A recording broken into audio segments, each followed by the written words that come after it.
Alright, and we're live. Welcome to another episode of D&D Forging Paths, the show where myself and a couple of other assholes get together and roll dice at a lot of tables with very poor video and audio quality. This week, we are missing Chris, controlling Ken the Rogue / Fighter. I'll be controlling him tonight. A couple of other notes. There was a couple of stuff that happened in the roleplay doc. Mostly, Jane's approached Nikega about the death of her husband. Speaking of the recap for this week, because we all probably know where we were last week. You assaulted the hideout of the Bronze Dawn closest to the town of Dratus. Bandits took the leader of them orally hostage.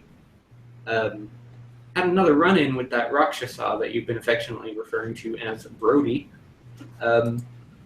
Still have not learned his actual name. You said his actual name last time. I did. I think that's player knowledge too. Yeah, it's player knowledge, not character knowledge. Oh, yeah. Because we saw his stat sheet too. Yeah, you did.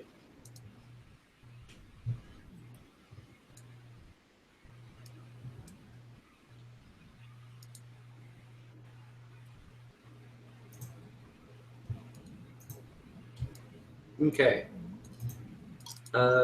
This week. Oh, tail.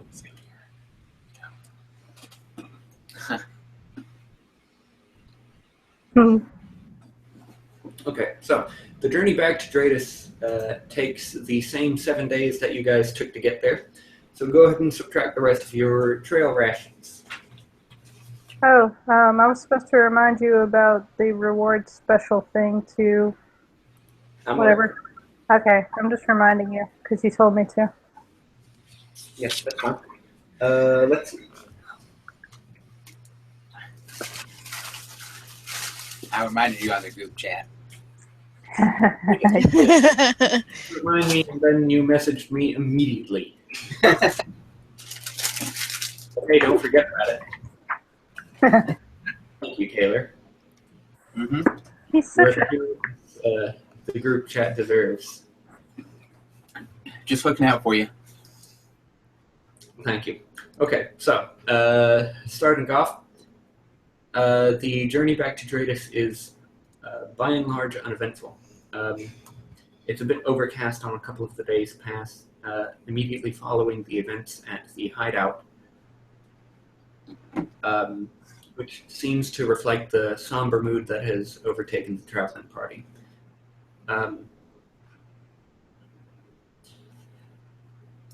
You've been keeping. Nikega has opted to keep Allan's body in the carriage that she and Allan owned. That they traveled to the den with you guys. She's requested Erica to cast Gentle Repose on his body to keep it decaying as they travel. Since there is no objection, I assume that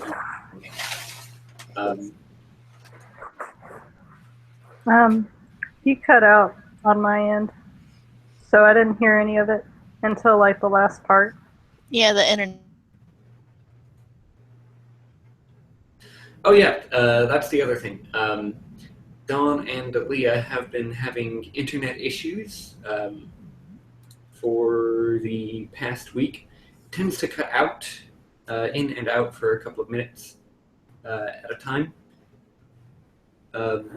So the time, it looks like they're back.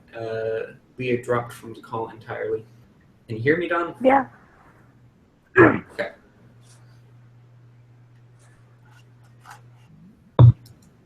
Still don't know what's going on though. Just something about Gentle Repose being on the body of Allan to keep him from decomposing. That's pretty much it. Okay. Other than that, the journey, as I said previously, went uneventfully. Is there anything you guys would like to do while you're on the road?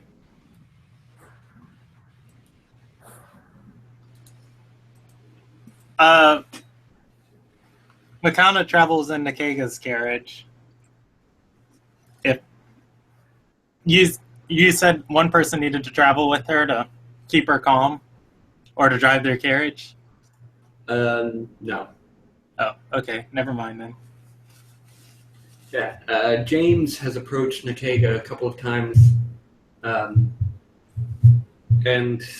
generally stays near her side for a fair portion of the journey.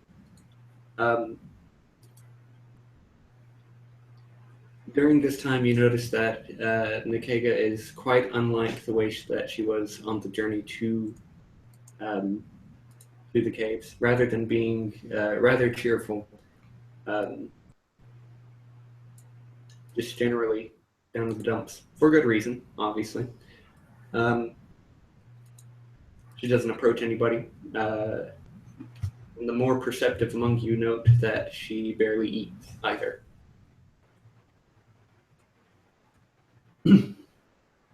But you make it back to Dratus. Woo. I forgot what was in Dratus. Erica's broken mentor. Oh, yeah. Mm-hmm. Is he okay? Probably not.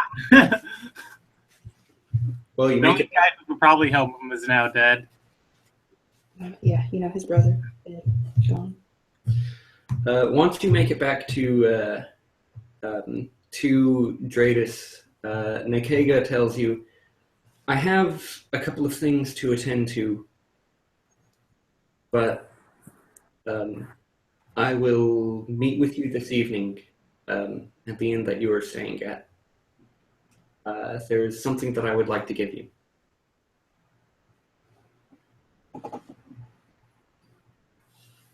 Okay. All right. Makana steps off the carriage, and she's particularly like, there's a new pep in her step, and she tries to match the seriousness of Nikega and just nods and says, "Okay." Yeah. Oh yeah, that reminds me. What did Makana do with Aureli over the course of the journey? Stab him repeatedly. Yeah, she probably would have had a good time with the merciful dagger until somebody forced her to stop. That would have been Erica, because Erica. I rolled evens or odds if she accidentally kills him. She did not. Okay, so he's still alive. Okay.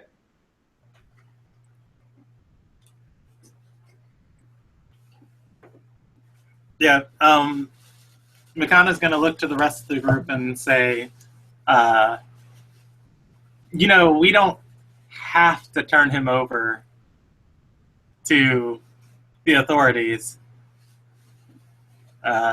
There's a nice dirt hole that would be a good prison for him. No. More than he deserves.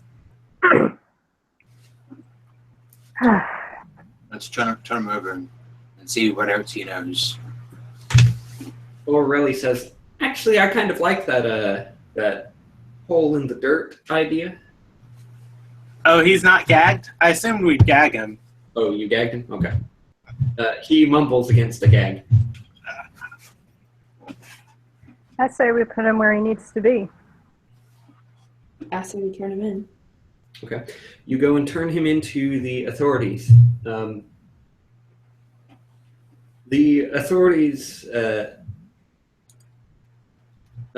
the guard captain approaches you and says, "You've done a great service to this town. We will now no longer fear these Bronze Dawn bandits. On behalf of the entire town, I present you with this, the reward agreed upon." He hands you you are given a satchel containing 3,000 gold pieces. 3 dozen? 3,000. Oh, 3,000. Okay. I was about to say 3 dozen. You're just gonna go kill him. All right, this guy's killed a bunch of people, almost murdered our head priest. Here is 36 gold. Have yourself a few ales at the end. Good job. Hey.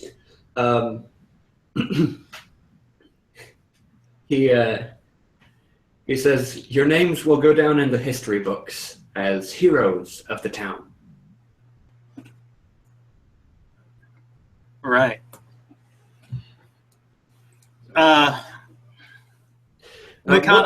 What is it that you call yourselves, adventurers? Like a name? Yes. The How about- Magnificent Six. How about the Lyris Guard? The Lyris Guard. Yeah. Oh, that is. Name of the group after yourself. How about not? Ken How puts says forth, that? Ken puts forth Motley Crew. I'd be kind of like We're just adventurers. We uh, don't have a name. can Makana do a knowledge local check? What are the chances of Aurelie being able to break out of jail?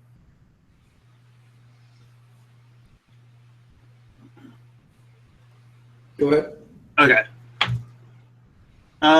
She's going to spend a PowerPoint on that. And it is going to be a 21. Oh, I know what we could. Well, the cells of Dratus are guarded and pretty vacant because they tend to hang people who end up there. They're pretty pro-death penalty in this town. Yep. So it's likely he'll be killed? Oh, he's going to be hung Tomorrow. tonight. Oh, Like, there's going to be a public gathering. They're gonna throw a party. They're wheeling out a pre-built stage to hang on. Perfect. Gallows have already been built. all right. Just Keep going down. because Makana's going to do some vigilante Batman stuff and come and kill him. That is very reassuring. Runs up on the stage, starts beating him up as he's hanging. All right. JD, Yes. I have an answer for that question. What question? What are we called? Go ahead. Imbeciles? We're travelers, just forging our own paths.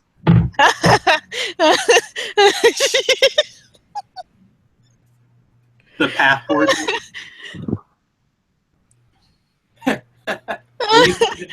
We call the group the Pathfinders. We This call- is a Pathfinder. Call us the Dungeon and Dragoners.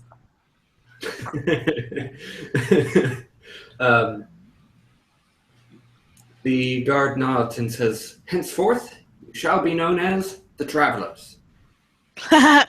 Lame. Yeah, Makana like rolls her eyes at James and is like, the Lyris Guard was so much better. I don't think anyone would have agreed to that. The Iron Dawn. In the distance, Foe Brody says, more like the Delirious Guard!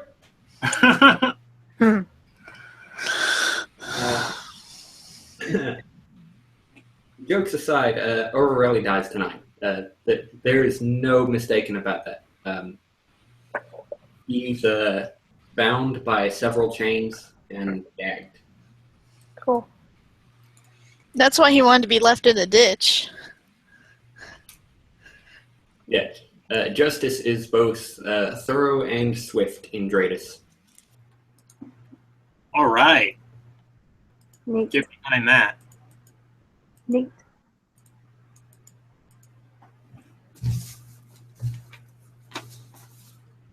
Hey Sam, is there another wireless mount that I have that's Somewhere. connected 1, 2, 3. to? That may be. Causing you some issues. I have 4 out of 8 knowledge skills. So sad. Sorry. Yeah, I know. I know, Taylor. I'm working on it. Hey, since I wasn't here last week and I haven't had the chance to look, isn't the whole reason that they went after the Throne Stone was that Allan went with them is because of Donovan? Did they find anything out about him? Also, in the middle of the combat, Foe Brody just kind of walked out. Like, peace.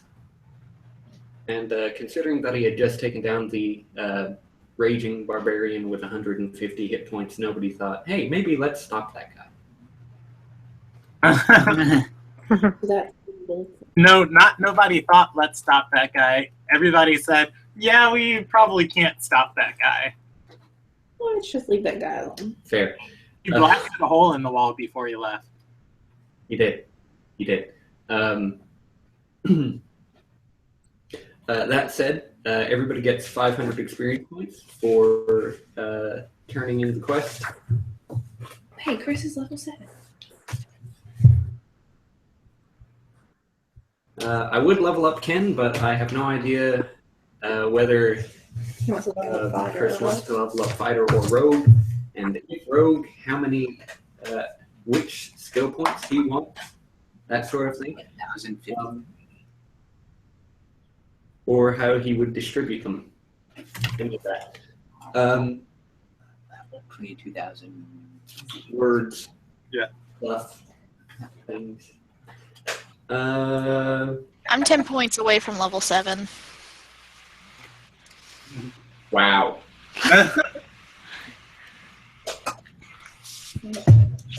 Leroy? Everybody gets 510 points. Alas. If I had a crafting profession right now, locked. All right. Crafting. Let's see. What do you guys do next?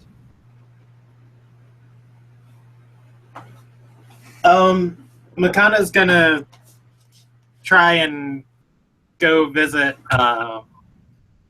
the broken priest. Donovan? Yeah. See if he's taking visitors today. Okay. You make your way over to the temple. Does anybody follow him? Erica would totally go, like... Anybody else? Mm. Okay. Ken follows Erica. You make it over to the temple. Today, it seems that Donovan is actually on his feet. You are permitted to visit him. Right. The blind, one-armed priest is, in fact, standing in his room, mostly just feeling out his way with his hand. As you enter, he finds his desk and chair and proceeds to very carefully sit down into it. He nods and says,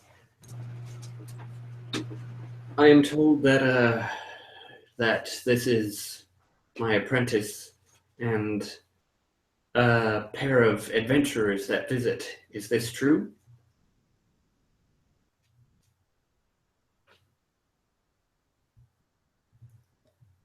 Oh, yes.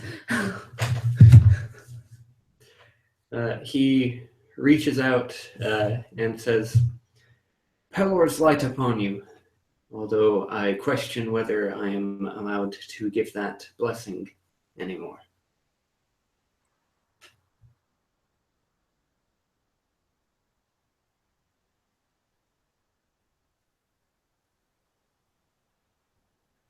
Brandon, we can't hear you. Kick the chair out from under him. He's not. Oh. He left. He was like, bye. Fuck y'all. Nobody's having good luck with...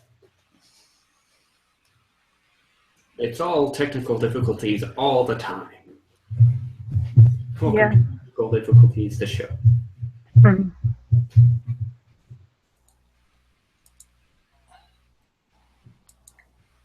Hey, can you guys hear me? Testing. Yep. All right. Everybody got really quiet on my computer all of a sudden. Yeah, and you also Got really quiet. got really quiet. We couldn't hear anything that you were saying. How much do I need to repeat anything? No, we're good. I'm troubleshooting some things real quick, trying to see if I can get you guys back louder. Better yet, I can just turn the speakers up. We ran into some technical difficulties, Taylor. What happened? I'm not 100% certain.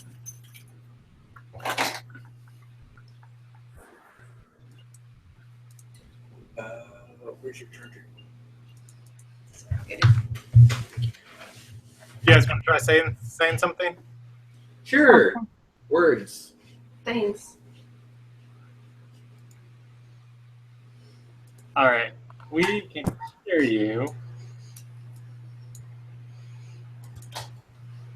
Okay, go ahead and try a second time. Words. Thanks. Okay. That didn't help. Yeah. Prostate exam. Go and we'll just pay closer attention. That's what I was trying to figure out how to do without like getting all weird, you know? Yeah.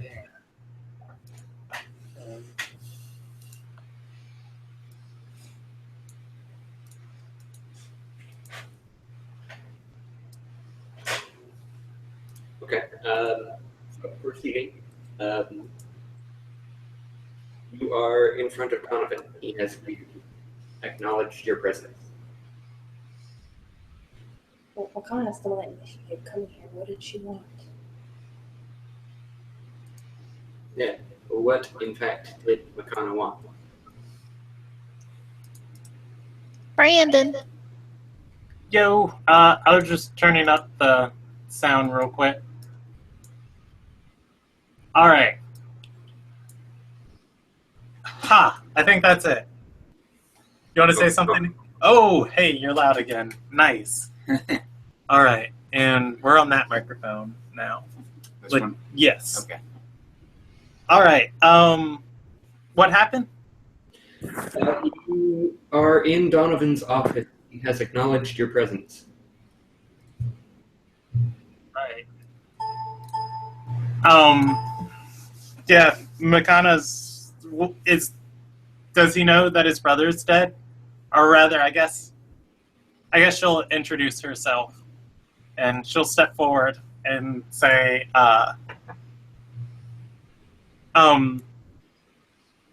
sir, you don't know me, but today a rather great in-service was done to you, and your brother and my friends, we tried to fix that injustice and instead caused another one.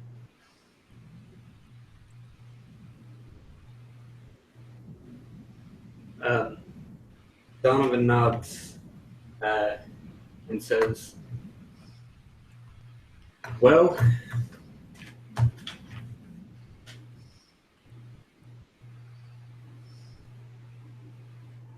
continue. She's gonna look to Erica. What's the expression on Erica's face right now? She's just really upset. She's more upset by what Donovan said regarding Paylor than anything. She hasn't recovered from that statement. Wait, what did he say about Paylor? Paylor's light upon you, though I'm not sure if I'm allowed to give that blessing anymore. Oh, okay. Yeah, Makana will continue and say, has anyone informed you about your brother? He shakes his head.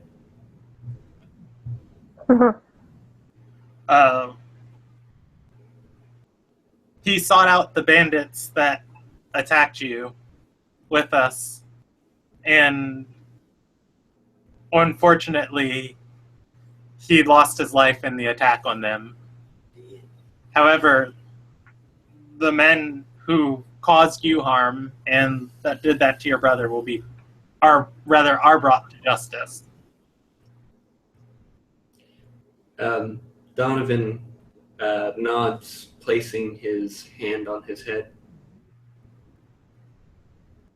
Well,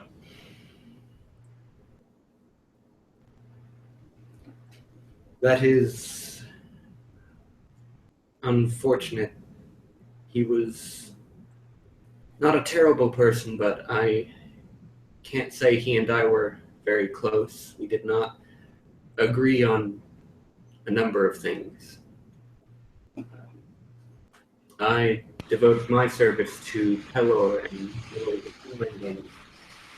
he devoted himself to nature above all other things. But it is always tragic when there is loss of life. Thank you for bringing this information to me.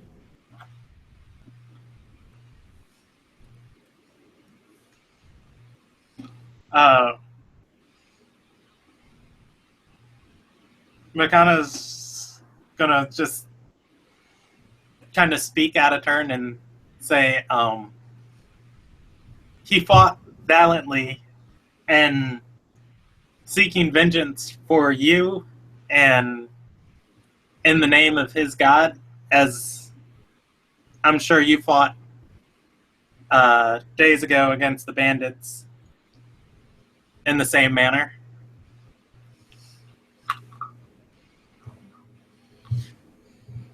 We did not attacked by bandits. Wait, who are you attacked by? I was attacked by an angel. An angel of Pelor? It was a deva rode out from the skies and descended upon us, attacked us. I prayed to Pelor for this to cease. Obviously, if a deva was attacking me, I must have done something wrong. But I'm getting ahead of myself. We were traveling. Our caravan was traveling along, and there was this group of people by the roadside. They were very gravely injured. They asked that I go and heal them, and I did so. To ease suffering is a good thing. Shortly thereafter, Deva descended upon us, and I remember it removed my arm, and I blacked out. I don't remember much after that. I woke here in Dradus, as they told me a number of my men had been killed. Since then, Pelor has not answered my prayers or come to me at all. I've been without power.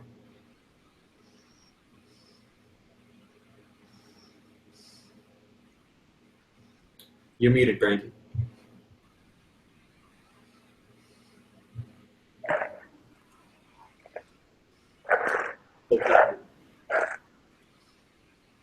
Still can't hear you, Brandon.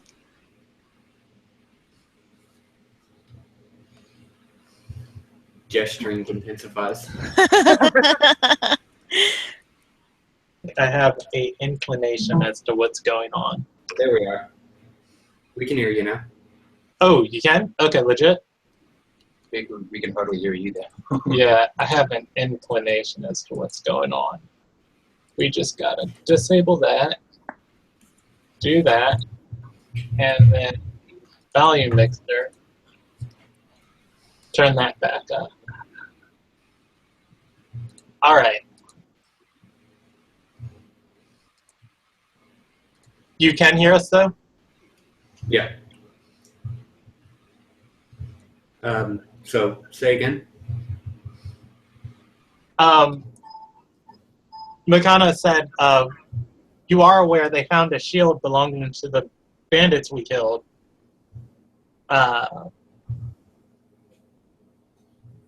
When they retrieved your caravan. Or rather, I guess when you got back into town.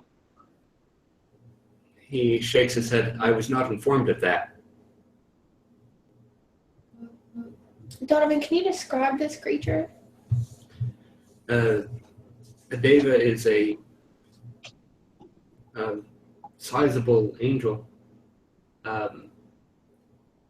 It is a being with very powerful wings, a creature of great martial power. 1 second. Let me grab the monster manual real quick.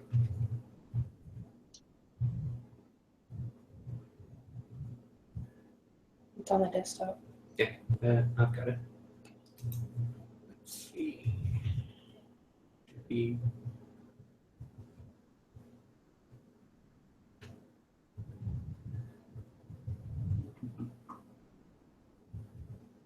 Archon.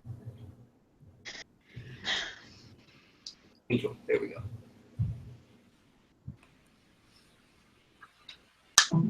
There we go. It just disconnected again.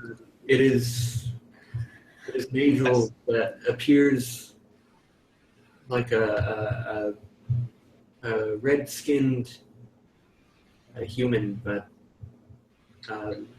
they wield all weapons on the field of battle. They are the first in the order of the angelic hosts.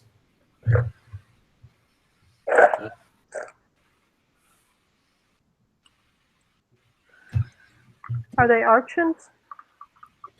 No, they are an order above the archons.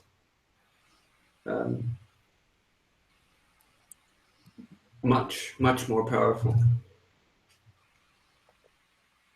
Are you sure this Deva was wielding holy powers? Because we have had encounters with a very powerful magical being who can shapeshift. However, I assure you, he's far from one of Palor's servants.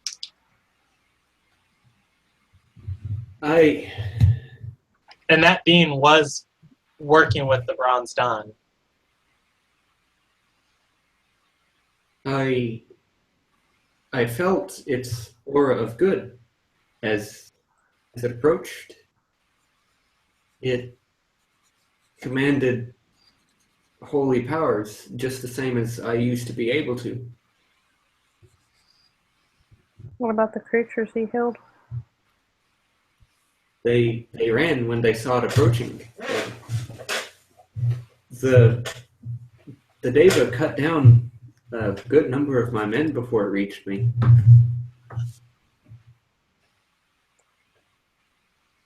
So he could probably feel their aura, right? Before then? You're not there. I know, but I'm just asking. Probably.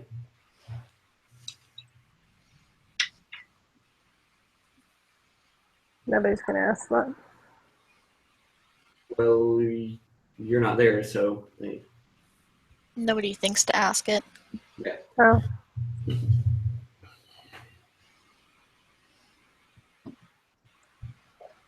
And there's no way that this creature could have flew.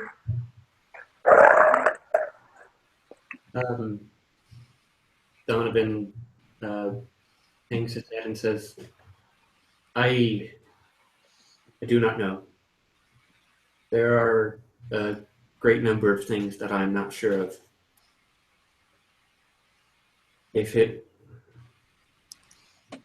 were an illusion, it was a well thought out one. If it was some sort of trick, I do not know. All I know is what I believe that I saw, and if what I believe that I saw was not true, then I do not know. Makana's gonna like walk up to him and hesitate before she puts her hand on his shoulder, and then she will. And she'll say, well, if what you saw is true, it only reaffirms one of my core philosophies. You can only believe in yourself.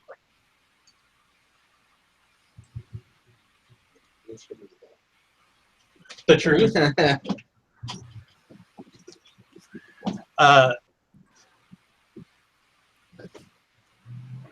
So what do you plan on doing? She'll kind of like take her hand off him, and He shrugs. He says, I do not know.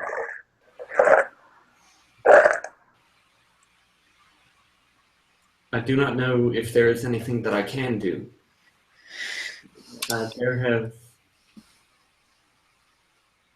Atonement has been cast for me, and there has been no response from Palo.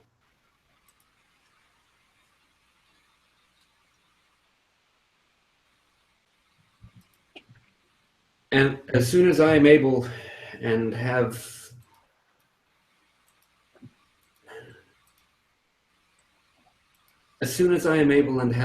a guide of some sort, I will take a sabbatical and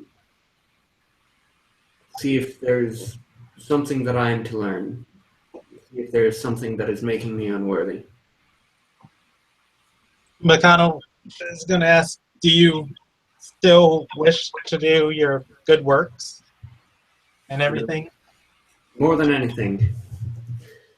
In everything in my life, there was only one thing that I was sure of, and that was that I was to be a healer. That I'm being denied these powers now, it is deeply troubling for me, but I must persevere.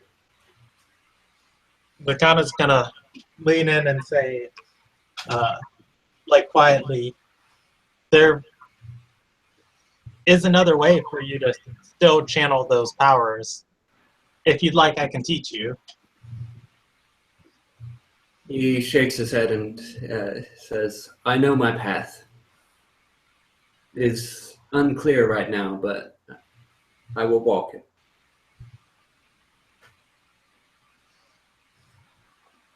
We will find answers for what to do. He shakes his head and says, what answers that are out there, they are for me to find. It would be a poor master who asks his student to find the way for him. I will see to this. You must continue your own journey. What truths that are out there, I can no longer show you the way. Not for the time being. When I am able to, I will gladly continue to teach you. But at this point in time, I do not feel that it is my place to teach you. Go forth into the world. Continue treading your own path. McConaughey's gonna shrug, and she'll say, our band of atonement seekers could always use one more. But if you're searching for universal truths, you're not gonna find it in God's.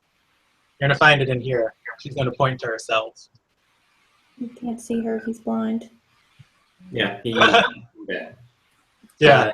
And then she'll remember, and she'll like tap.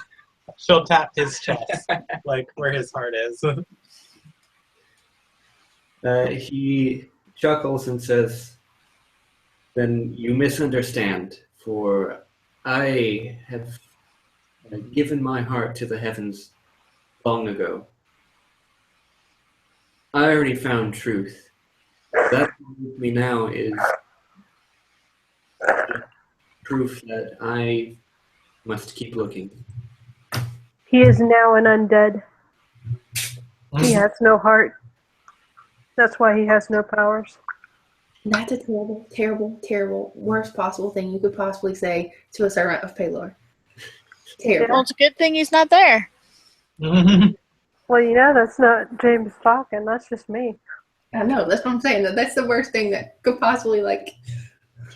That's the worst possible thing you could say to most good clerics. Donovan will stand and put his hand out, feel around for Erica, place his hand on her shoulder and say, "Do not worry about me. I can see just fine. Don, get out. Okay. Serious moment here. I will be fine. This is the greatest of the challenges that I have faced previously, but I do not fear. There are answers out there, and they're just waiting for me to find them. I will take a few more days to recover, and I will go out. There is my second in command will take over here, and these people will not be without the light of Pelor. Though I walk in darkness, that does not mean that others must. I walk a lonely road. I trust that you will find what you are looking for, but know that you're not alone. I'll look something up for them. Just wait. Whatever. Just move on. You know, you will find your way. I will find my way. For now, I must rest.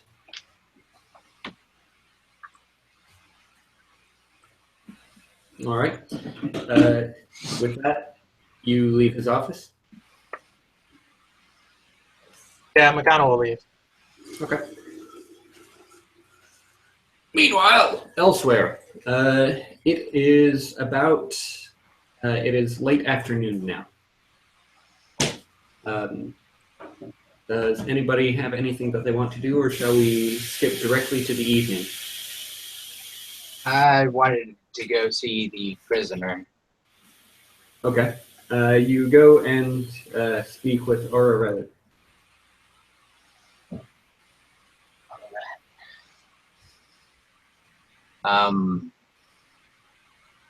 Where's my money? Where's my money? Yeah. Where's my money?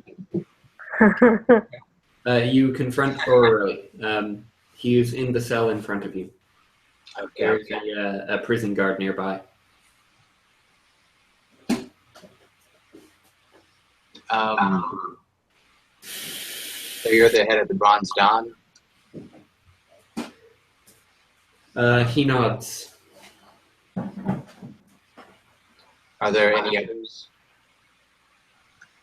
Any other faction? He smiles at you and says, "The Bronze Dawn, one of many. You do not understand the enemies that you have just made. My life is but one, but there will be a dawn. It may not be bronze, but it will not be yours." Don, you're going to be there. It's not our Don, it's a different one. I am listening. I'm sad now. Yeah, he literally just said it's not going to be your dawn. Fuck. Oh. Got you excited for nothing. Yeah, you got me so excited I gotta pee.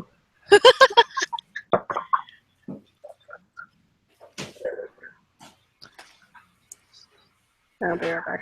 My master was killed by the Bronze Dawn. He looks at you and says, "And what was your master's name?" What was my master's name? I don't think I gave him a name. You did not.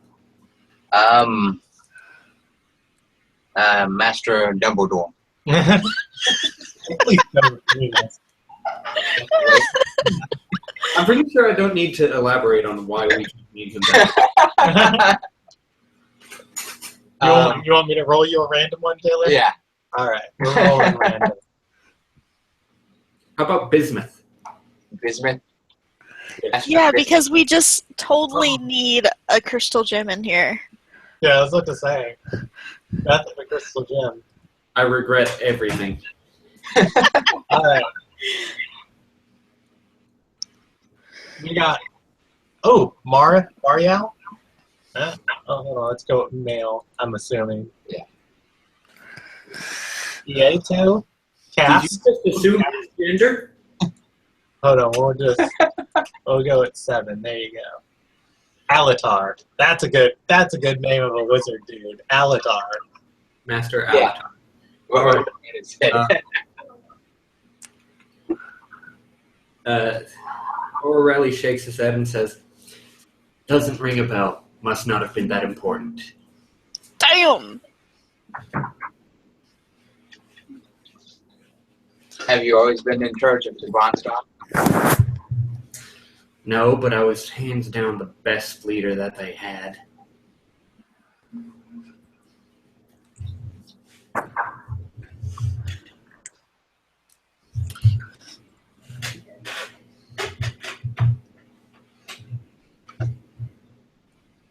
And how do you know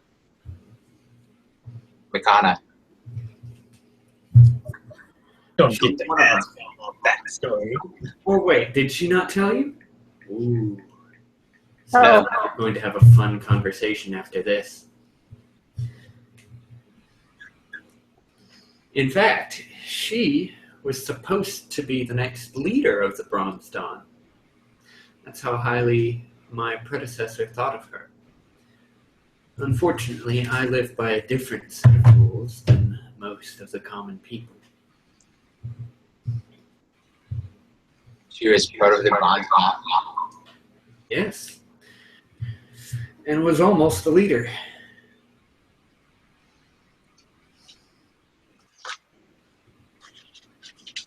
How do I know you're telling the truth? He asked the man in chains, "What do we have to gain from lying to you?" The destruction of the party. Yeah. Besides, my goal was only partially in this life. Killing me, they're doing me a favor. Do you know where the other factions of the Bronze Dawn are? I do. Will I tell you? No. Why not? Because if I spoke, there would be much more dire consequences than a mere hanging. Like what? Let's just say that I won't be finding out.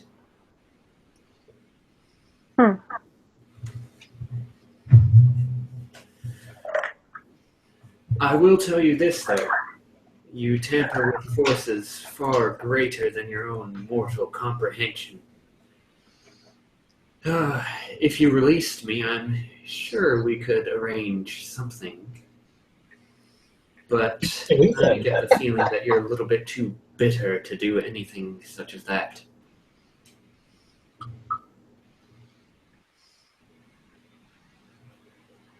Dude, I want to talk to this guy. After. I think I'm gonna let you rot, then hang. Other way. So be it. And then rot. Okay. You leave? Yes. Can Leroy sneak in later? Like, after Addis? Any particular reason why? I want to talk to him.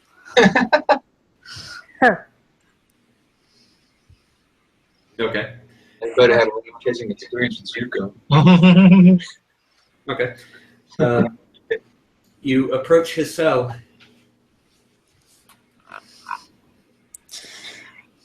And I'll sit outside of it and just look at him for a bit.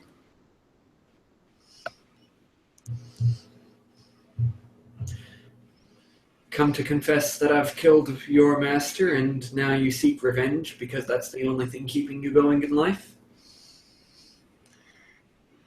Who told you that interesting story? Never mind. Why are you here? Well, they're gonna hang you. Figured you could maybe use some company before then. Oh, yeah.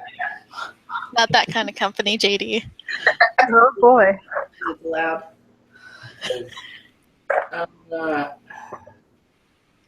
I'm sorry. Who? No one of importance. I was kind of curious, though. You know a lot about Makana. Yes, I do. What is it? What importance is it to you? I'm just a nobody in this world. Just kind of curious. Well, you're right on both accounts.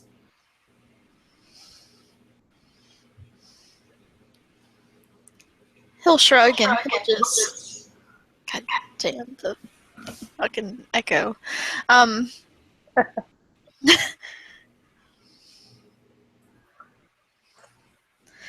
don't know how to do what I want to do. Because... spells. Anyway, he'll pretty much just be in his vicinity, I suppose. You want to charm him? All right. You sit there and don't talk to each other. I mean, he's gonna try to make pleasant talk, whatever. Pleasant All of Aureli's dialogue appears to end in, yeah, that's great. I'm dying in like 2 hours. He's not, at this point, much of one for small talk. Which does nothing to discourage you, apparently. Nope. But for a few minutes, one of the guards wanders up and says, if you're not trying to glean any information from him, I'm afraid we can't just have you sitting here talking with the prisoners. Might give him hope. Might give him what? Hope. Oh.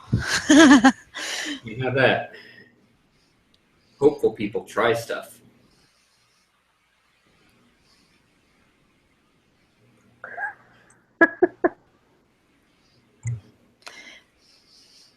Oh, well. I guess I'll leave. Already?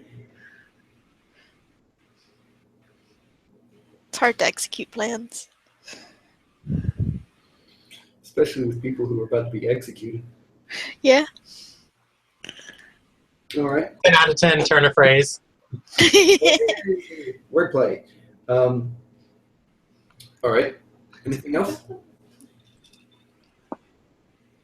No? Okay. Yes. Oh, was Sam saying something? No, go ahead. Okay. I guess it would make sense before he got executed, Makana would go and talk to him. All right. James would accompany you. Yeah, that's what I was gonna say. Erica would kind of, even though Donovan said not to do anything, she would kind of want to go talk to him to see if he knows anything about it. Just ask. Okay. Do you both make your way over, or do you give her some time within the line? No. Given her history, I don't know that Eric would want to leave her alone with him. Okay. Hey, Makana managed not to kill him for 7 days. That's true. There are guards. All right. You approach Aureli's cell. Is it just Makana? There is a warden nearby. Makana's going to ask the warden for just 2 minutes of alone time. And The woman shakes his head and says, "I'm sorry, but I cannot allow that." she'll shrug and walk over to Aureli's cell, and she'll just kind of look at him pitifully and say, at one point, we were friends, and I think you at least deserve the last little service of looking me eye to eye before you die, rather than a dagger in the back or slamming your head against that cave floor back there. He says, "Save me the pleasantries. Why are you here?" To say goodbye. Bye. For the past couple years, my hatred for you has been the feel in my stomach. Tomorrow I'll wake up and have to find a new reason to live. It's almost Well, exciting. here's to hoping you don't.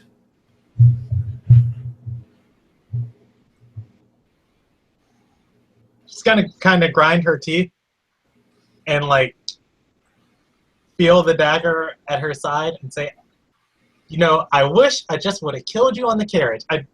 Bye. And she just turns and leaves. He calls out after you. "Looks like another victory for Aurelia of the Bronze Dawn." Send Leroy in. He'll bug him again.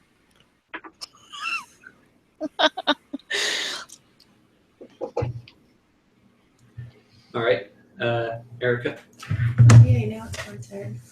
Wait, I have a quick question. I'm sorry.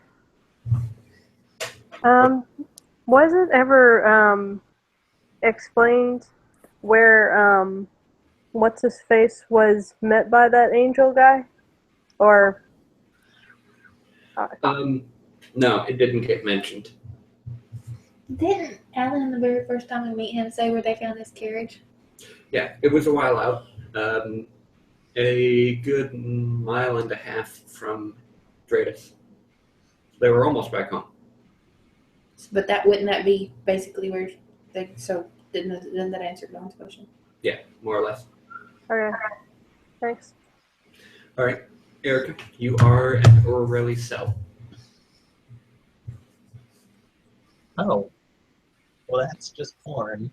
Right? Yeah. You're being distracted. Go ahead. I don't even know what to say to him. Other than, she would just want to know. She would say something about your shield was found. A shield of the Bronze Dawn was found about a mile and a half away from Dratus. What of it? Men fall all the time and leave their belongings behind. It was with the head healer of Palor from the temple in Dratus. And something terrible has happened to him, and I'm not sure what it is. Okay, I'm going to wait until you start saying things that I care about. Look, just answer my questions. Well, I mean, I could. Or I could not. Because fuck you.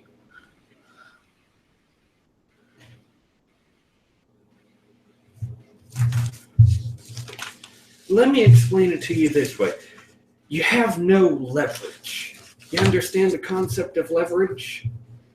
See, I'm gonna die in a couple of hours, so unless you can somehow swing it that I don't die, I've got nothing for you. I may have orchestrated that attack on some caravan coming back into town, but I got what I wanted from it. A few thousand gold to pay off a couple of conspirators of mine.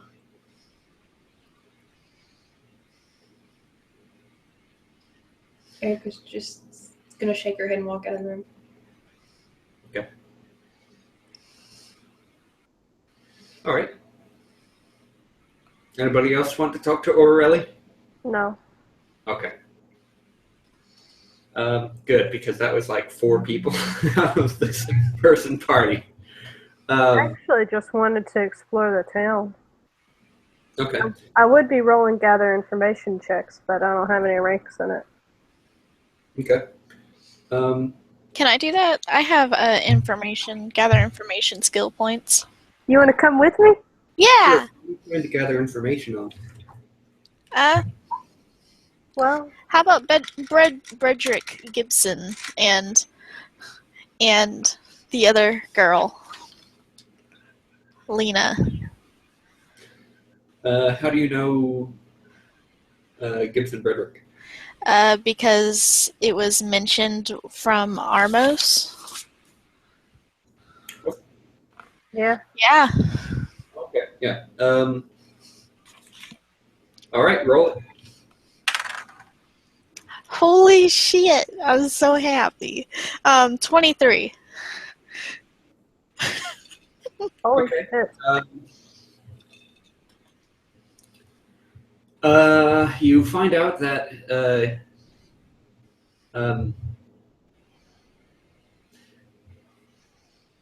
you find out from a couple of the villagers that Sir Gibson Bredrick made his way through town. He said he was going to Erathol. Talked a lot about Erathol and his hometown of Lorifin. It was at times you find difficult to get him to stop talking.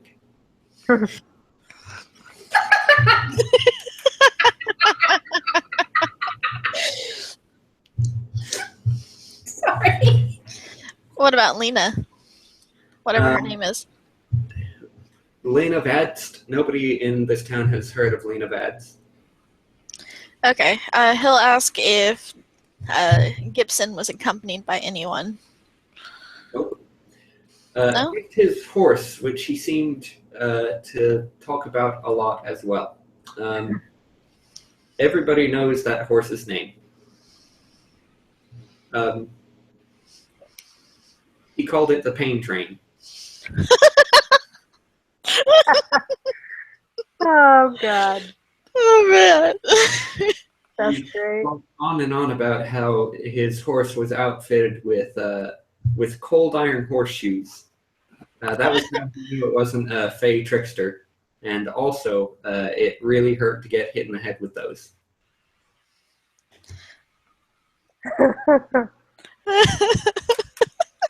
That's beautiful. Does he talk about anybody else? Just that his mission was of great importance and that he couldn't talk about it, but that he was going to Erathol to complete this very important mission that he couldn't tell anybody about. Oddly specific.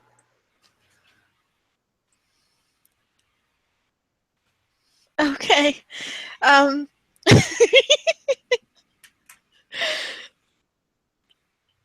Okay. What were you looking to find, Dawn? I was hoping to find like some more information about about the attack, really.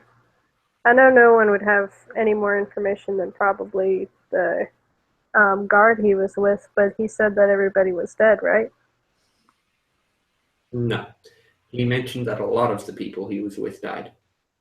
Oh, well, then James would try to find the others that did live through it and see if he could find any more information about the attack.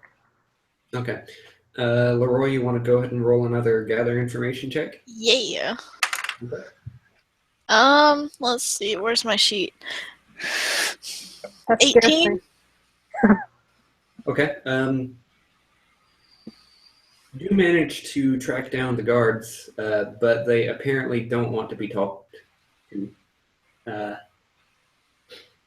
They turn away visitors. Can I diplomacy them? Roll it. 13. No, Here, wait, 14. They really don't. They really would rather just keep to themselves.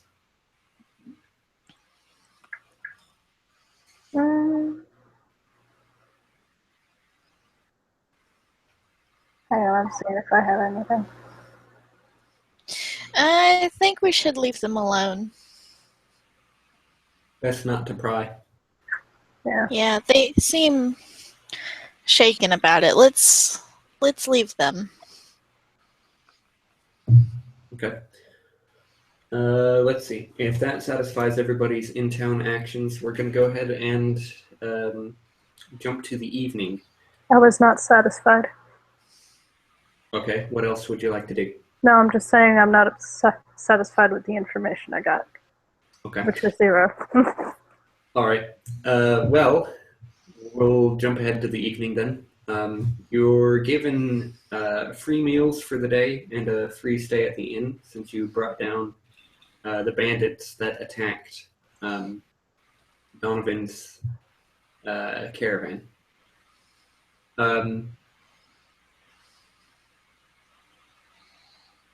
Once there, you are found by Nakega. She approaches James specifically. How are you tonight? She nods. A little bit better. Better every day, but it will be a while. I wanted to give you this. She hands you a key. What is this? Like, what is it? 2. She says, Allan and I owned a small household over in Hildonen. We haven't been there in quite some time, and well, we have another copy of the key, but you're welcome to go and stay there. It's not difficult to find.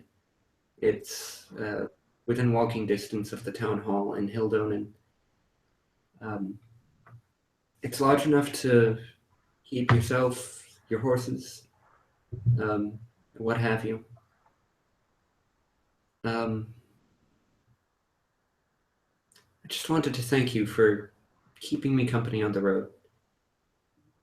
It meant a lot. James gives her a little smile. I'm glad to help ease your pain. She takes a step forward and gives you a big hug. Aw, James hugs her back. He bends and hugs her.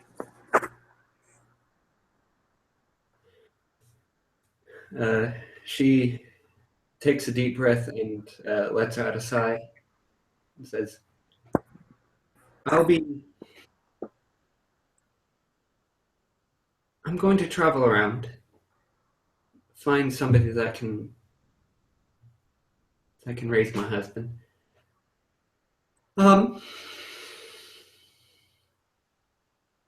Stay safe and be careful out there. You as well. Are you sure you do not wish to travel with us? She nods. I've only ever traveled with Allan. Traveling with another group. I doubt our destinations are the same.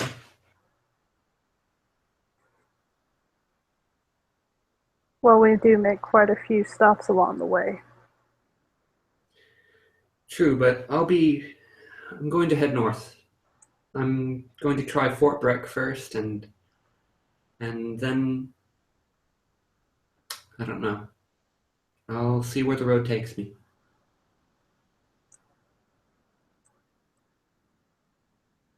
Take care of yourself. I will. You do the same. He nods. Gives her one little squeeze before letting her go. All right. With that, Nikega leaves. You can add the Sol Hildonen key. Wait. I'm supposed to write Sol? Yes, S-O-L. Hang on. I can't find my pen. Okay, what? It's Sol, S-O-L, household. Sol Hildonen key. You said S-O-L? Yes, that is their last name. Sol. Sol Hilden? Hildonen. It's the town on the lake. How do you spell Hildonen? H-I-L. Mm-hmm. D-O-N. Mm-hmm. E-N.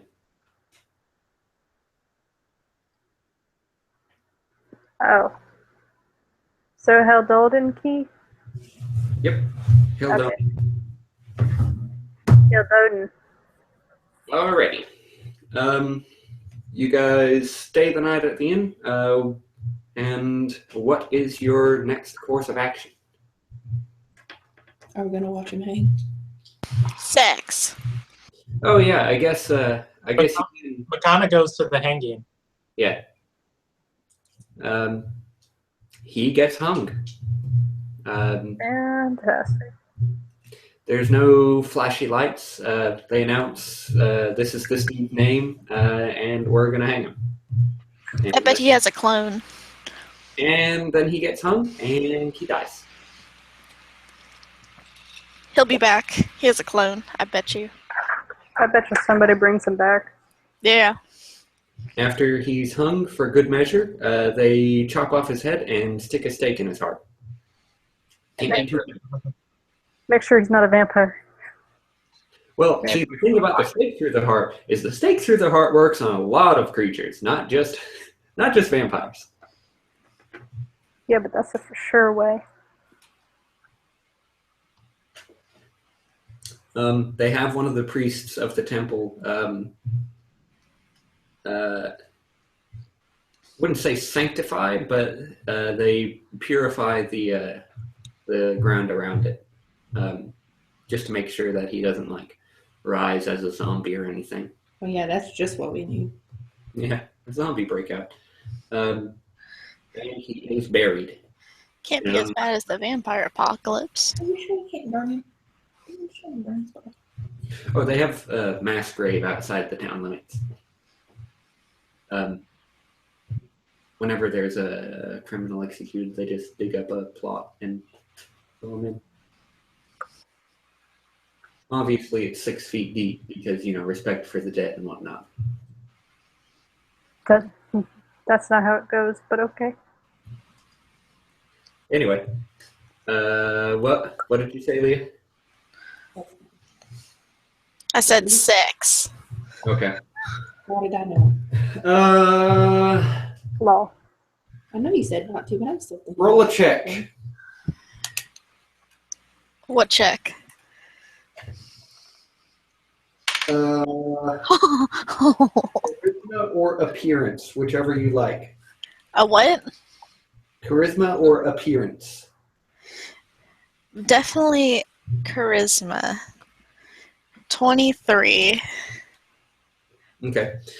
You managed to find a partner.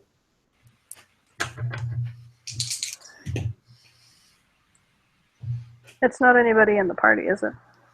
Nope. Awesome. That would be a weird morning. And when you wake up the next morning, you're missing 15 gold. Ha! Whatever. Did you get a disease? No. It was a thief. Can I get any information from him?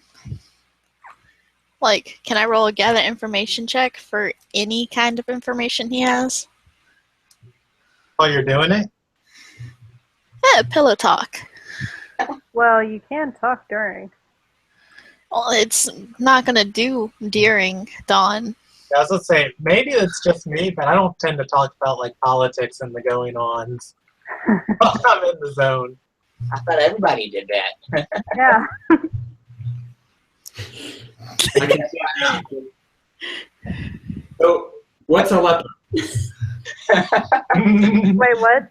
So, who are you voting for? So, how about that healer that got massacred? What do you think No, about he'll do it afterwards. Like, he'll make What the small heck? talk. Eh?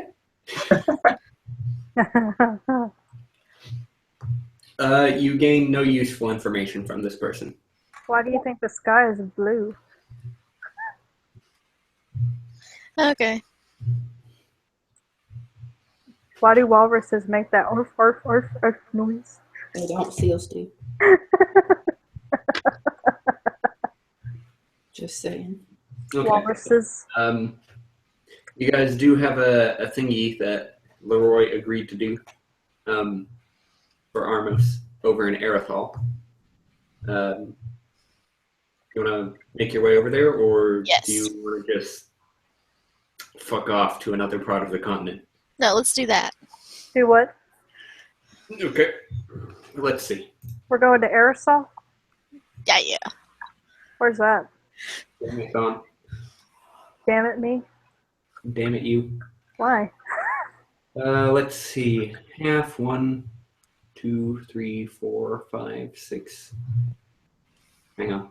Lost count. 1, 2, 3, 4, 5, 6, 7. It is 7.5 hexes. Let's see. At 60, that's going to be 450 miles away. Let me divide 450 by 32. I need to buy rations. Oh, By rations. are we in Hefferith? We're in Dratus. Yeah. Oh shit, that's far away.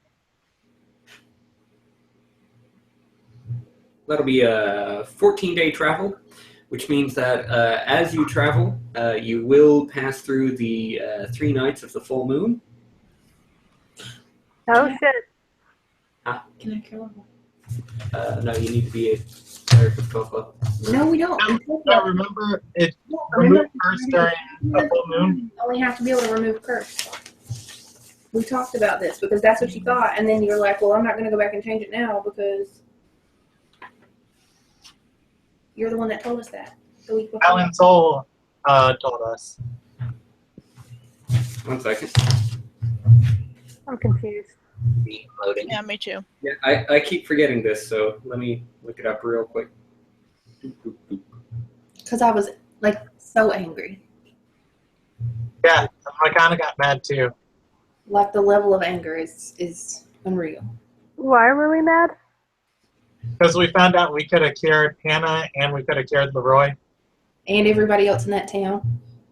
All right. Everybody, you only had so many 3rd level slots. That's right. That's true, but- The cleric of 12th level, I think, is only within 3 days of the attack. Otherwise, it's remove curse or break enchantment. Yeah.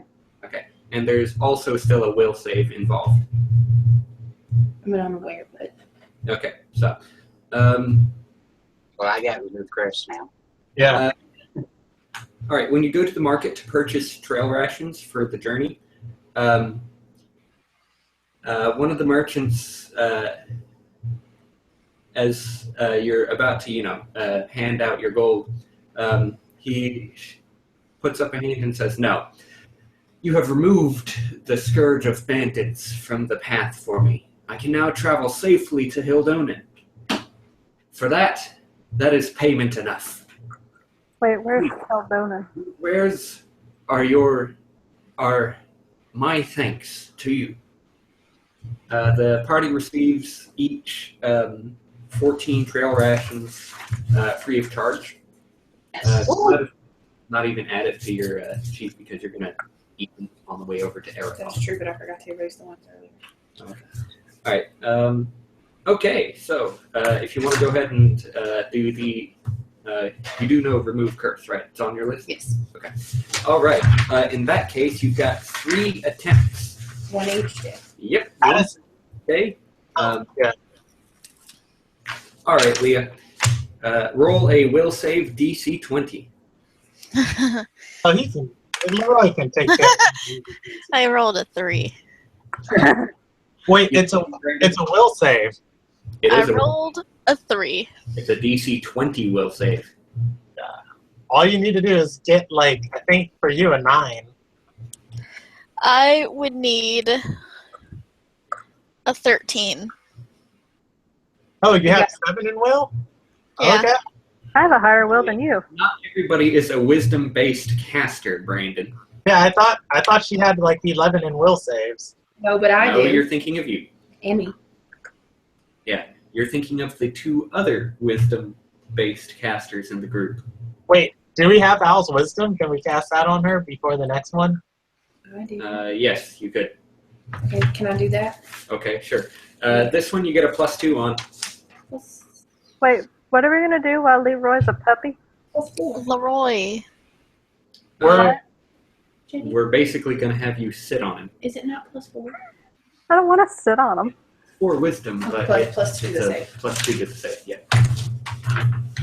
All right, go ahead and roll the next will save. I rolled an 11. That's what I need. Well, no, I didn't roll. I rolled a 9. Uh-huh. Plus 2 is 11. Plus 7 is 18, 18. which is not enough. Okay, so One more count. 3rd time's the charm. Again, we're casting. I got a nat 20. Yes! Okay, well, there you go. You're no longer a werewolf. Congratulations. You can no longer accidentally spread lycanthropy. I don't like it. I want it back. I don't like Entropia. No. I can. I'm done. Get out of town, Brandon. Brendan, get out. All right. You are cured of lycanthropy. Yay! I am going to grant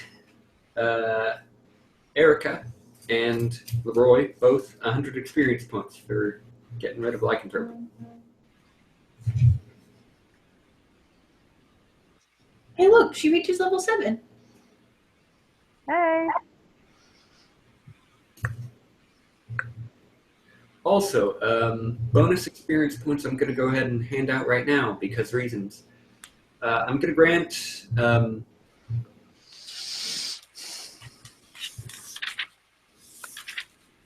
grant Addis and Makana an additional 250 for talking to Aureli and finding out limited information about things. 250. 250. 250. 250. 21,303.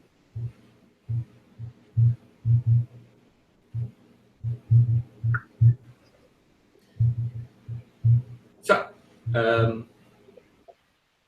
let me roll to see about travel complications to Greatest. Well, it's rainy part of the way there, so, you know. Okay. Sweetie, you need to have your phone near you. Encounter.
All right.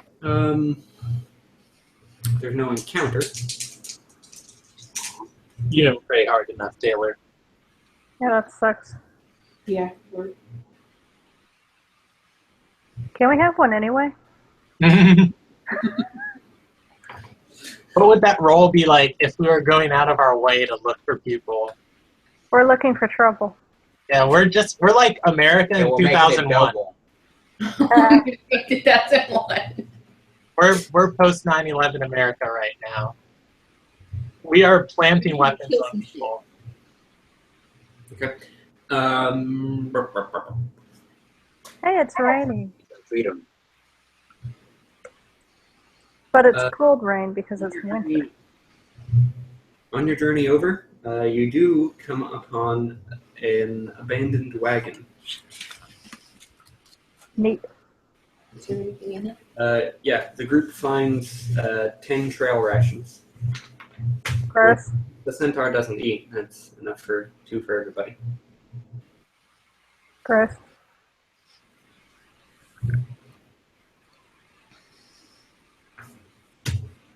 Other than that, your journey over to Erathol is uneventful. Where's that? Who we wanted anything? We wanted to kill shit. Well, my only advice to you there is stop being murder hobos. Wait, we're murder hobos? What you're trying to be. All We're right. not murdering hobos. Makana is. Yeah. Not quite sure what to do with you now. All right. I'll be right back.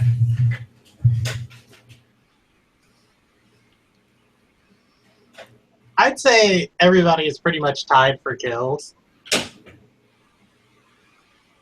For have no killing idea. what? I don't think Erica's killed anybody. Well, other than Erica and probably Leroy. The first session, Leroy had a lot, but that was it. Like, I don't think Erica's hit but maybe 3 people the whole time.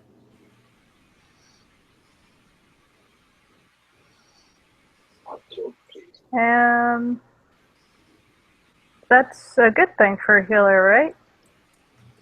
That means the tanks are doing their jobs, and the people who are supposed to be doing AoE are doing their jobs. Right? No, Yeah. I think it's more of a fact that Erica's a pacifist. Oh yeah. By the way, Makana would probably seek out Erica at some point to give her the merciful dagger. Because Yes. it's covered in blood. Yeah, you would have to watch that first. She totally doesn't want it if it's got blood on it. Well, I mean, she probably wouldn't be carrying it around covered in blood. Yeah, I Yeah, didn't figure kind of. kind of conscious about those things. This has the blood of my enemy on it. I want you to have it. Okay, totally off topic. I got my first level of my prestige class this time, guys. You're taking Oh, a prestige class? Nice. Yeah, I'm doing Gradient Servant of Palor. I'm not familiar. Basically, Healbot to the max. Yeah, it's that cleric build that LC played in that modern campaign Oh. where we fought a red dragon with 3 people and he just like healed us through everything. Yeah, that was awesome. I don't get Empower until next level, though. All right. Erathol sits on the edge of a swamp. Swamp time. You can tell that the old former military fortress has seen better days. For one thing, there's nobody watching along the parapets. And it appears, it looks like part of the fortress is actually starting to sink into the swamp behind it. You arrive on a rainy day. Wait, are we going to Aerosol because of Gibson? Erathol. Are we going to gas station because of Gibson? Reported. Sean, get out.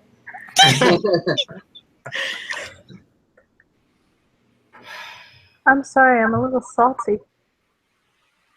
For what? Huh? Why? I don't know. She has been like this all day. Like, it is ridiculous.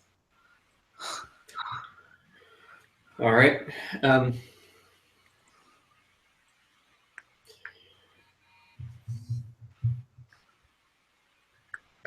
don't even remember where I was going with that. Thanks, Don. Sorry. Oh, you're describing the scenery. Yeah, I was describing the scenery. I had it in my mind, and then Don just shattered it. Or the fortress is falling into the swamp. That's the Yeah, last thing you said. part of the fortress is beginning to sink into the swamp behind it. You arrive on a rainy day. It's steadily raining, but nothing that obscures your vision or, it makes moving along on the roads difficult. When you arrive, you note that the gates are open. And part of the wall has started to fall apart near the opening of the place.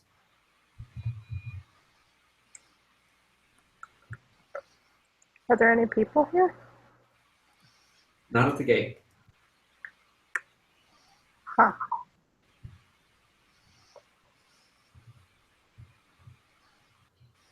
Do we go in? Leroy does. I know. Nobody else is going in, though. I'll go in. Okay. Yeah. McConnell will stay with the carriage. Okay. You wander in.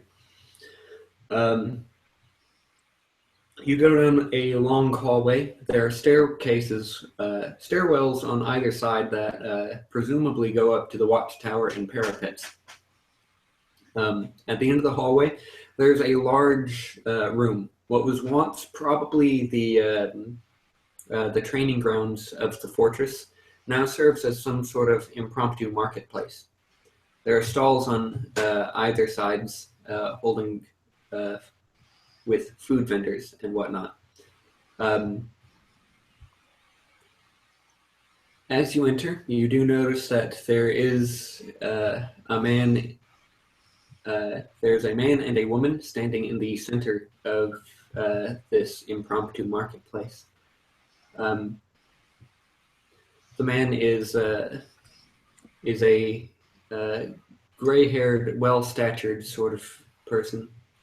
He looks. He's got some thin musculature, as if he was once a warrior who has long since dropped off of his training regiment. The other is a woman in rather reflective armor. You can't tell what material it's made out of, but at her side is a scimitar sheathed, and she holds a shield in one hand. It's made of wood. Upon her shoulders rests a rather sizable snake. Oh. It loops once around her neck, the majority of its body drooping down over her chest plate, and the head and tail of it, respectively, coil around her arms. Cool. Occasionally, its tongue flicks out, tasting the air.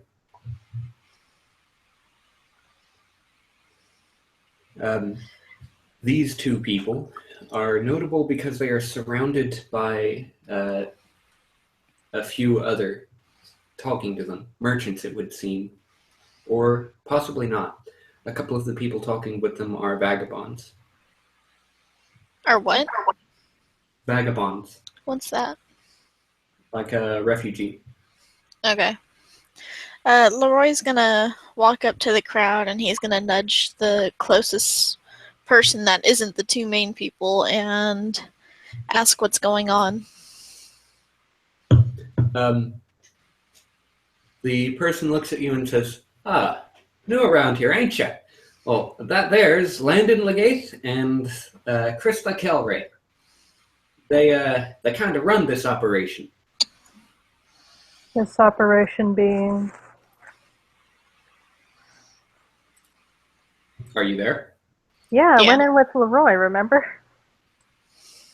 Well, I mean, I assume the whole party went into the structure.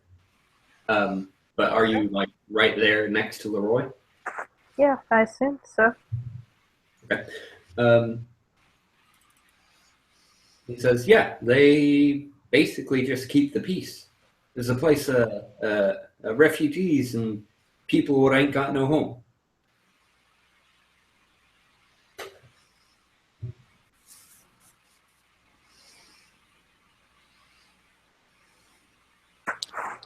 So this isn't the lady that I'm looking for.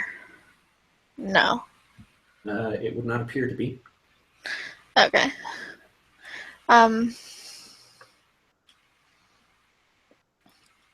Well, have you heard anything of Gibson coming through here? Frederick Gibson. I heard that he was supposed to come here. Yeah, but I ain't seen him around. Only reason I know his name is because he kind of announced it every time he wandered into a room, but I haven't seen him around lately. I think he left. Okay. Looks like we just missed him again. Well, what's your name? Random NPC number 26. Hey. Number 43. Is actually Brody. Out of all the NPCs. Actually, Brody. Which is not his real name. Is the actual Brody?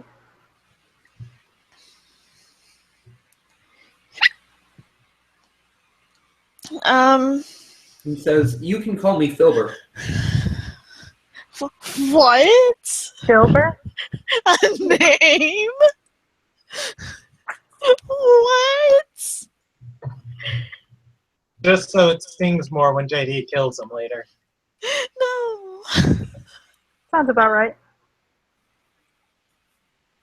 I'm gonna write him down. Filbert, random NPC, number 43.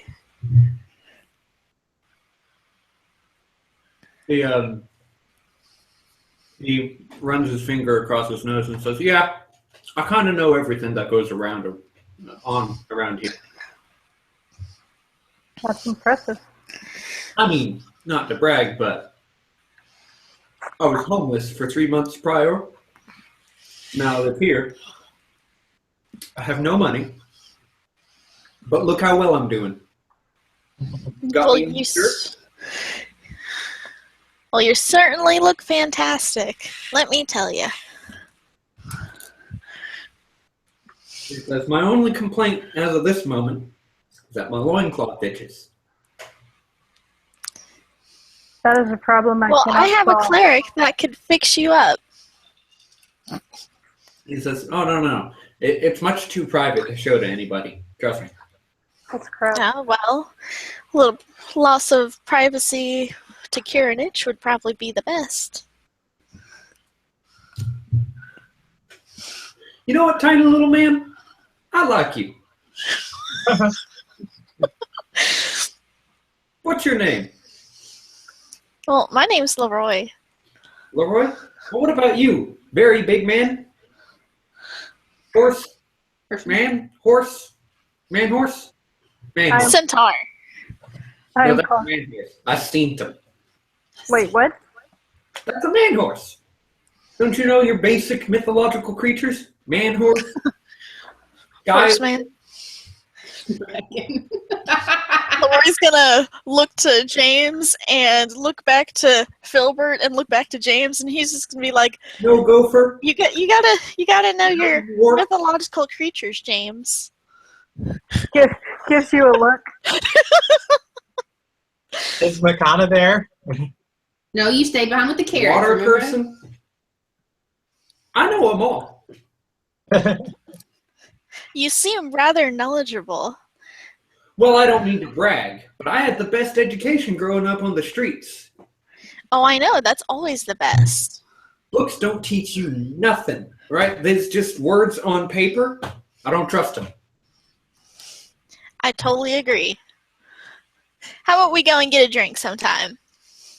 Sure, we can talk about those sky lizards. Gotta be careful about them. Come out of nowhere. Burn your house down. Okay.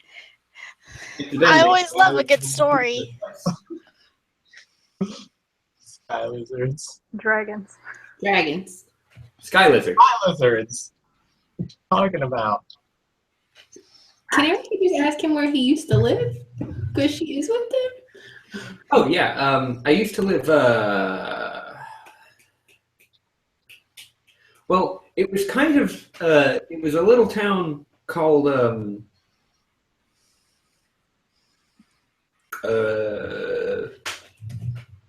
Words. 1 second. DM loading.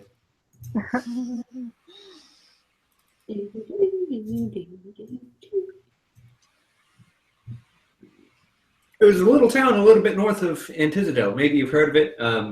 It was called Rolad.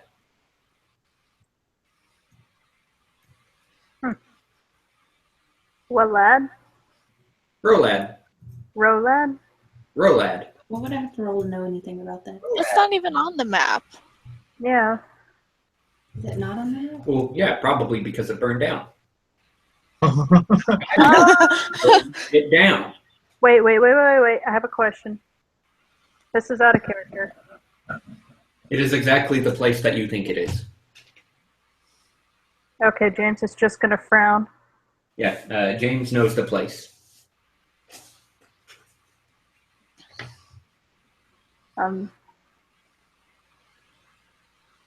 Do you know what caused it to burn down?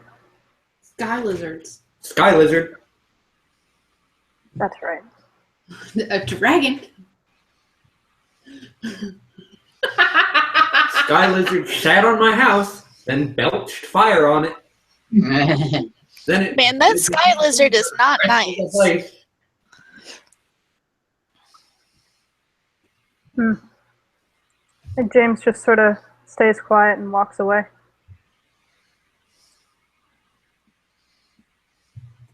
What's wrong with your man horse? Touchy subject.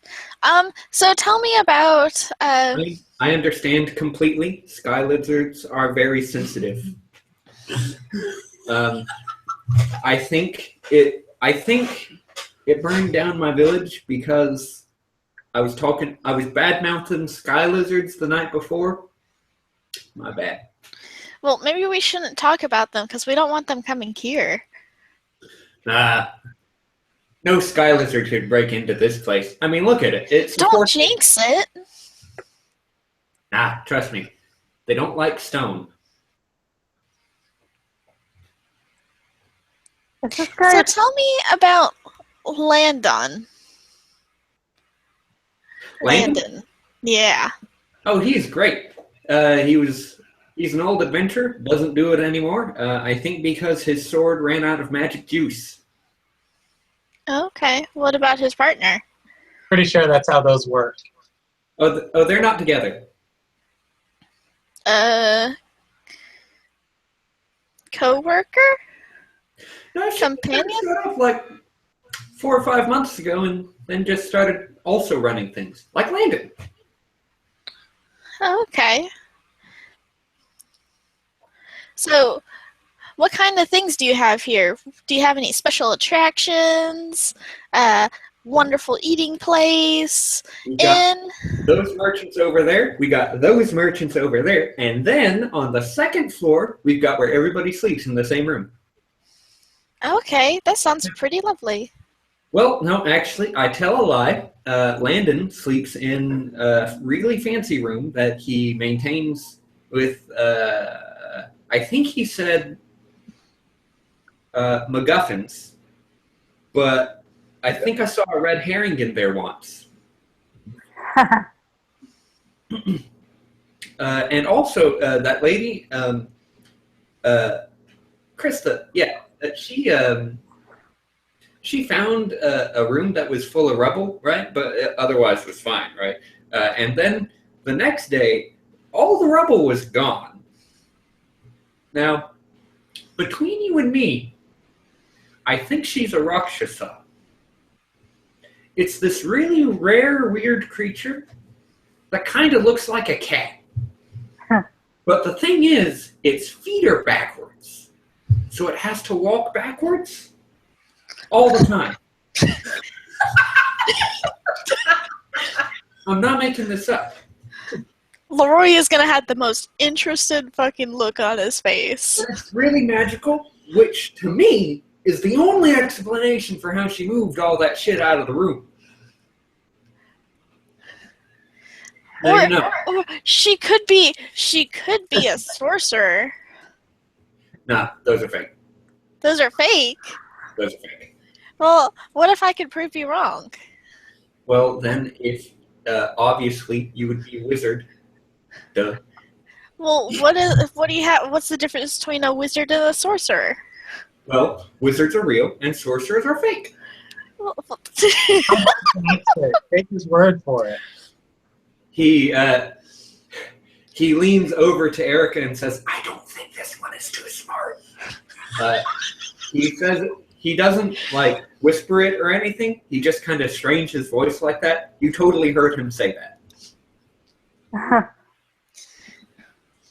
Filbert says, "I'm gonna go talk to your man horse," and he walks off after James. Oh God. Leroy is just gonna shake his head and be all bouncy and just go over to the two people, Krista and London thing. Landon. Landon. London. Well, the O throws Look me out. off. His sword, it's called Big Ben. London has fallen. Because he took the town. On the bridges falling Just walked down, up to the clock. falling down. This is 5 now. You should have made his partner Bridget. That way they could have London Bridget.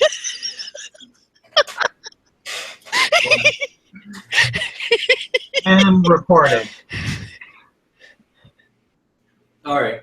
You approach the duo. Krista looks at you with a glare. That's really the only way that you would describe it.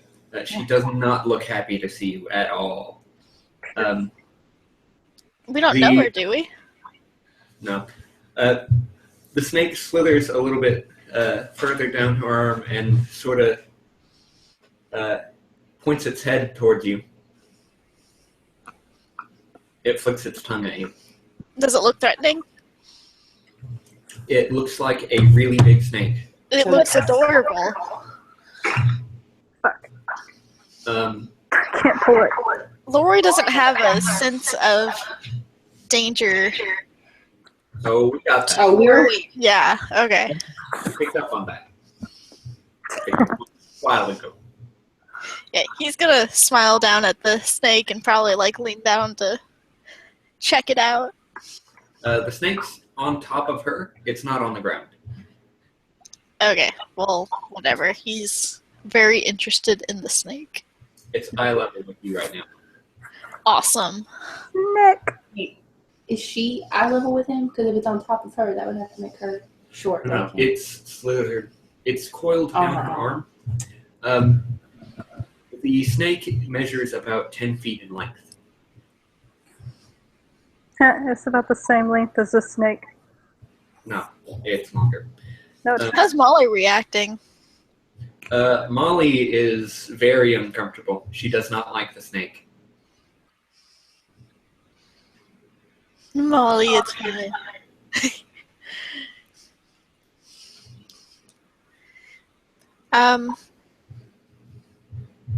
But yeah, he'll say hello and I suppose. Landon says, "Greetings. You are new here." Yes. I'm here looking for two people.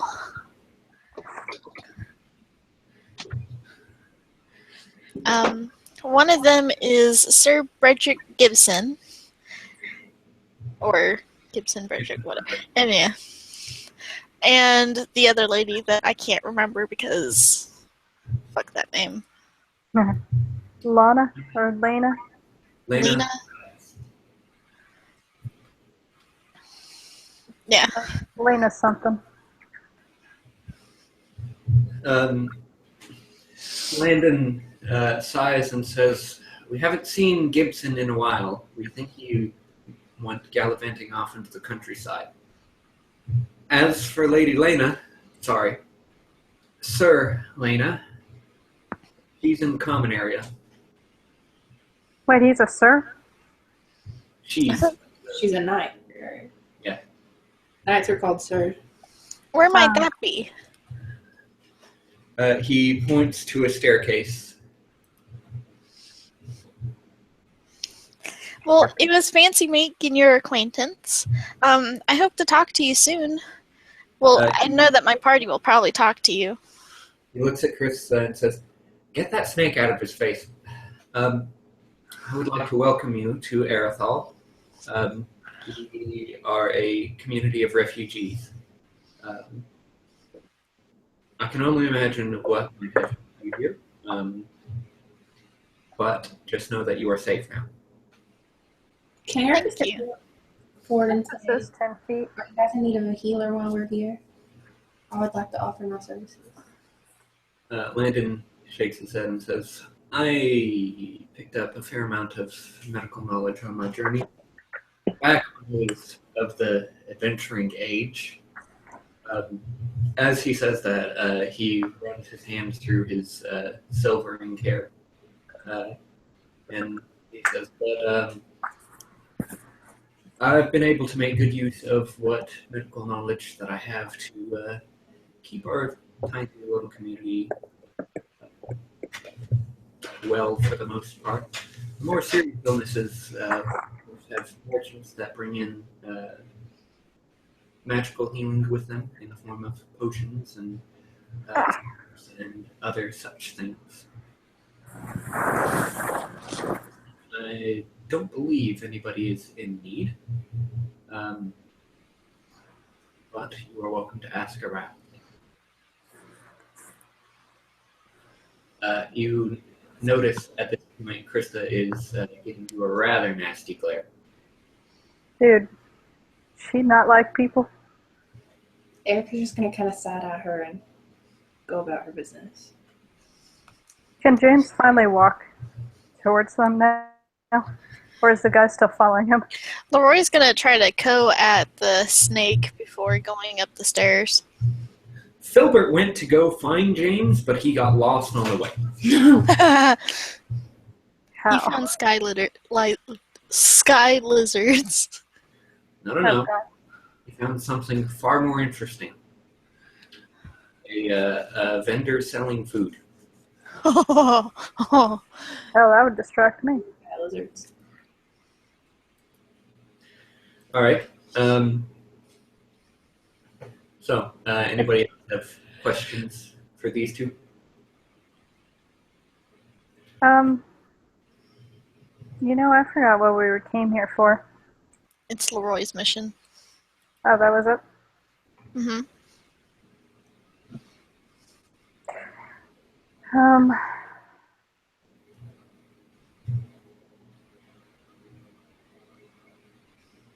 I guess James would kind of ask if, what kind of community is this supposed to be? Like, is it just supposed to be someplace for people with no homes to go? Or is it just supposed to be, or trying to be a little village or community? Landon says, "We exist outside of the rules of society. Normally there would be some sort of lord sitting at the top of this, of the community, taking advantage of all of the goods and products that come through, but not here. We're all equal here. There's no rank. There's no hierarchy." How are your resources? Well, we have a few indoor and underground gardens. There's no shortage of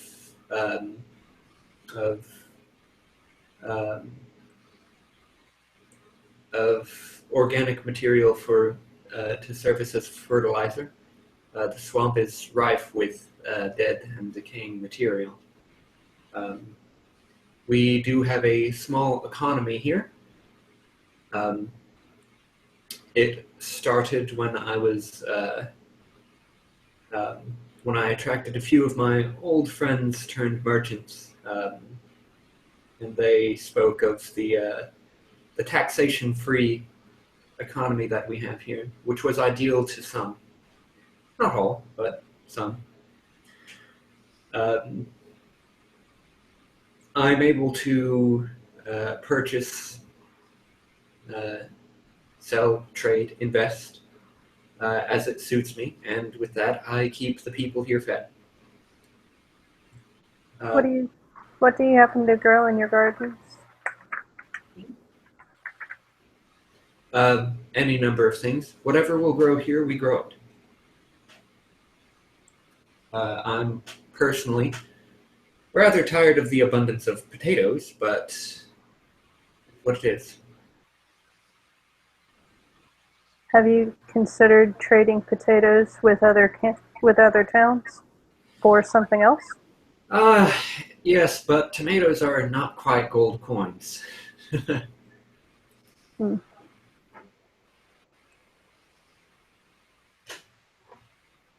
Tomatoes can grow in this area.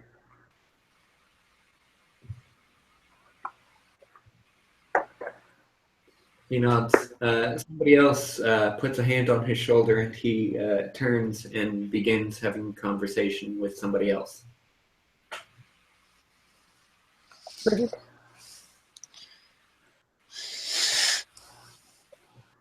You are standing in the middle of a group of people, all hoping, apparently, to get a chance to talk with this guy.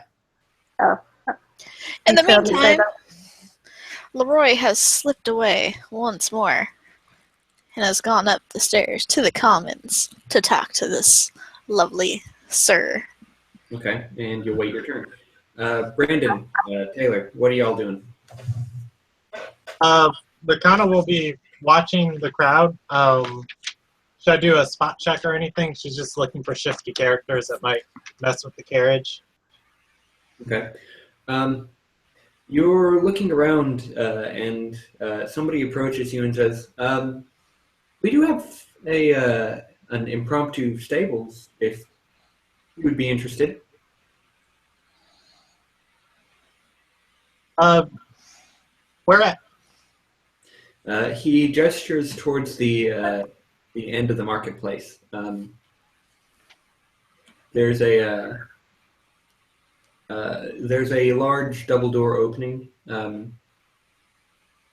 in that direction. It's fairly well lit via torches. You can see that there's hay on the ground in the next room.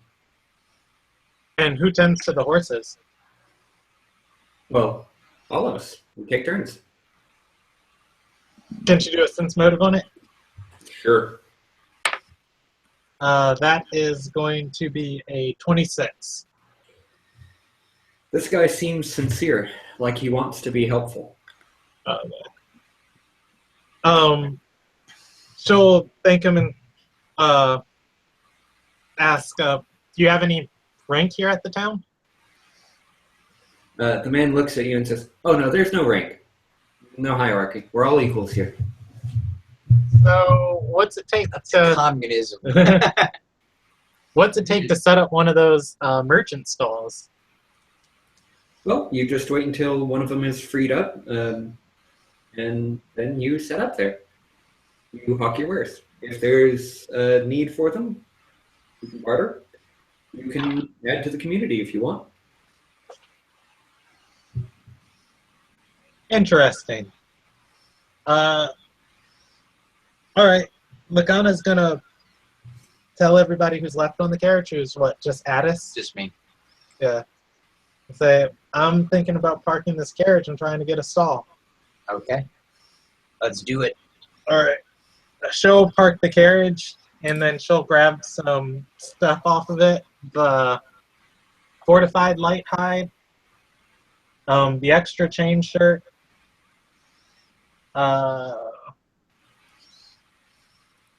one of the belt pouches of probably rotten belladonnas by now. Yeah, they're not fresh anymore. Yeah.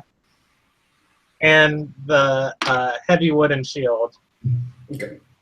And probably the merciful dagger if Erica didn't want it, and just go wait by a merchant stand. I do want it. She does want it. You hand it off? Probably with some RP. Okay.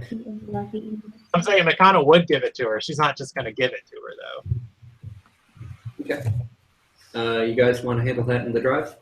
Or... Yeah, either or. I mean, it wouldn't be anything more than her asking for it. Sure. You were in the throng of people, right? Okay. You see Makana going and setting up near at one of the vendor stalls. I'll make my way over there. Okay. As you leave, Ken follows you, but he is stopped briefly. Krista Kelray has reached out and grabbed him by the shoulder. Do I see this happen? Yes. Can I pause and wait for him? Sure. She leans in until her mouth is right next to his ear. You see her lips moving, but you can't make out what she says. As Ken staggers away from her, she winks at him and then returns to the center of the crowd. All right, let's go, Ken. Erica's gonna raise an eyebrow. What was that all about? Ken says, "Don't fucking ask me. She's crazy." What did she say? She said something about I have a nice ass and something else I didn't quite catch. It was in another language. Wait, did she just give everybody a... Did this chick just give everybody in our group a stank look except for Ken? Yeah, and she told Ken that he had a nice ass. That's What funny. the fuck? That's funny. Totally gonna be not okay with this. Well, she wouldn't tell James that. He has a horse ass. You have a nice ass. I don't own a donkey. I'm half horse. Good. Damn it. Okay. All right. You meet up with Makana and Addis at the stall. Ken is he's holding it together. Like a real champ. I mean, he got hit on. It's not like somebody stabbed him in the back. I don't know. How tough of a grip Krista has. Oh, wow.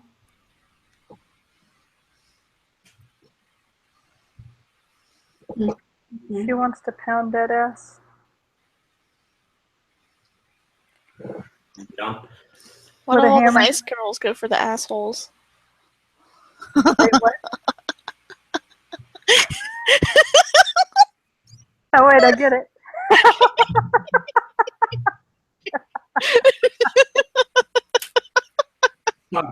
Anyway. You notice that Makana has set out the dagger that she was using previously on the market stall. Does Erica recognize it? I wasn't here last week, so I don't necessarily know that she knows what it is.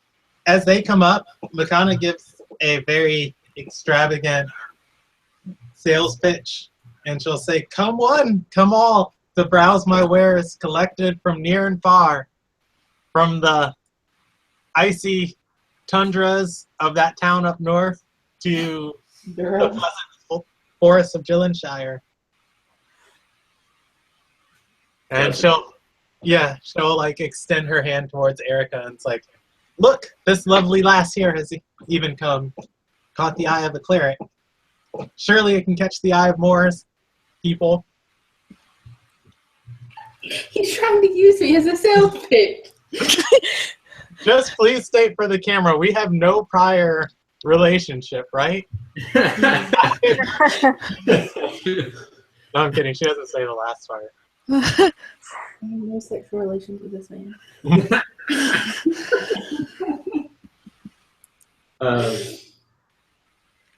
Anyway, back to my original question.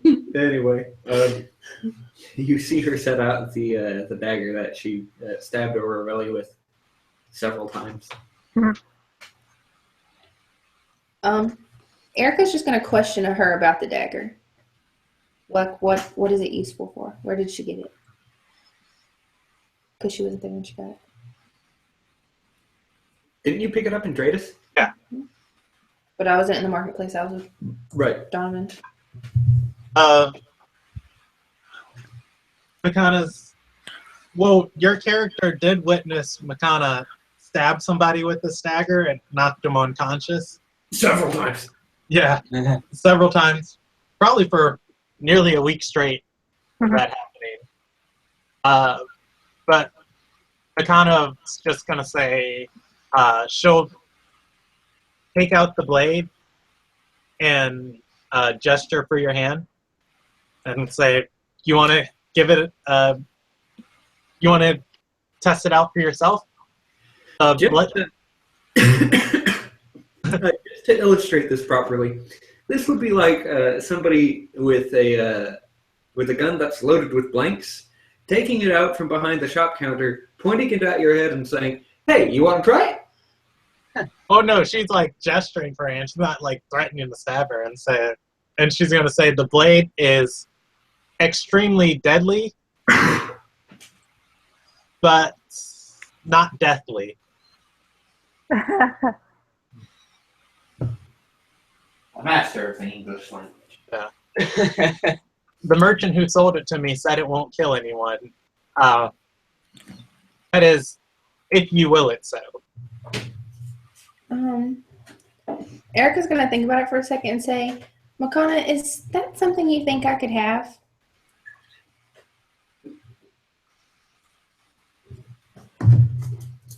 I really don't want to look at it anymore.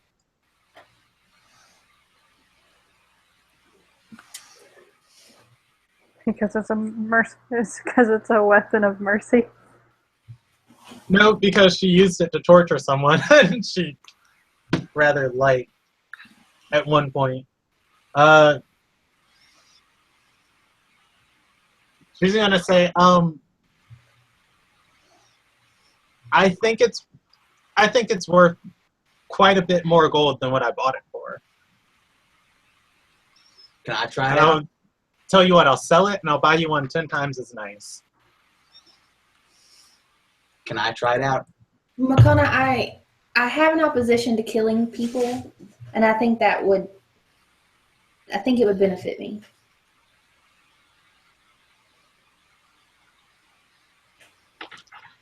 You can have it if you work the stall for half of the day. How about I pay you what you bought it for? So you're not losing anything.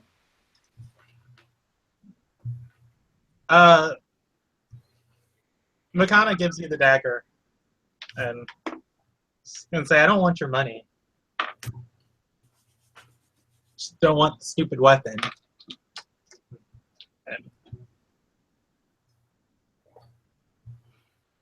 she gives it to you without any money.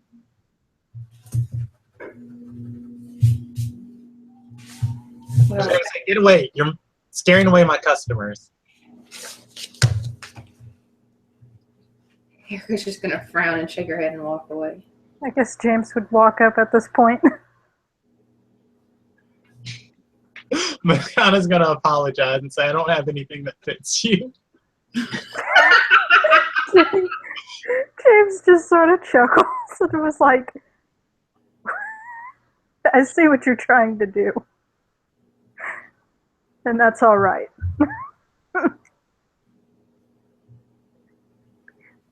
Do you need help with anything? Charisma checks. My charisma check? Dude, I wish I was there to help you, but I'm not. I could bring in all the customers. I Makana's could dance. Say, I figure if we try and sell these for what they're worth to a merchant, they'll probably try and buy it for a little cheaper. If we can sell it to some travelers who might need it or some random customers, we'd probably get it for its going price.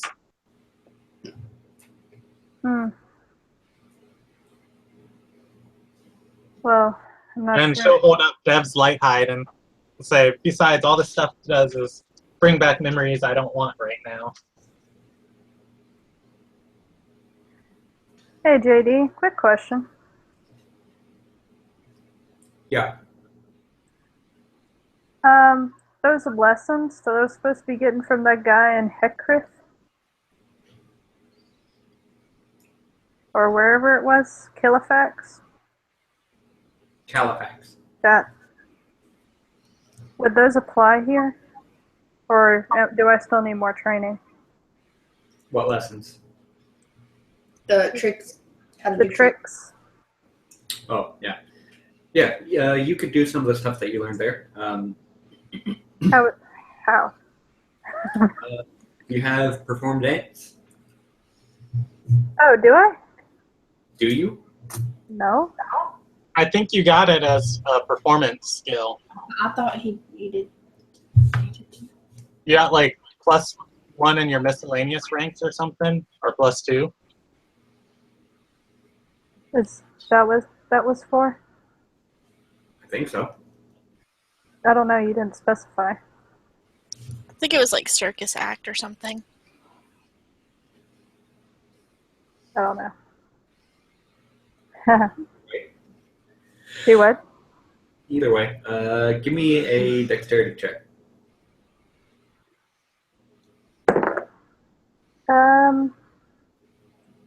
Six. 22.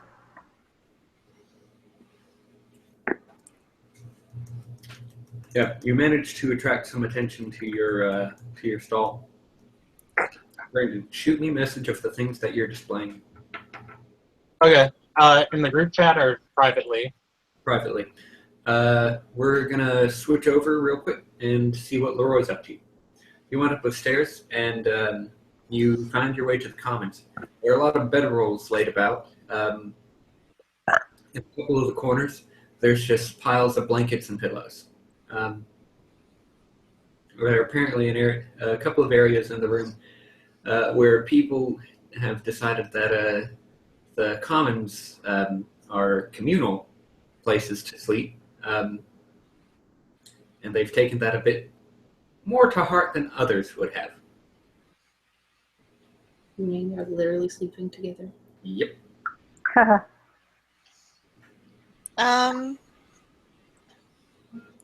He's gonna ask around for Lena. Okay, how do you do so? Ask the person that's awake that's not having sex or in any other kind of Okay. active. So you grab the first non-busy person that you see and ask for Lena. Yeah, as long as they're not sleeping. They point you in. They point you towards one side of the room where you see a woman in rather plain clothing, speaking with a bunch of children gathered around in a ring in front of her. She appears to be telling some sort of story. Okay. Leroy is gonna walk over to that area with Molly and sit down with the children.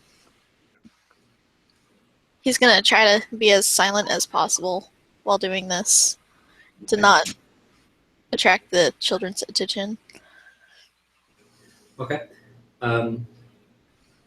You appear to have walked into the middle of her on the tail end of her story. She says, and then the great Abbot Vox took the phylactery in his hand and burned it, crushing it slowly, That's a graphic story. slaying the lich forever. And then the town was safe. It lived happily ever after.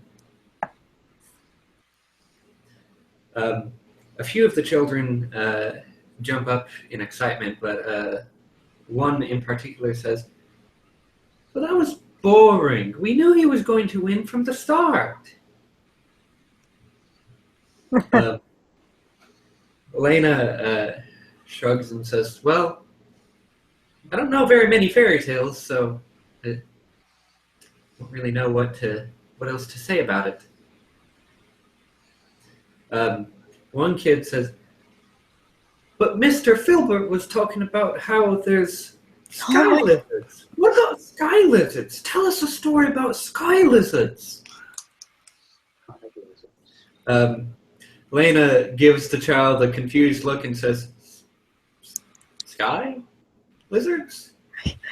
Leroy will lean forward and just whisper to her, like, say in a hushed voice, but enough for everybody here to hear, "Dragons." She goes, "Oh, dragons. Right. No, sky lizards.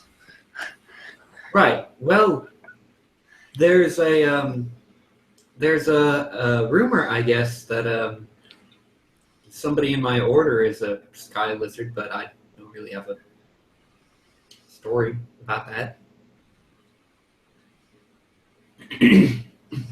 She says, "You know what? I'll let me go and think about it. Maybe I'll have a better story for you tomorrow." The children stand up and go about their way, and Lena looks over at Leroy and says,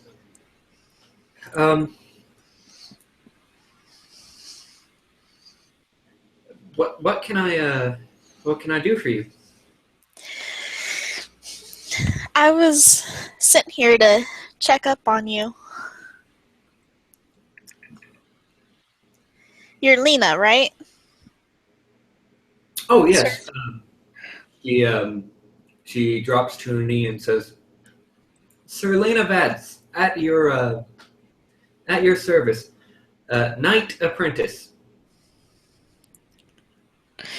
Leroy will giggle and just shake his head in embarrassment and just say,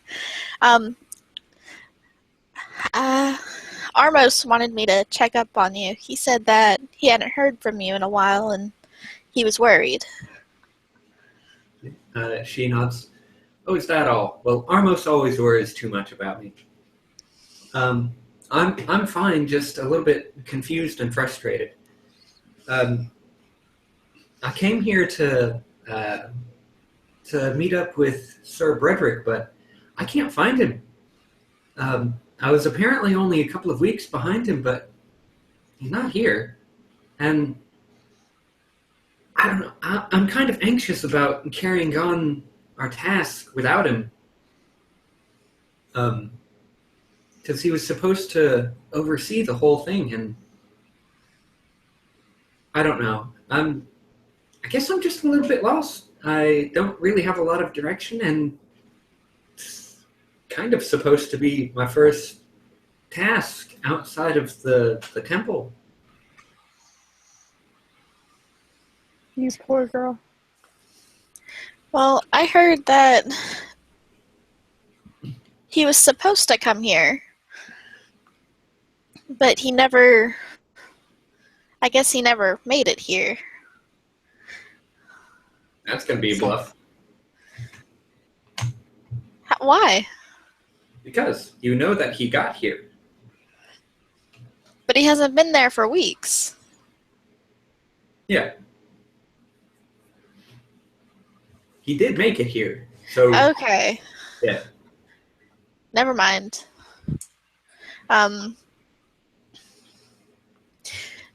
He'll ask, do you have any idea where he went? Or if he had any other plans? What was your mission? Maybe me and my party can help you find him.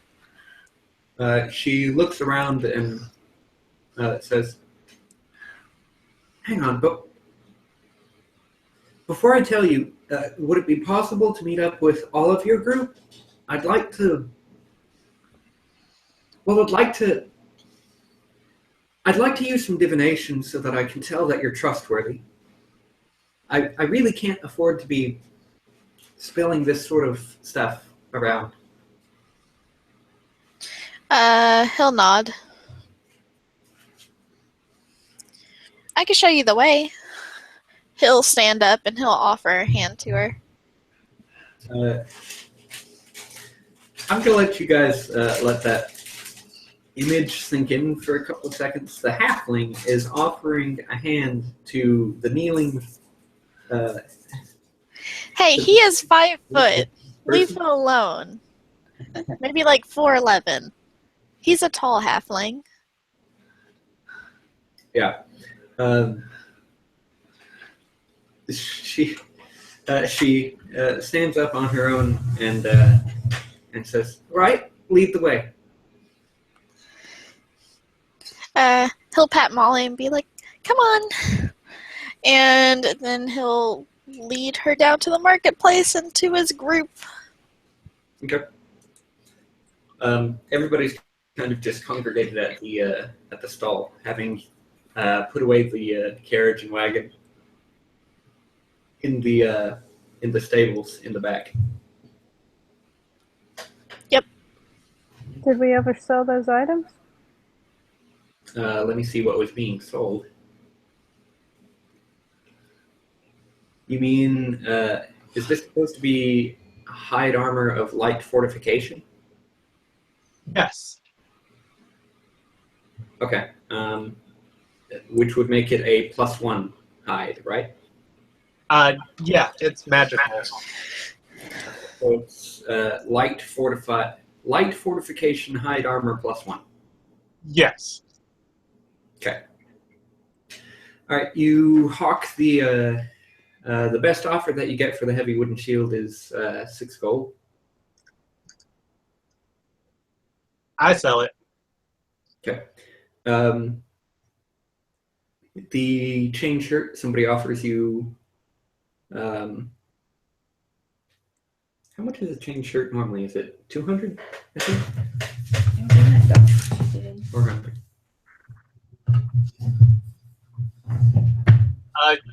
The 8 small chain shirts sold for 400 gold. Vendor price. Yeah. The best offer you get for the chain shirt is 60 gold. 60 gold? All right. Nobody makes any offers for the silver nuggets or the hide armor. Filbert wanders along and asks about the belt pouch. He says, "What's in this?"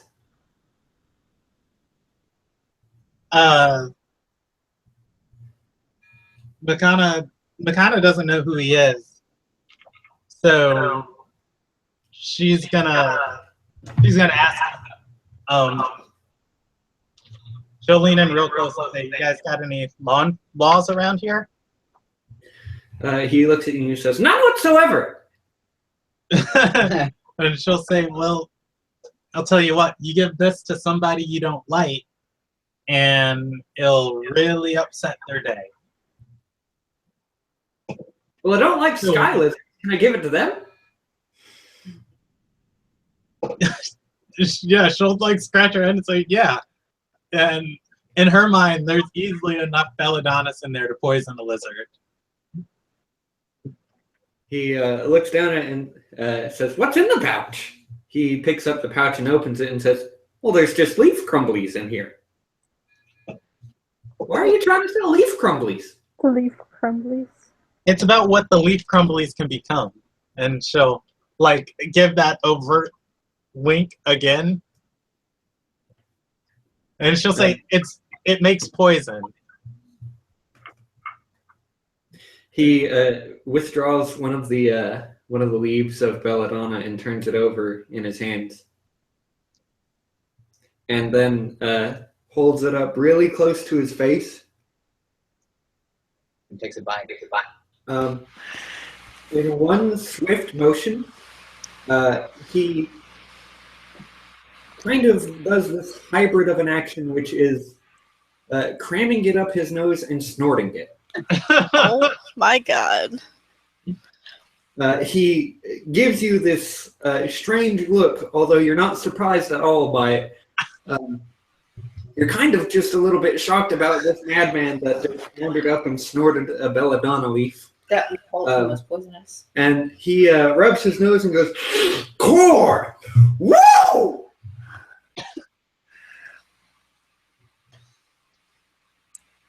He blinks a couple of times and rolls a fortitude save. Poor Filbert. He collapses on the ground. Wait, can Makana give him a medicine check? Because you don't have to be trained to do those, right?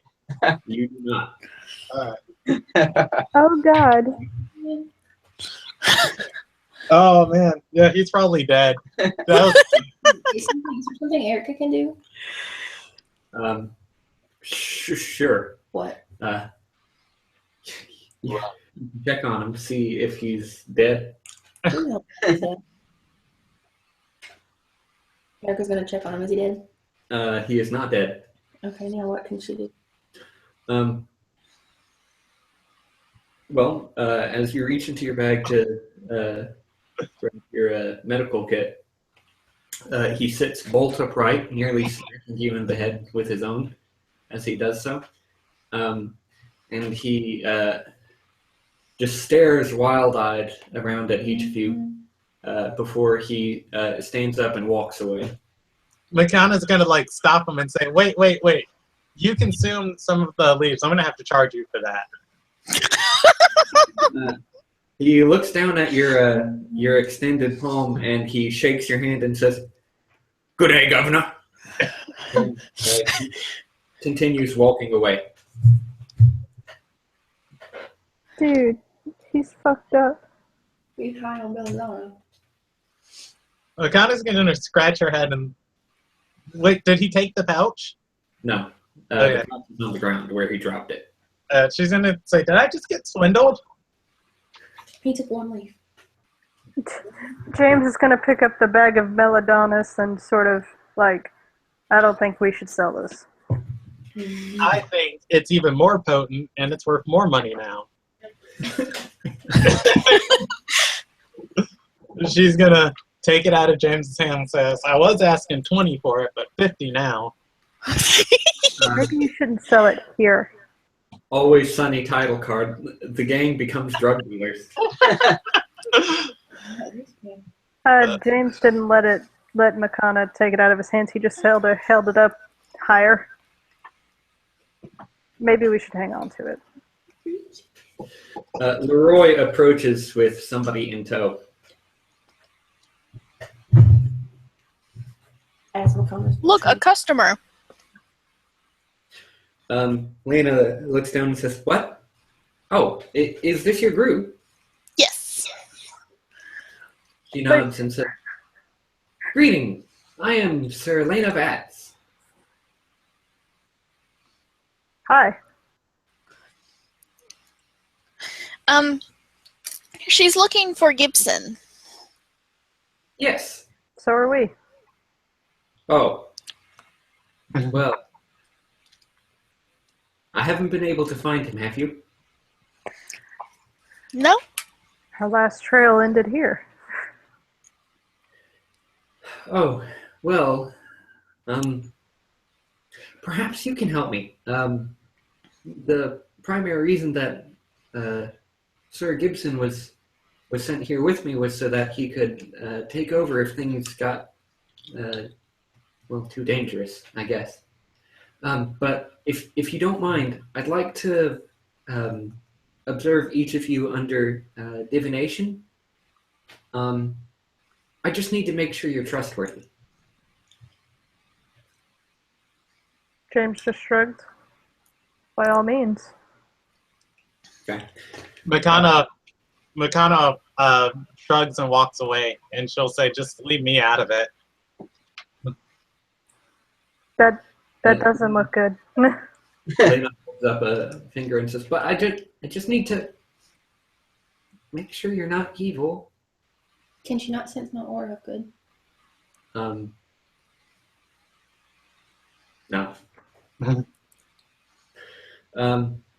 She will shrug and say, "Well, okay. Well, most of you are here, and well, okay. Well, here we go." She uses detect evil on each of you, and upon finding that none of you are evil, says, "Okay, so I can trust you with this, right?" Yes, of course. Okay, well, here's the thing. I was originally, well, it's kind of embarrassing to maybe, but I was a knight over in Lorfin. I, was knighted by the Dwarf Lord, and I was approached by a member of the Shining Chalice, and was inducted into their order. I trained for several months at their temple, and viewing the bored looks of the party around her, she says, "Right, well, I was sent here with, well, not with him. Obviously, if I had been with him, we wouldn't be separated, right? But I got sent here with Sir Brederick to investigate a rumor that we had heard about some sort of devilish animals creeping about the hallways here. Outsiders, demons, that sort of thing. And, well, I got here and I haven't seen anything out of the ordinary, really. I mean, I guess it could just be rumors, but demons, they're a serious threat, to the realm.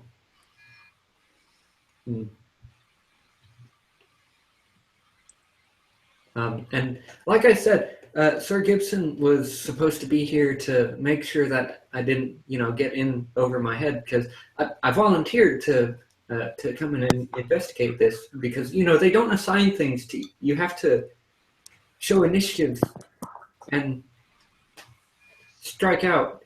And Leroy will reach out and tap her leg or something and just be like, "We understand." She says, "Right. But if Gibson isn't here, I'm forced to assume the worst, and in that case, I have to undertake the investigation in full on my own. But there's nothing in the rules that says I can't have help. Do you think you can help me?"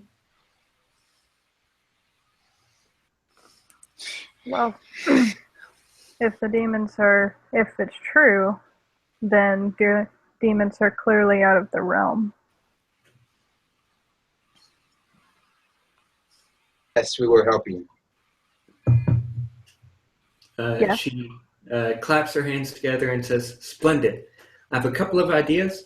I've kind of been not really looking that hard for demons. I was waiting for Sir Gibson to get here because, to be very honest, the idea of facing demons kind of terrifies me. I'm very afraid of demons. Incredibly so." Maybe you're in the wrong profession.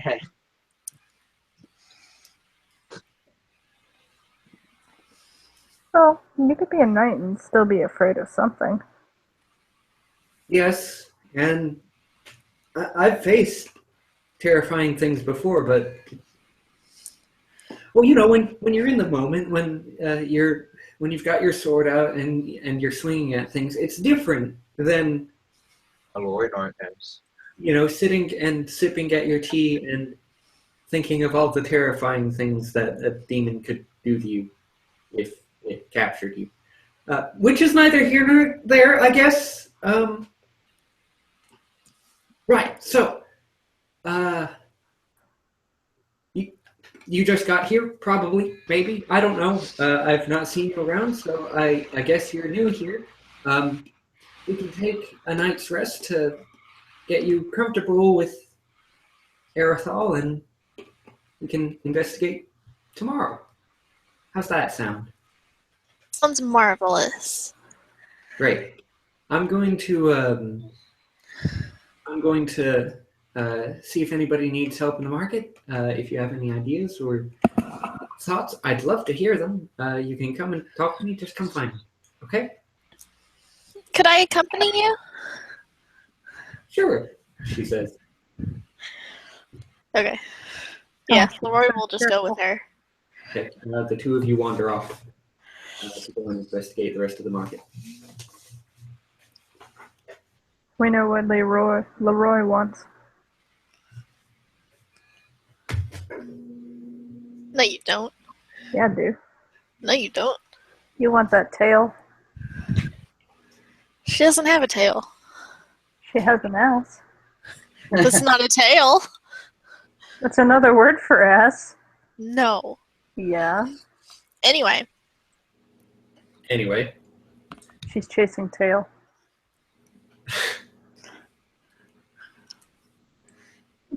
After Lena walks away, let's get around to spot checks. Spot checks. She has a tail. Correct. Ooh, that was really good. Oh, yeah. 14 plus 4 is going to be 18. I'm glad somebody knows. I got a 29. James sees the fuck out of anything. I have X-ray vision. James. Out of everything. He sees Filbert fall in the distance. Through a wall.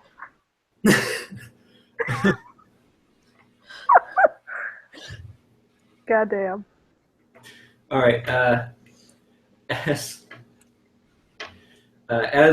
As Lena walks away, anybody who beat a 15 notices that Krista is staring in your direction. Let's see. Let me roll for Ken real quick.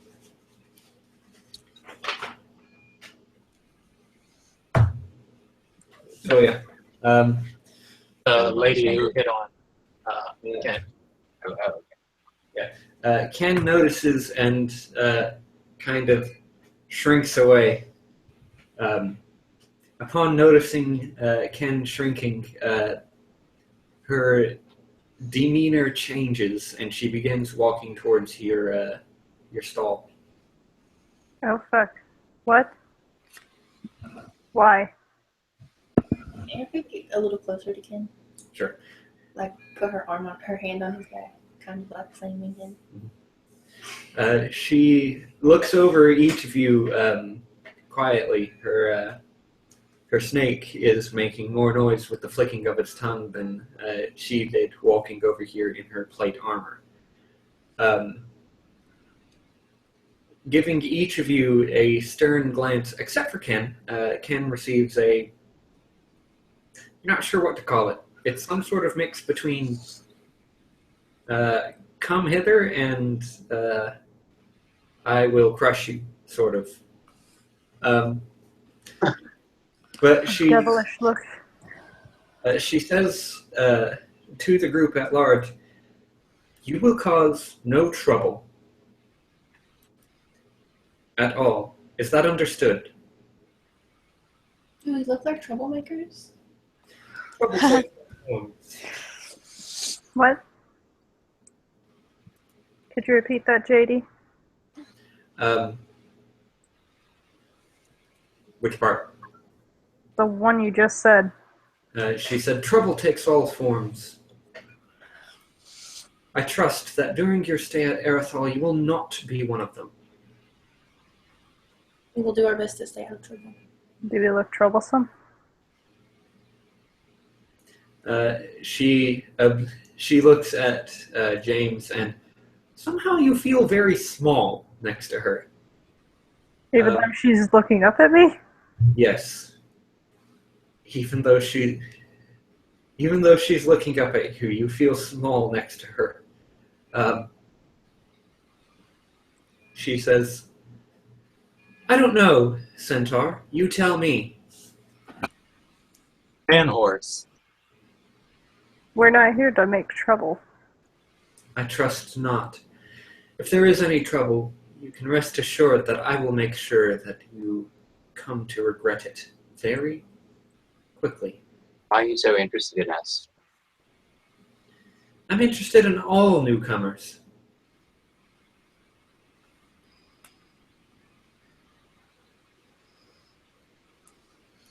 What kind of trouble do you think we'll get in? She shrugs. Do you get a lot of troublemakers? More than you would think, and more than I would hope. I've already dealt with one troublemaker already. Who? Well, his name was Nunya, and his surname was Business. What if it was Broderick Gibson? Oh, bitch. How did you deal with him? That is for me to know, and if you are a troublemaker, you to find out. Pray that you never do. Noted.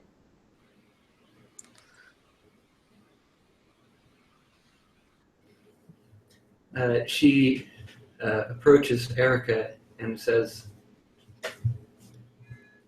"A holy woman, Yes. what brings you here?" I'm accompanying some friends. She has so many holes. Well, she is a girl. She's holy. Can we not have a serious conversation? I mean, Apparently not. Like cheese. What? Oh my god, that's... Like Swiss cheese. Don, I'm about to mute you. I'll be good.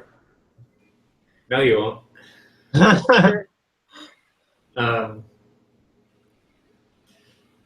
Eyes to herself. Let's see. What brings you here? You were accompanying some friends. Did I say anything after that? No. Okay, that was when we got interrupted. Jeez.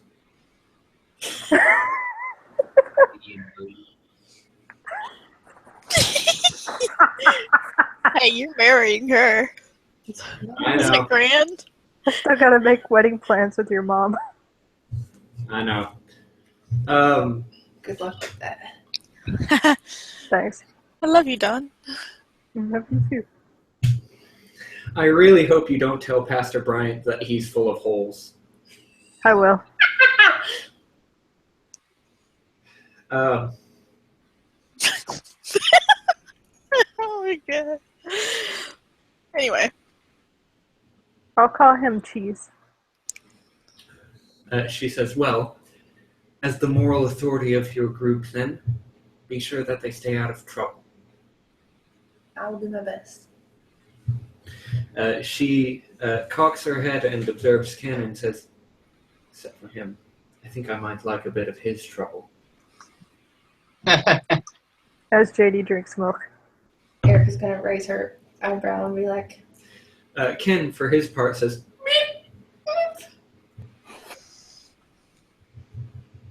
I think I'll keep this one out of trouble too. But thanks for the offer. She sighs and says, "Oh, well then." She turns and walks away. Her snake curls around one arm and watches walks. Yeah, flicks its tongue. Erica's going to do that little. In response, the snake flicks its tongue. As she begins to reintegrate with the crowd in the center of the marketplace, the snake opens its mouth wide, and you can see two rather large fangs unfold. Awesome. Cool. We can take her. Says under her breath for only Ken to hear.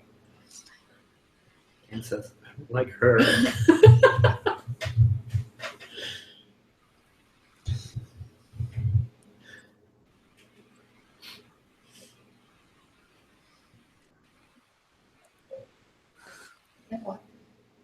Now what indeed? Yeah, Makana says to the rest of the group, we could take her if we needed to. If we needed to, let's choose not to need to. She's just making sure we don't cause trouble in her town. That's all. Threatening you That's with ambiguous violence. Well, not a good sign. threatening violence. Well, if that's her go-to, wait a second, I can't say that because that would be indicative of every single guard that you guys have come across in the game so far. He wants Yeah. Basically. Well, I was going to say, Makana would normally step up and answer violence with violence, but seeing as she just tried to sell a guy poison and almost killed him, she's just like packing up her stall, keeping her head down. Good point. Don't make trouble. Well, I already made some, so I'm just not going to say anything. I think it goes without saying that that Krista does not care about what happens to Filbert. Oh, okay. Well, never mind then. She must not like him. In other words, he's annoying. with his sky lizard. Sky lizards! Sat on my house. Sorry. Don't worry. They don't like rocks. I think you said stones specifically. You should ask Filbert what the difference between a stone and a rock is. Oh God, where's he at? Can I ask him? He's nowhere to be found at the moment. He's riding out the rest of that Melodonus. Not the rest of something. Was he the one that took that belladonna? Yeah. Oh, that poor kid. He's also the one with He's kind of a hobo, so I wouldn't call him a kid, but his loincloth itches. He has crabs. Well, he's not particularly quiet when he's talking, so you probably overheard it. Oh, yeah, and the whole time Leroy was offering her services, she was in the background. He No. Not getting close to that one. Not with a 10-foot pole. You should probably clean your loincloth. Bleach that shit. Anyway.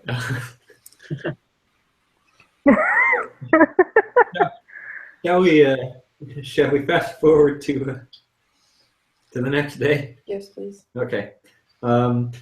For the spellcasters, I would encourage you to take a look at your spell list. Just think about what you may or may not need, basically. Think of what? We may or may not need. Leroy and Lena spend the rest of the day just wandering about, helping merchants with stuff, more or less. For battle? Bless and prayer don't stack. Correct. Correct. Possibly. I might be. I don't have any spells, so I guess I'm just walking around. 10 minutes per level, or to use. Remove curse and curse. There. Both. 1 round per level. That's How many work level slots do you have? One regular, one bonus. Rounds. So, Yeah, remove curse and bestow curse. I want to take remove curse. which so I'm trying to decide if I want Maybe next time. Yeah, I say in prayer, in case prayer ever is to wear off. don't forget you can I leave can and then just use it as a cure spell if I need to. because you have the Lacridus augmentation. So I'd say one bestow, leave that open, Okay. and then prepare all your other ones. And then you can use that slot because it's a 4th level to cast the 3rd, 2nd, or 1st. So what was the other second level spell you said you like? You like sound burst. What was Hold the other person is good. That's what I get paid for. Good. Probably won't be useful against. It won't be useful against outsiders because they're not humanoids. I could keep two dispel magics. one? So Makana's out. Hey, Taylor, Present. you don't have to worry about dispel magic anymore. I have that. So I don't have to involve either. You have that? Yeah. Yes, and I have 4 slots, so Oh. No, I'm just saying that she directed it specifically at Taylor, but I can also. Yeah. That's awesome. that can free you up on things. You like Searing Light, Janie? Big damage. Fine. You really only need to prepare it if you're fighting undead, though. I don't know what else to Because do. outside of undead, it's not really that Ooh. useful except as a direct damage spell. I'm gonna take Bestow Curse because I still want to use it. That's probably not a great reason for picking a spell, but Regular one bonus. you know. Guys, your spells. Shoot. What about Death Ward? Yes. Yeah, it's generally. It's kind of niche, is the thing about it. If you're not fighting against creatures that have instant death effects, it's not Not useful. useful. Yeah. I don't know what we're fighting against. If we're fighting against anything. You're fighting against demons, supposedly. I don't know anything about demons, so that doesn't help me. Well, Well, shit, neither do I. No need to get snappy. that's a really, really good spell.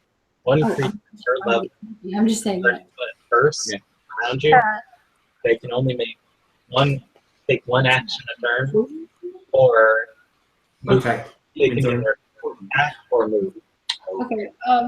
but they can't. Oh, that's. Several spells. Yeah, What about restoration? really good because the higher level you get, the more people it affects. Some demons do have poison. Thing is it concentration? A number of them have disease. So is that a yes? No, and see that's what's great about it. It's one round. I mean, you get the ones that have arrows next to you. And what about divine power? That's the one that turns into cold. I know. So Yeah, this it's like level would be Claire, tell us. yours first. It's an F30. I don't know. Yeah. I think. Let's see. So radius. So it's centered on you, 30 feet that way, and you have to pick 7 creatures in that space. For spell-like ability. Next level, I can get that, and I can get a 4th level spell. Okay. That just lets. You have a huge selection of great spells you can make yourself.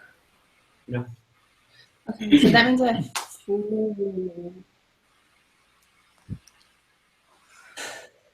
Also, if you recall, what we're going to get into is sort of skill check heavy thing. Mhm. So one of the things that you'll probably want to do is have a couple of preparations of guidance. It's an Orison I have it 0th level. prepared. Yeah, I have two with him. I might go with 3 personally Okay. in this instance. Also, using the detect spells can help. That's what I had prepared was 1 detect magic, 2 guidance, and 1 light. It I might- also have detect magic if you want to free up a spell slot. So you could go with another instance of guidance in that case. Because I only have 5. Yeah. I was referring more specifically to things like detect evil. Ooh, I have that, but it's It's first level, right? yeah. But if you're doing an investigation, it might be handy to be able to find nearby sources of evil. I'm gonna keep Shield of Faith because we talked about viewing games with Shield of Faith for that particular reason. Okay. Yeah. I guess we're gonna detect evil and keep iffy on the list. All right. You guys sleep in the commons, or do you find another spot in the fortress? Heck yeah, I sleep in the commons. Okay. As you're looking for a spot, you notice that the big piles of blankets and pillows basically is just like a dog pile, essentially. This is great. I love it.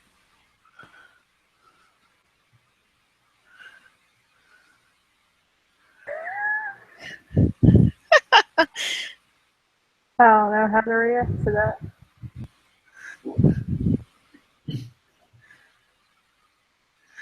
Don, you are pleasantly surprised to find out that the stairwells are large enough to accommodate. Horsiness. Oh. I don't think I know how to act. So shocked. Should I go And the this stairs way? are still a bit difficult for you to sort out because of your 4 legs.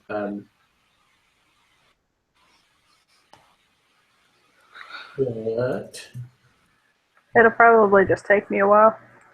yeah, it just takes you a little bit to navigate them.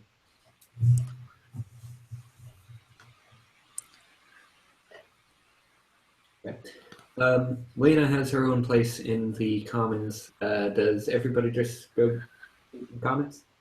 There's plenty of spare bedrolls. I don't need no stinking bedroll. Because I cannot.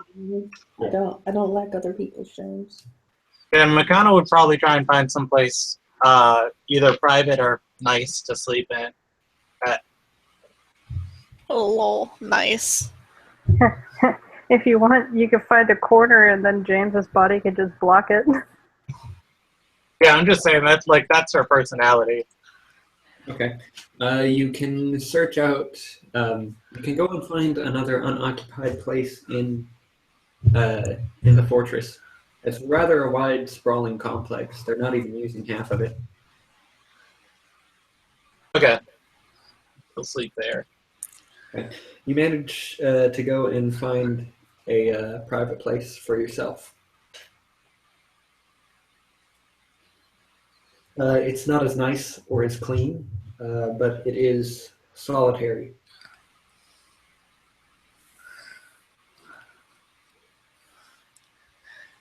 Right. Yeah, she'll sleep there. Okay. Does James accompany Makana? Yeah, he would. Okay. And the rest of you are in the commons? Yeah, but just note that Eric will stay particularly close to Ken. Okay. Given yesterday's occurrences, Ken has no problem staying nearby.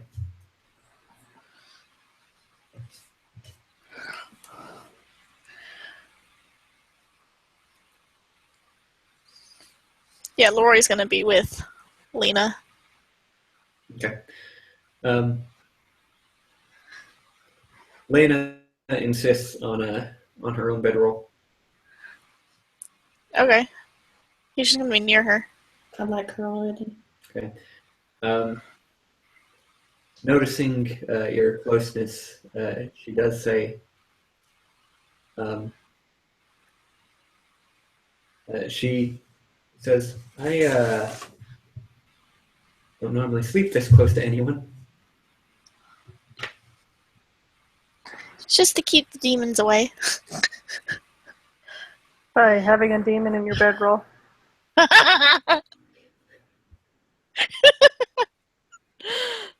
Sweet baby Jesus. Either way, he's cuddling with his dog. Okay. That's weird. I love Molly. Yeah, Molly is awesome. She's a smart. Molly's a good dog. She cuddles me. Yeah. When asked the question, who's a good dog? Molly doesn't say anything because she knows. She knows she's the good dog. Unlike Joanna. Joanna's like, who the fuck is this? Who's the good dog? I'm the good dog. I'm the only dog. You have no choice. Anyway, all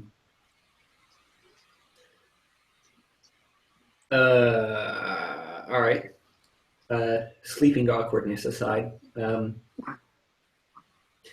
come daytime, Lena dresses herself in her full plate,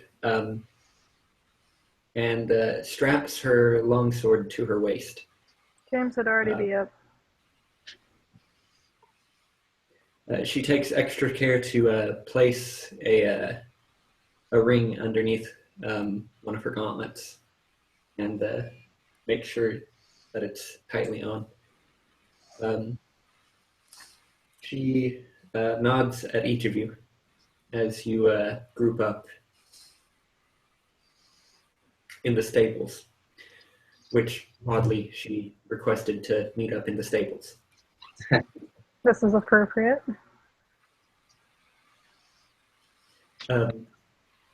She nods and says, "Good morning." Looks Good morning. at James and says, "Oh, I'm sorry. Does this offend you? I didn't mean to."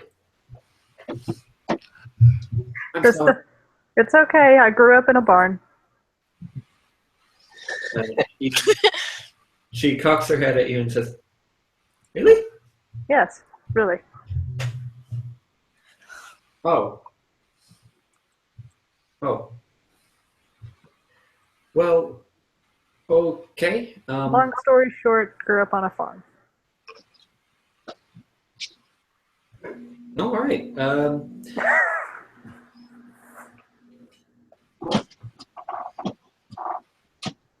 Farm story short. That.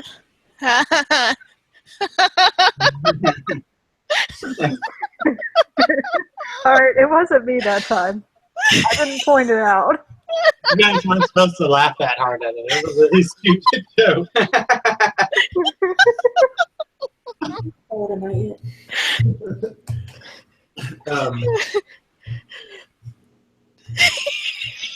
Lena says, I figured that I could go and check out the wing where Landon stays, where he keeps most of his stuff, basically.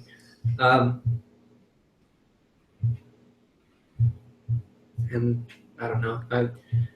I feel like it might be a bad idea if the newcomers are seen up in that area because he has a lot of things that are.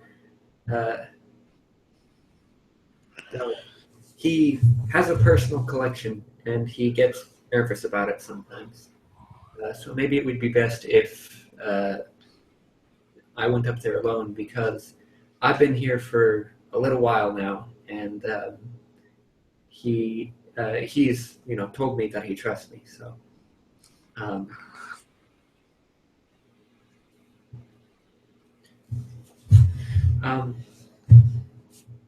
And then maybe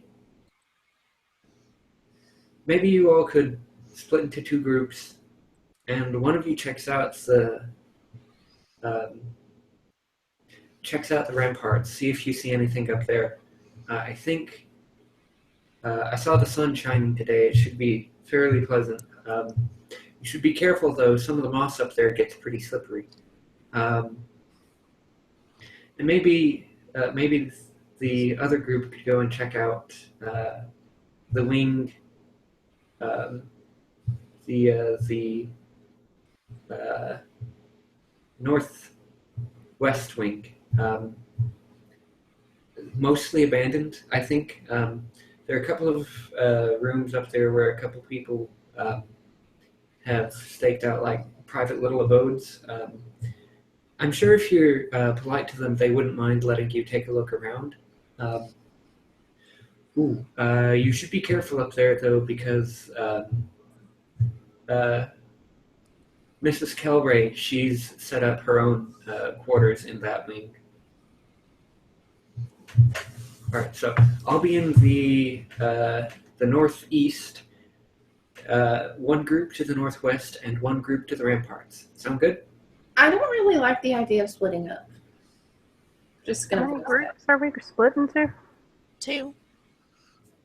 Who's going with her? that. Nobody. She doesn't want anybody with her. Is she crazy? Yes. A little bit. She's new. I'm sure that there's nothing to be afraid of up in Landon Legate's quarters. I just have to be sure. Can I You know, spend be some thorough. on that? Sure. That's gonna be a grand total of like 14. What's the result? 14. 14. Okay.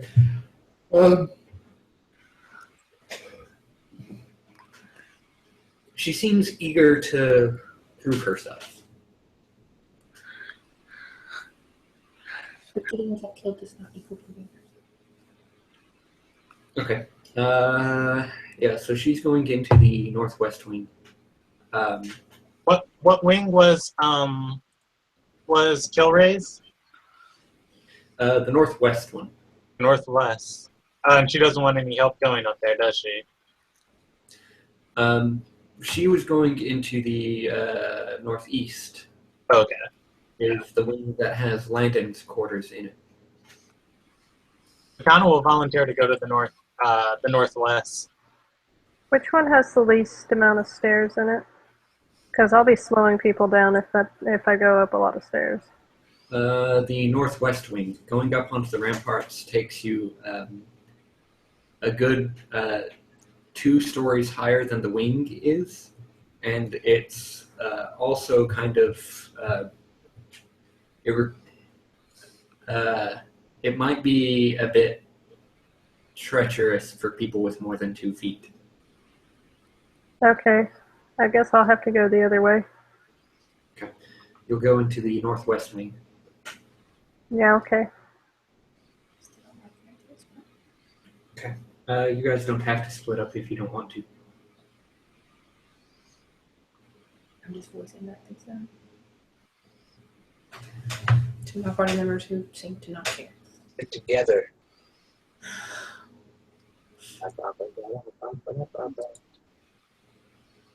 Connor's happy to take like the more dangerous route, but if you guys don't want to split up, it's cool too. I just, Erica just remembers the last time we split up and a man dying in her arms and because he was stabbed to death. Good times. I would prefer for that not to happen again. And then we were only feet apart. We weren't like half a building apart. Yeah. I'm pretty sure if the time came to, we could run pretty fast. That's where knives came from. That's where. I'm just saying.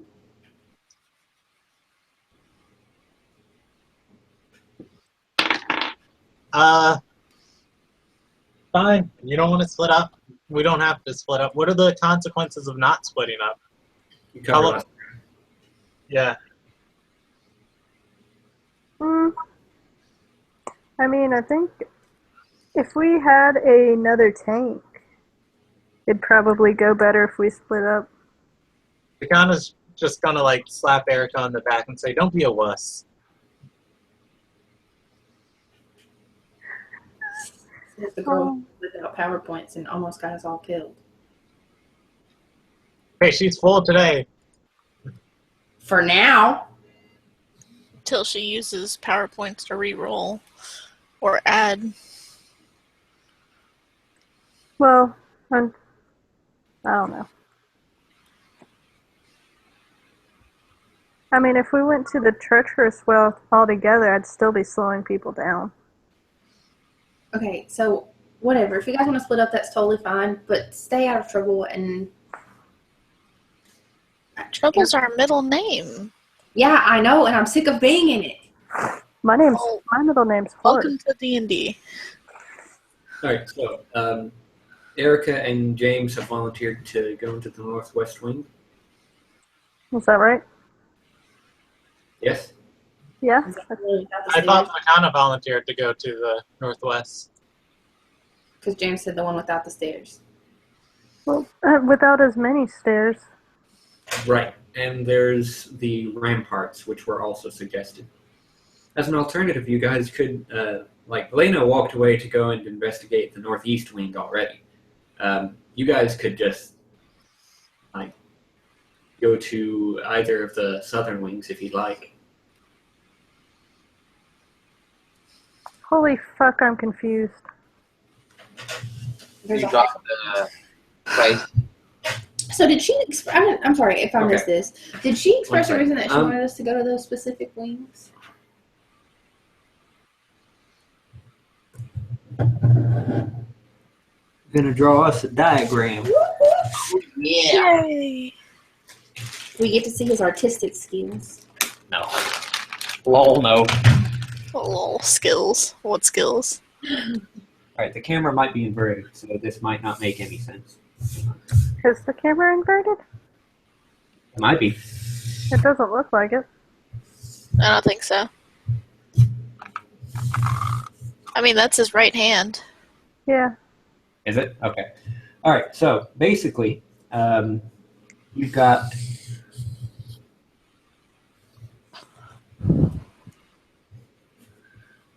It's a a square. rampart. It's a rectangle. Close enough. Those are squares. Alright, okay, let's see. North is actually this way, more or less. Why'd you draw them? Well, I suppose it actually doesn't matter. Yeah. Alright, so you've got northwest and northeast, southwest, southeast. Alright, so northeast is Landon's quarters. Northwest is private and or Krista's. Sorry. That's Ellen. the one who's got the hots for Ken. Yes. I think Ken should go. And southeast is the commons.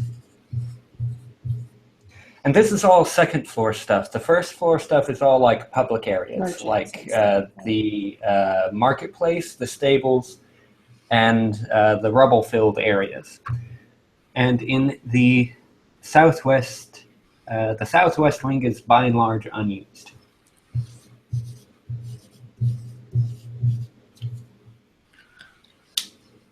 I kind of want to go to the unused area, because that's probably where we'd find them.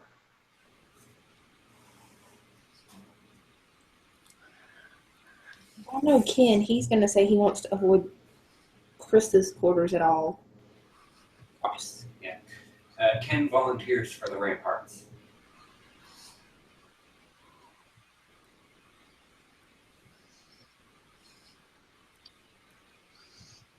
So the most dangerous one's the northwest.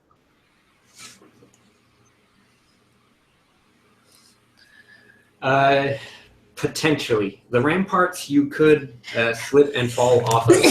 It did rain recently, Bless you. and you were warned about moss. But these are the two places she wants us to go. Yeah, she wants to check out the northern wings first. Oh, Okay, so I think we should split up in 2 groups of 3. At least that way we kind of had some manpower together. Yeah. Now, who goes where? Count of volunteers for the Northwest. Okay. northeast. I'll go with Makana.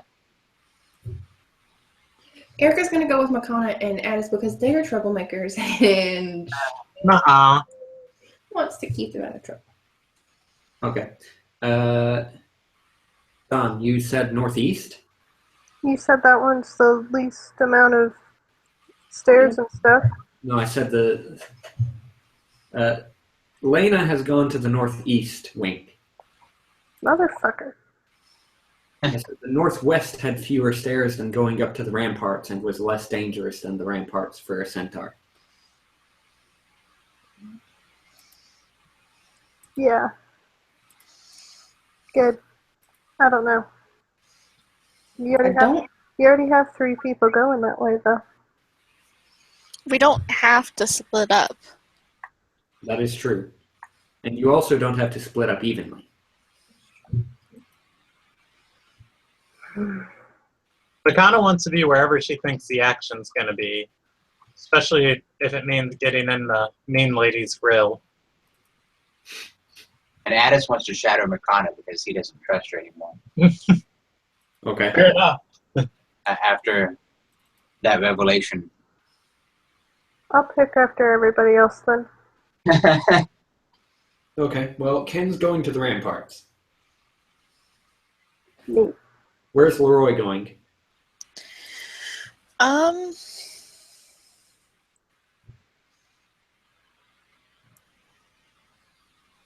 Just surprise me. Eeny, meeny, miny, mo. She's going to go with Ken. Tiger by his toe. Okay, let's go with Ken. On the notion that Leroy goes with Ken, Ken draws back and says, okay. Hey, he's not a werewolf anymore. Ken nods and says, not what I'm worried about. I was trying to give you some peace of mind. Okay, so it's a 2-4 split then, with Ken and Leroy going up to the ramparts and everybody else going into the northwest wing. Looks like. I suppose so. Oldie-kitey.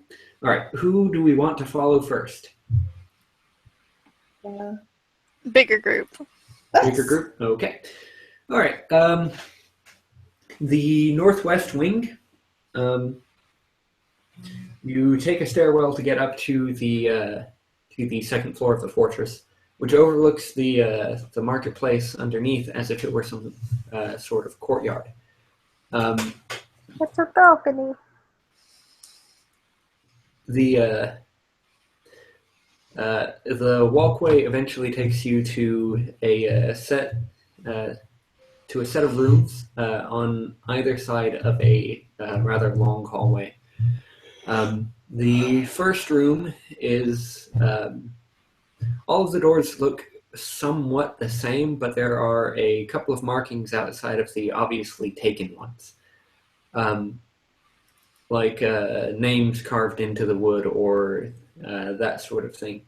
On the first door on the right, there is a rather intricate snake carving in the very center of the door. I know who that one is.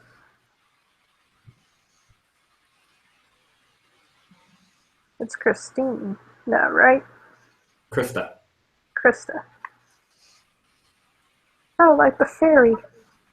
Yes, like the fairy from Fern Gully.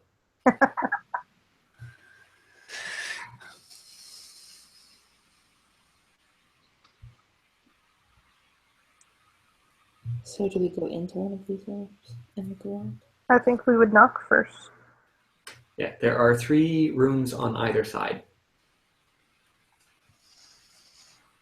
Should we check each one in a group, or should we just take one door per person, or what? Check it as a group. I agree. Okay. Which one do you want to do first? The How about closest. do Chris's and get it out of the way? Okay. Okay. You reach to the handle of the door. No. Knock. Okay. You knock. There's no reply.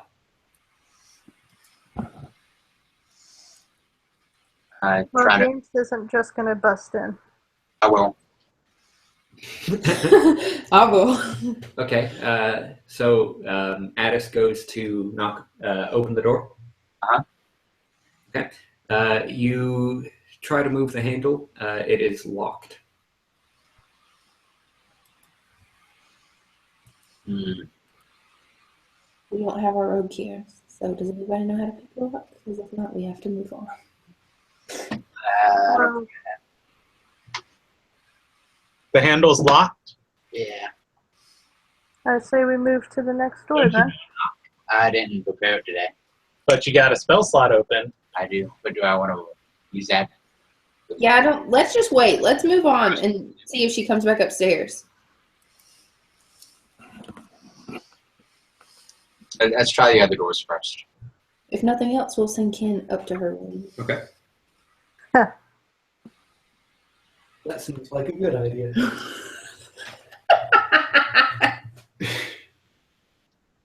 All right. Which door do you go to? Hers is the first on the right. There's 3 on the left and 2 more on the right. Let's just go to the next one on the right. The next one on the right? Okay. This room does not have any marking on the door. A test of the doorknob indicates that it is not locked. So, do we go in? Yes, we go in. Knock first. James knocks. There's no reply. Then Erica's just gonna walk in. Okay. You open the door and walk in. Aside from a little bit of rubble, this room looks mostly clean. There's no signs of anybody having been here recently. No personal belongings, no bedrolls, no other items of comfort. So basically nothing. Mhm. So what exactly are we looking for? Good question. Are there any checks anybody would like to make? What kind of checks? Like search checks? Yeah, sure. Can we do that one? Sure. Do you want to inspect the pile of rubble? Yeah, sure. Okay. Okay.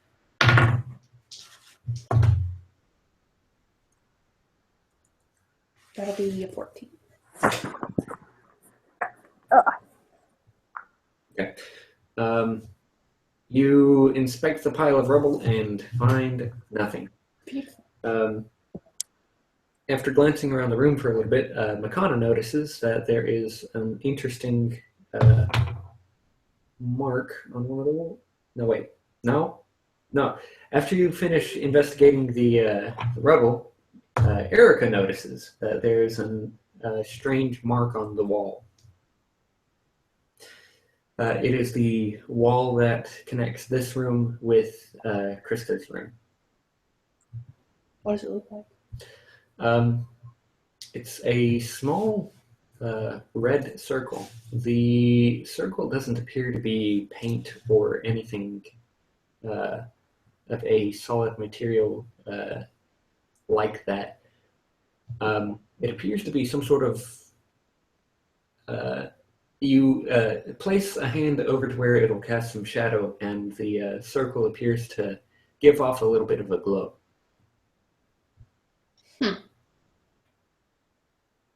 Interesting. Does it do anything else when you touch it? You want to touch it? No. Okay. No, I don't want to touch it. Does anybody else want to touch it? I kind of want to touch it. Touch it. Touch it. Can Makana do a knowledge arcana on it? Can I recognize it in any way? It's just a red circle. Okay. There's nothing to recognize. What if it's glowing? It's glowing. It's a glowing red circle. Red circle. It's not any sort of symbol that you recognize. It's like a big red button.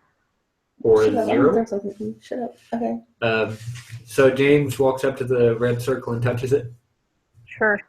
It vanishes. Neat. Well, that's not creepy at all. Maybe it's an alarm system. In an empty room that is not locked.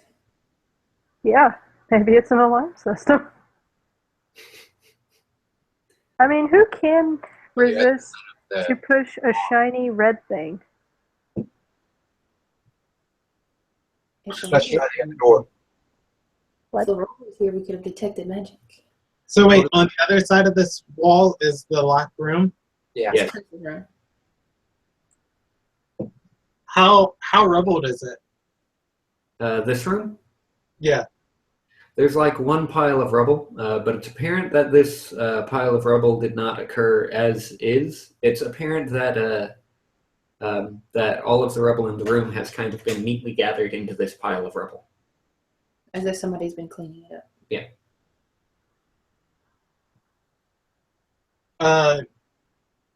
Can Makana push the rubble aside? It would take some time. Okay. As an alternative, you have a centaur nearby who has a grand total of how many more points in strength than you do? A lot. Probably not much. Makana's got like an 11 in strength. Yeah, so 12 or 13. 13. Yeah. you totally beat James in a contest of strength. Yeah, sure. Yeah, Makana's going to ask, James, could you scoot this aside real quick? Just want to see if anybody was trying to hide anything. Sure. Do I roll for that? Sure. Or can it just say 10 or something? I don't know. You can make a strength check, DC 10. Okay. I moved the shit out of it. Okay.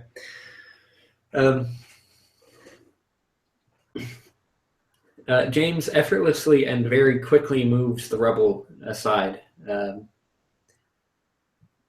There is more blank floor underneath the rubble. Nothing to see here. Ooh. So you have succeeded in moving a pile of rubble from one side of the room to the other. The great feat of strength for the day. Congratulations. Woo, woo. Okay. Do you want to move along to the next door? Yes, please. Okay. When you get to the next door, you see the letter P carved into the door. P? P. Like Peter? Like, what was that guy's name? The stuff that we talked about? Filbert? Yeah. That kind of P? Maybe. That kind Like of a PH? Well, it's just the letter P, so Okay, so knock on the door. you hear someone say, "Just a minute!" Oh my god. Go ahead, Phil. You wait for the "just a minute" that the voice inside declared, and then nobody answers the door. Knock again. Okay. You hear a voice say, "Whatever you're selling, we ain't buying." Oh, God. Knock a third time. You hear what, as a player, you would recognize as radio static, but to your characters is an entirely alien noise. What about the shave and a haircut knock? Radio static. What? Do the shave and a haircut knock. Okay. You do so. See if they do the 2 bits part. You do so, totally breaking the fourth wall, and they do, in fact, respond by breaking the fourth wall. The Kool-Aid Man jumps out of the wall and says, "Oh, yeah!" and runs away. Really? Actually, Asmodeus. Actually. The door opens and Filbert stands before you, nude. Well, hello then. It is immediately apparent why his loincloth itches, because there's a rather magnificent rash that begins at the crotch area but extends all the way around the waist. Does he have shingles? He's got something, and you're afraid. Viewing each of you, he says, "Ah, my good old friends, come here for a hug." No.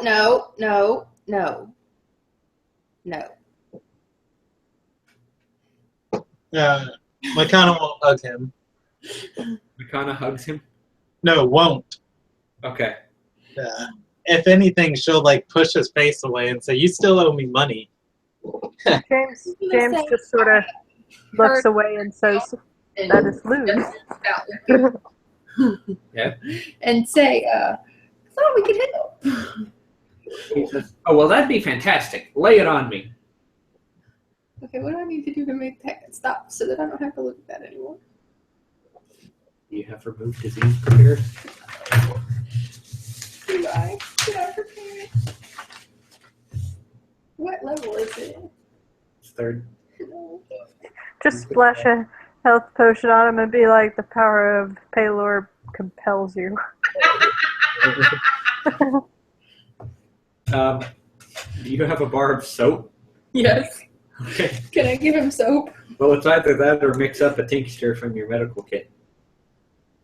I'll do that. I mean, I could do that. In your medical expertise, Build would accomplish the same. You know, just give him soap. Okay. You hand him a bar of soap and he says, "What do I do with this?" You know, clean your area. He shakes his head and says, "Sounds like snake oil." He hands you the bar of soap back and shuts the door. Erica's gonna knock on the door again, but very firm on it. Okay. He opens the door. Somehow closed despite the 2-second interval that passed. Jesus. And Erica's gonna go, "Look, I'm a trained healer. This is going to help you." He looks at him and says, "Oh, I ran out of soap a while back. Thank you." And takes the soap and closes the door. What's wrong with this man? He lost his mind. I think he literally has lost his mind. Well, Did he did. everybody care to look past him in his room? And he was listening to the radio. I can knock again, and when he opens the door, be like, "Hey, I was just coming to check and see if that soap worked." What? Knock on the door again. Yeah, okay, go for it. Okay. You knock on the door, and somebody who is definitively not Filbert opens the door. The man before you stands solid 6 feet tall, and looks like he, rather than being born, it looks like he was just a bunch of slabs of meat thrown together. This man is a wall of muscle, and you're not entirely sure that he's not, in fact, a brick house. I rolled a 16 on a spot check, by the way, For what? to see into the room. Well, with this man standing in front of you, it is impossible to see around him. I think that was the last time when Phil. Was that when this time, or I thought that was from last time when Phil had the door open? Oh, Unless it was too quick. it wasn't quick enough. Well, He beholds you and says, "Yeah." what happened to Phil? Or whatever his name was. He says, "Who's Filbert?" He just answered the door a moment ago. He says, "Me and Bert are having a time. If you don't mind, we'd like to continue having a time." Oh. James sweats. The man closes the door.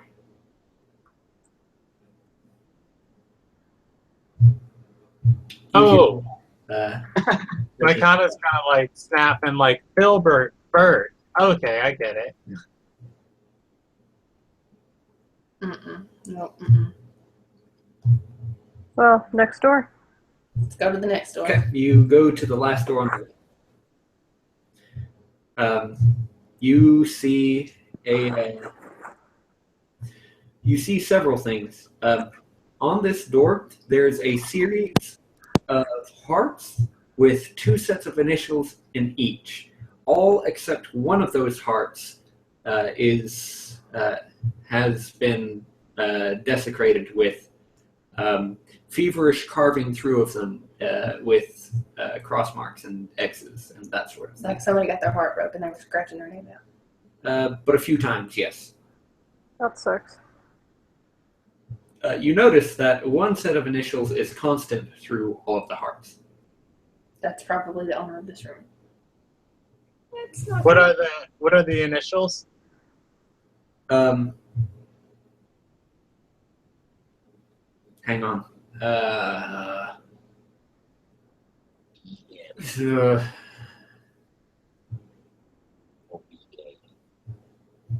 DM loading. TMI. HH. All right. Knock, knock. When you knock on the door, it begins to drift open. Can we kind of like? Peer in. Yeah. You don't see anybody in the room. Can we like push the door just a little bit to open it, to see what's inside? Sure. From the doorway, you can't see anybody in here, although you do see a number of personal belongings. You do see a chest of drawers from where you are and what looks like the beginning of a bedroll. Hello. Is There- anybody in here? No response. If nobody says anything, we're gonna enter. We're gonna take that as permission. Silence is consent. The silence persists. And then we try to open the door. Out of concern for their safety, I feel like we must. Okay, you walk in. There's nobody in this room. There is, in fact, a single bedroll, and next to the bedroll is a stack of blankets that comes a full foot off of the ground. Like they're not folded or anything. It's They're just a just flat kinda piled. stack of blankets piled on top of each other, evenly, very, very evenly, smoothed out on top too. As I said, there's a chest of drawers, and next to the bed there is a nightstand. Although one leg has previously been broken and then crudely repaired. It leans a little bit to one side. This room is free of rubble, and there is an open window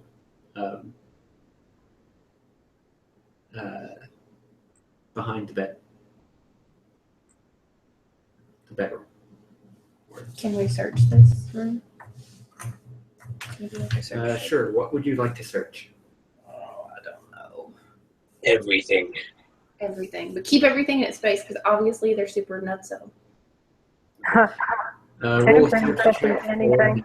following items. And anybody can make these search checks, by the way. Somebody roll one for the chest of drawers. Somebody roll one for the bedroll. And somebody roll one for the blankets.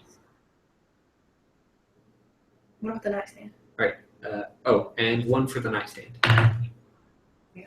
Can I just note Okay, that so one? who rolled for the chest of drawers? I guess McConnell will roll for that, and she got a 7. Can she take a little bit longer and try it again? Sure. I got a 16. Okay. And what were you investigating, Taylor? Whatever. The bedroll? Yeah. Okay. And who got the stack of blankets? I would have done that, but it would have only been a 9. Can I do this? I rolled a 19. Oh, yeah, let James. You observe the stack of blankets, taking care to inspect underneath each one without disturbing the pile too much. You find nothing. And the nightstand. Makana investigated the bedroll, correct? The Chester drawer. The chest of drawers? Okay.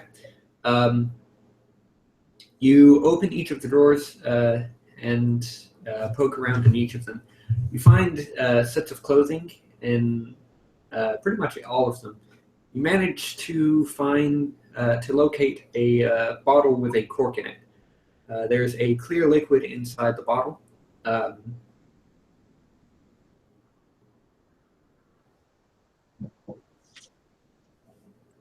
Do you know what it is? Well, he'd have to uncork the bottle to investigate that. And Erica looked about the nightstand, right? You don't find anything on top of it, but underneath you find nothing. Is there a drawer inside of it? There is not. Who investigated the bedroll? That was me. Okay. And you rolled a 16, you said? Correct. You don't find anything on top of it, but underneath there is a small set of stitches, as if somebody has mended this bedroll before. Okay.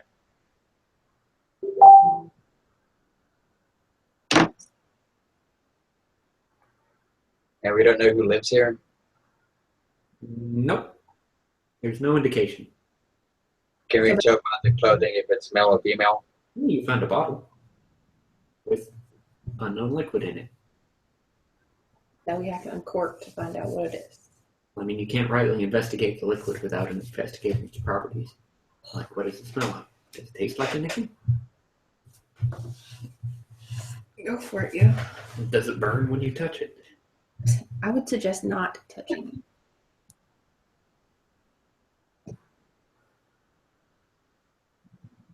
So this side of the building is a bust. Unless I Now we use... have to figure out what that clear liquid is. Is Makana going to investigate? Can I look at the bottle? What's the make of the bottle? Is it like something concealable, or is it like a kitchen bottle? It looks like a bottle that you drink out of. Kind of got a flared tip where the cork is. A flared opening, I should say. Okay. And a wider bottom than top. She'll uncork it and Okay. take a sniff. It smells sweet.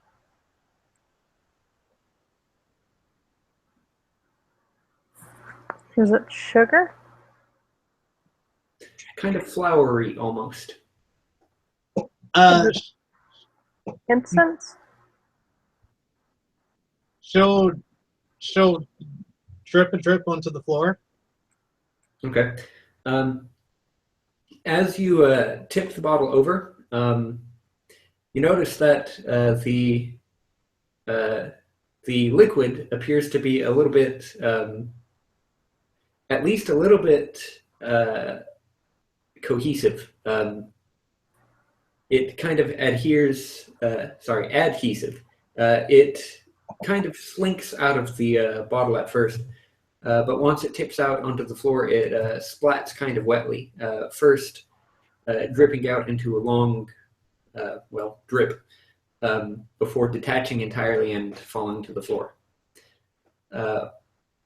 It tends to, when it falls to the ground, it stays together for the most part. Is it glue? Probably. Makana's gonna pick up a piece of rubble and poke it. Okay. part of the substance travels along with the rubble, and part of the substance stays on the floor. But it doesn't get stuck at all. No. Is it pheromone? Like flower pheromones? Or what is it called? Nectar? Pollen? No. Joel shrugs. Syrup? If you give me a few minutes, I'll figure out what it is. She'll take out her flint and tinder and try and hit it with a couple sparks. Okay. Nothing happens. It's not flammable. She'll touch her finger to it. Okay. Your finger is now wet. And she'll lick it. You lick it. Okay. It tastes kind of like the ground that you just scooped it off of, but it also tastes kind of a little bit like fruit, but not really. Oh shit. I think I know what it is. It tastes kind of waxy.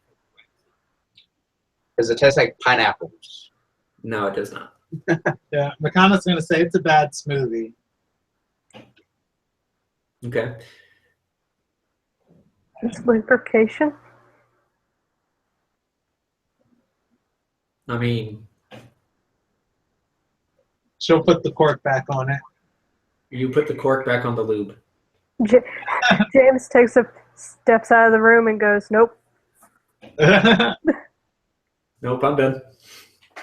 Okay. Sweating profusely. The second room is also doesn't have any. The middle room on the left also doesn't have any markings on the door.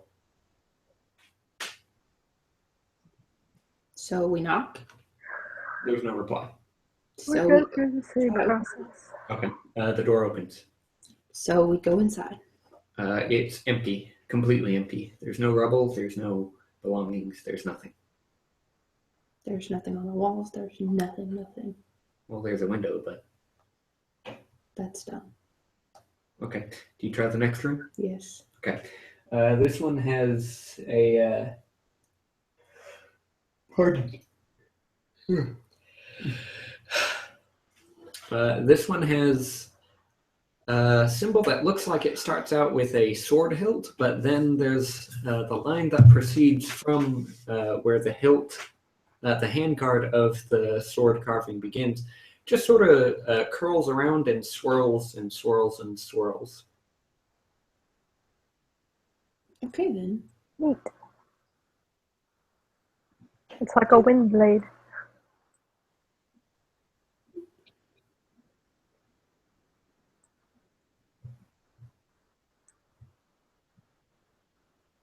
Can we knock? You knock on the door. You hear nothing for a couple of seconds, and then you hear footsteps. Somebody in shoes walking towards the door. The door opens, and you see somebody in a very... you see a woman in a very sheer robe open the door. She looks at you and says, "Yes?" Sheer? Thin. Like see-through. Yes. Is she wearing anything else? Underneath you can see small pieces of cloth covering unmentionables. Booty check.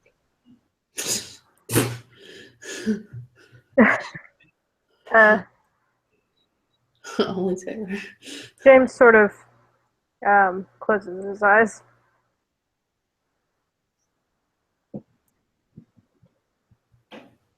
The comments going to say, we're conducting an investigation on behalf of the town. Do you mind if we look around inside your quarters? The woman squints at you and says, "Yes. I cleaned out this room because I didn't want to be sleeping in the commons. I do kind of mind if you barge into my private room. We don't want to disturb anything. James is like, She says, how long will this take? Just a few moments.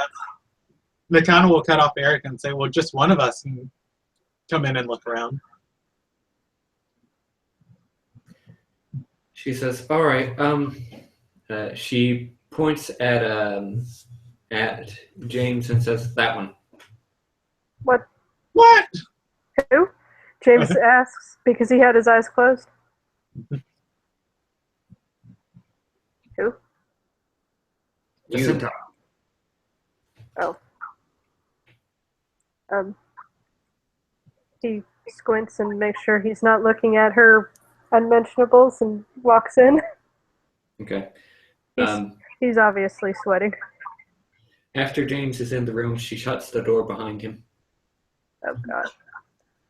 Why did McConnor look at Is she in there with me? Yes. Oh fuck. You walking into the room, you can see that there is an actual bed up here. Bed frame, mattress, everything. There's also like 5 chests in here, as well as an armoire and several other amenities. There are several buckets full of water, as well as 2 windows. Only half of the stuff that I'm describing you can see in your attempt to not look at her. Well, he's kind of like this. Yeah. As you're taking in the room, she sits on the bed. Okay. He's not looking at the bed then, because he already looked at the bed. Sure. She says, just make it quick. Yes, ma'am. He says. I don't know what to search first. The lady. Mm. Straight to it. you don't No, James is not like that. Search his lady. I guess I will check. Fuck. I'm not going to check inside the chest because that's kind of rude. You can check her chest. That's kind of rude, too. I think that's more rude looking inside the actual chest. Depends on if you answered or not, though. I guess James will start with the armoire. Okay. Armure. I don't know how to pronounce it. There's a mirror. Armory. There is a single drawer underneath the table of it. You open the drawer. I kind of don't want to because if there's demons, why would they be in a drawer? There could be an imp hiding in there. There could be a what? An imp hiding in there. Shit. Okay. I would too. I rolled a 10 On what? Is that the Bronco? on the church. On your search check? Okay. Yeah. The armoire looks normal. Okay. Even in the drawer? You open the drawer. There's small bottles of what looks to be various types of powders and Women things. other things that don't look like liquids, but also kind of slide around in the bottle slowly. Closes the drawer. Okay. What next? What's beside it? There's a chest next to it. Oh god, I don't want to check the chests. You could call it on your investigation. You could talk to her while you're investigating. James asks, could I investigate the chests? She says, if you have to. I am sorry. I rolled a 20. A natural 20. Well, it's not trapped, I can tell you that. Okay, well, good. You don't have to roll a search check just to look at things. Well, I mean, like, even inside them? I thought that's why we did it in the other room. Yeah, that is why you did it in the other room. You were looking at being thorough. You open the first chest. This one appears to be full of clothing, rather fine clothing. Okay. I don't mess anything up. Okay, you don't dig through it at all? Well, I'm not going to mess it up. You can still move stuff around without messing it up. Okay. You poke around. You don't find anything. Okay. Do I have to roll a check for the next chest? No, you can just say, I open it and look around in it. Can I just say that for the next 3? Oh, sure. 4, by the way. My God. In the next chest, there is a ton of money. The chest is full to the brim of gold coins and gemstones. I need to be this girl's friend. Okay. Killer, take it. Makana opens the chest, looks at the girl. I'm sorry, but we've decided to stop the investigation and murder you and take your stuff. Steal it. Confiscating this chest. On behalf of this town. Alright, James doesn't even move the coins for that. He just closes it as soon as he opens it and moves on. Okay. In the next one, you see a bunch of leather straps. Sweat. Oh yeah, he sweats. He closes that one pretty quickly too. Just opens, shuts. Okay, we're done. Basically.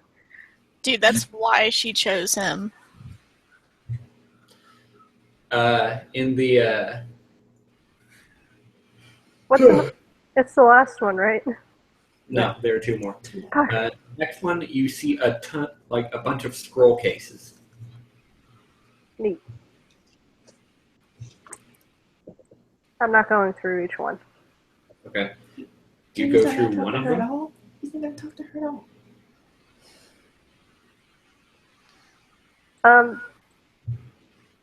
No. I guess he would go look into one just to open it and see, but I mean, that's highly suspicious. In a town of poor refugees, there's a rich woman with like scrolls. Are they magic scrolls? Like, Scantily clad. yeah. James can't tell because he can't read magic. You select a scroll case, open it, and retrieve the scroll. Nothing?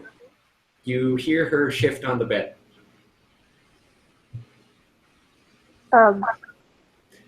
She stands up, walks over to you, and places a hand on the scroll and says, "You really don't need to look at that." I can't read magic. Ask what it is. She Ask what says, it is. "It's not magic."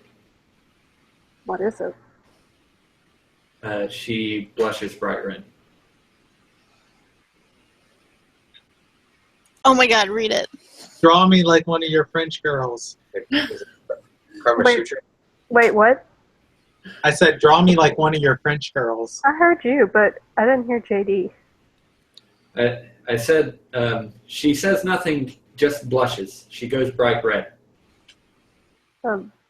She's a whore. It's smut. It's fan fiction. Well, It's love not letters. entirely wrong. It's not fan fiction. It is smut.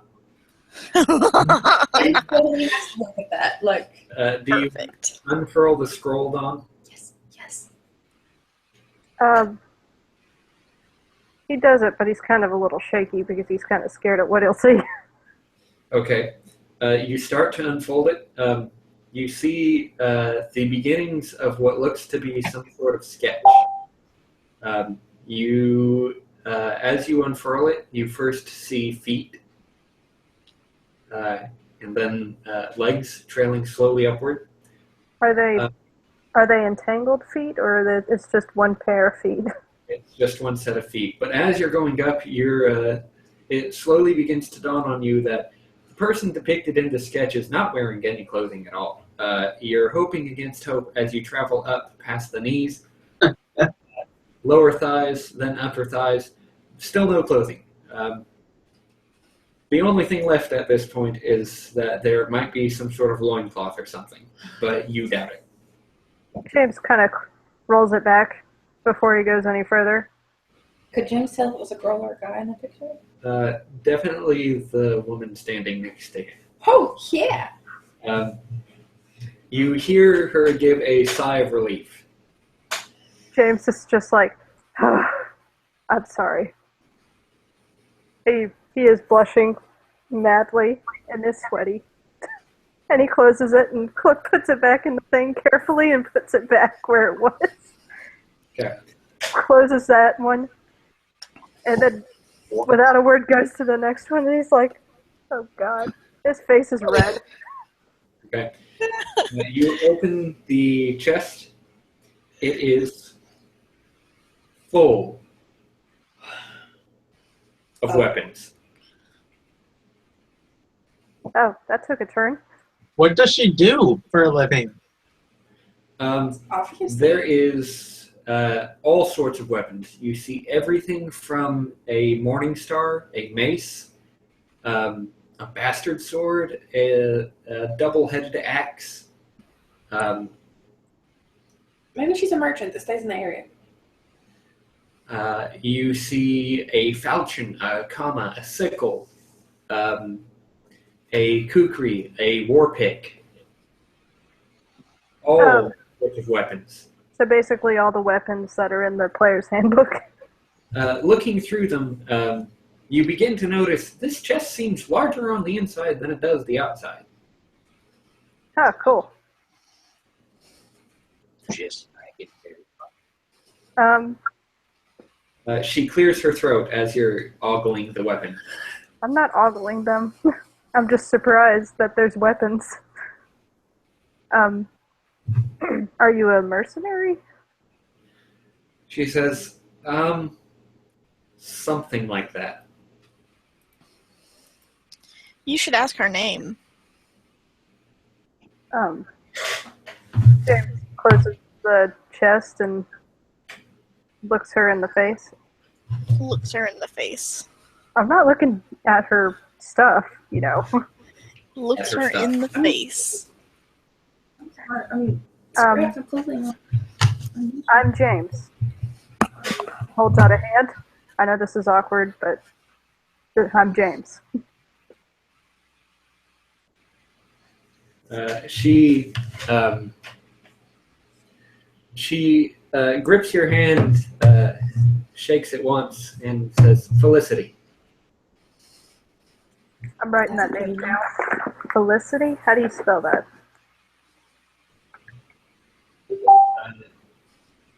F-E-L. Uh-huh. I-C-I. I see what? I-C-I. Uh-huh. P-Y. Thank you. Nice to meet you. She nods and says, are you quite done with your investigation? One more thing to check under the bed.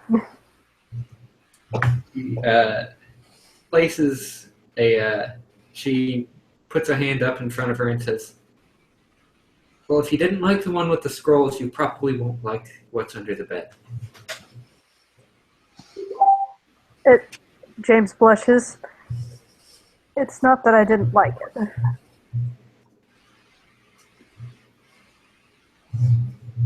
She blushes back at you. She can see the Morse clock now. Yeah, it's very obvious now. Thank you. You two know that. What? YouTube needed to know that. Yeah, it gets bad.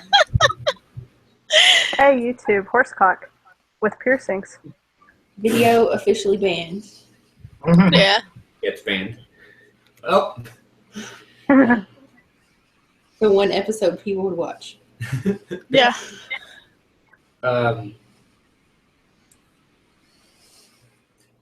Do you insist on looking under the bed?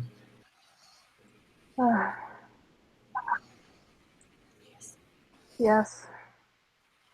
I'm sorry. Okay. Thank you for letting me search.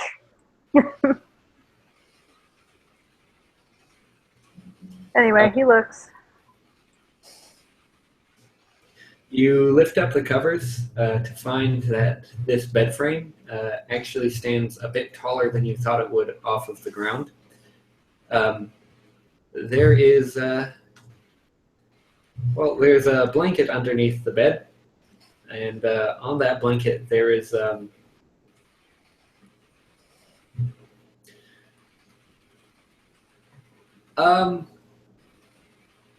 another female figure. Oh. Does not look human. More closely resembles an elf. What is the status of Logan? Wait, what? She looks absolutely stunning. So much so that you're going to have to roll fortitude versus blindness. Oh crap! It's a It's a nymph. yeah, What? a nymph. Okay. Wait, what's the DC? Stunning beauty, blinding beauty. The DC is an amount that I am not familiar with. 1 second. DC 20. Is it? I don't know. I don't know. I think it's 15. DC 40. I need you not to go blind. Thanks. It'll only be for a few seconds. No, it wouldn't. Okay, well, it'd be for a few minutes. Actually, the blindness on a nymph's blinding beauty is permanent. Oh, fuck. Exactly. DC That is fine. 17. Wait, what? DC 17. Alright. What type of save? Fortitude. The DC's what now? 17. Oh, thank God. And it's fortitude, right? Yes. Yes, I got that. Okay.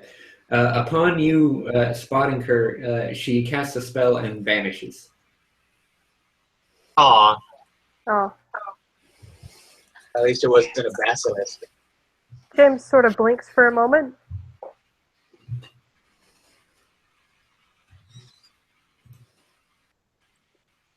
Yeah, gets up from the floor. Does he bring the line? Ding, ding, ding, ding.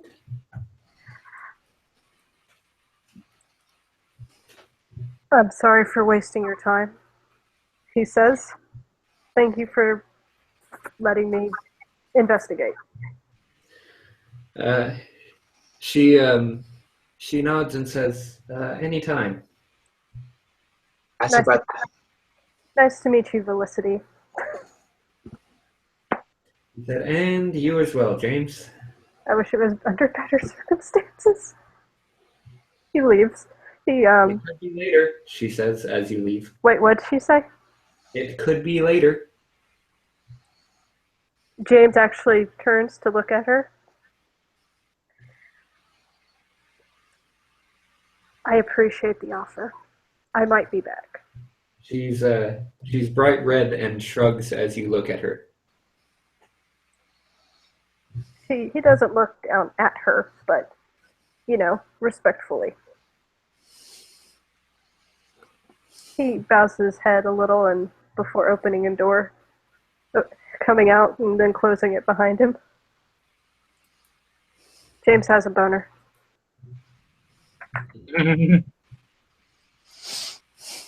And One horse goes in, one horse with a boner comes out. Does James tell us about what he's found? Makana's just gonna be like lucky. Do you find anything on her? James is blushing. She's free of demons. I'm gonna do a sense motive on that. I got a 20 in that sense motive. Well, Okay. he wasn't lying. He's not lying, no. James is being truthful when he says she's free of demons, but his voice says, if not vices. So you searched her over real good? Wait, what? You searched her over real good? What's that? You searched her? Oh, You, her you didn't, room. you didn't find anything on her? You didn't find anything in her room? Nothing suspicious? Nothing out of place?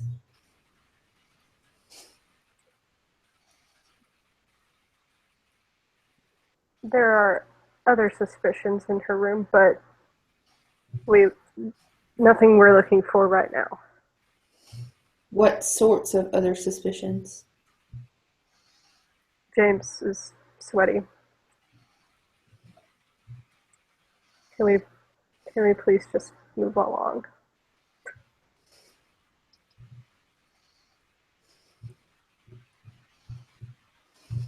Or you're checking another area of the building? Or what? Was that the last door? No, there's Yeah, one- that was the I think last there's door. more. That is the last one. Yeah. Okay. Unless you want to try Krista's room again. We can go see if she's returned. I imagine it's pretty hard to walk with a boner. Not as much as you'd think. What about for a horse? Also not as much as you think. I would think it would be easier for a horse. Is it Alright. noticed? Do what? Well, as long as they're not going too fast, yes. That's what I'm saying. I'm just saying. Just to clarify, my family keeps horses, so I know by experience. It's not something you want to advertise on YouTube. Well, check it out. In our D&D campaign, horses have boners.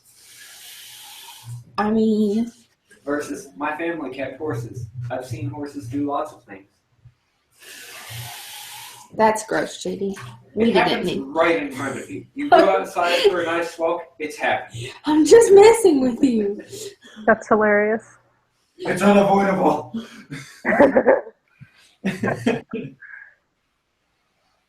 Get a big old heaping fresh Anyway, we stop.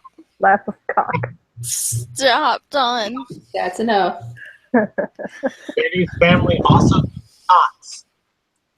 Yeah, they have two. And also what? They have two cocks Lots of chicks. and lots of chicks. We have 2 cocks and a lot of chicks. And some hens. In case that wasn't clear. Anyway, so you guys want to check out Krista's room again? Yes. Okay. James isn't knocking this time. Okay. You just try the knob? No, I'm just not. Makana, Okay. You knock. There's no response. Can we try the knock again? Not that it's going to be any different than earlier. The door opens. Holy moly! Neat. Hello? There's no response. Wait, did somebody use a knock? No. no, the door open. Oh, it was just open? The door was open. It was locked when I tried. Okay, so what do we do now? Search. Okay. You enter the room. There is a there's a bedroll. It looks unused, although there is a blanket on top of it. There is a mirror and a large basin full of water. Oh my god, Yarel lives here. Random.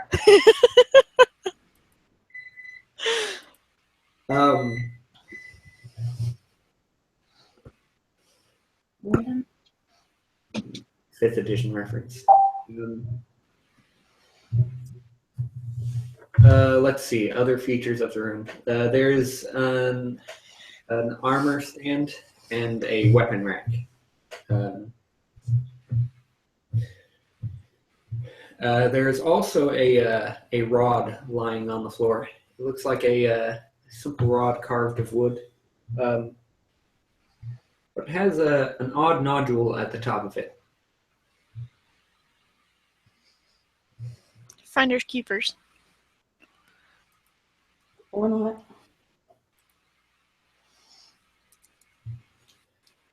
Can we inspect it further? Sure. As you go to pick up the rod, you hear the clanking of full plate. Oh God. Oh, Jesus. Is it coming from the hallway or somewhere in the room? It's coming from the hallway. Oh, Jesus. Could it be noted that Nate James did not go into the room? Oh, yeah. Keep her distracted. Because, I don't know, James is just trying to calm down after his close encounter. The third kind. The nude kind. 2 nudes. I was about to say, James had the best encounter. Yeah, really. I want that encounter. Good thing. Right. That's why she picked James.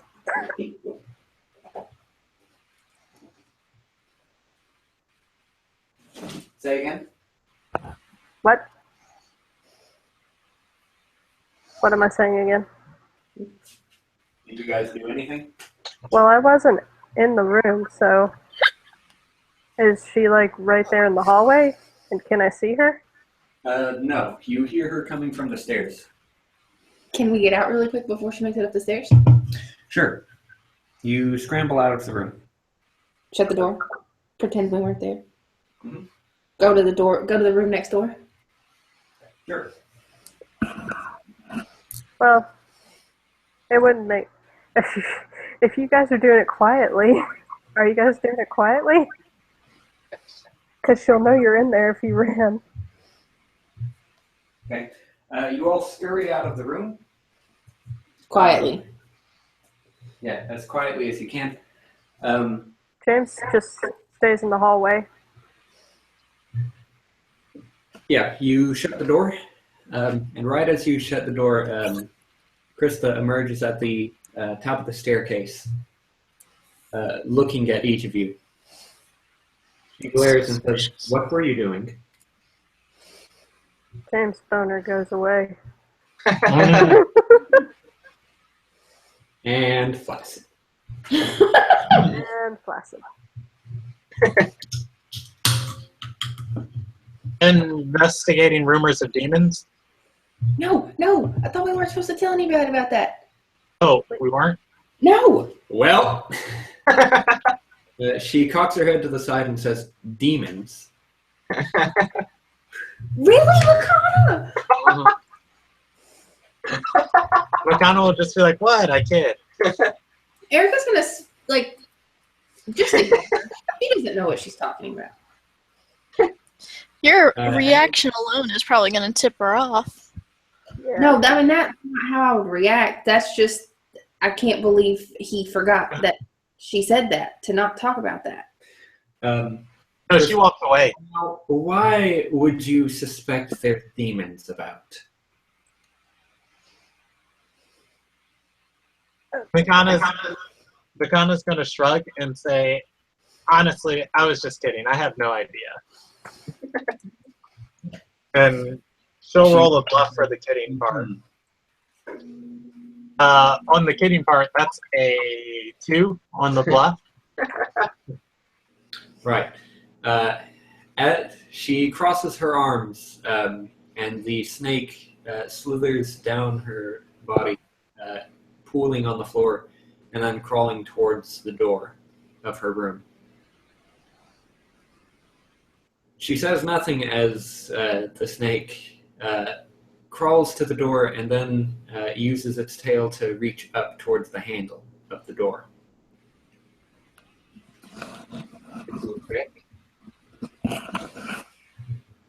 That's cool. The snake opens the door and then returns to Krista, crawling up and taking position back on her shoulders, and she says, "It would seem that the door that I left locked is open." Erica's going to look at her and say, I swear we did not unlock your door. Said, "But did you open it?"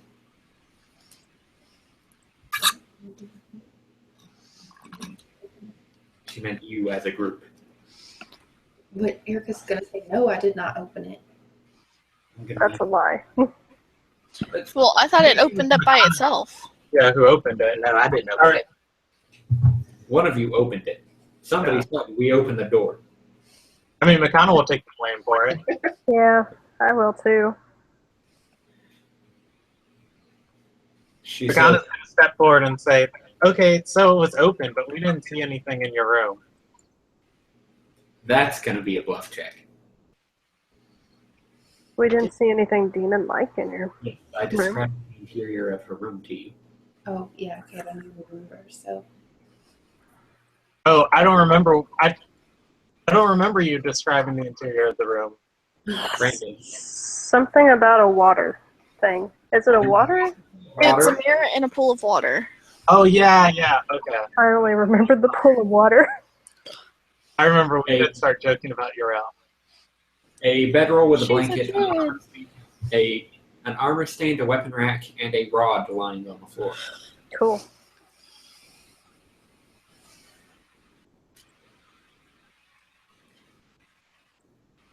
So is he going to do a bluff check? Yeah, are you going to do a bluff check, Brandon? Oh, I rolled the bluff check. It was a 0. You got Yes. an actual 0. I mean, but I didn't mean to lie. So I don't know if McConnell would actually say that. Okay, But I got a 1 with -1 charisma. good. Krista shakes her head and says, "I warned you about making trouble." McConnell's going to say, you're the one making trouble. Like, what wrong has transpired here?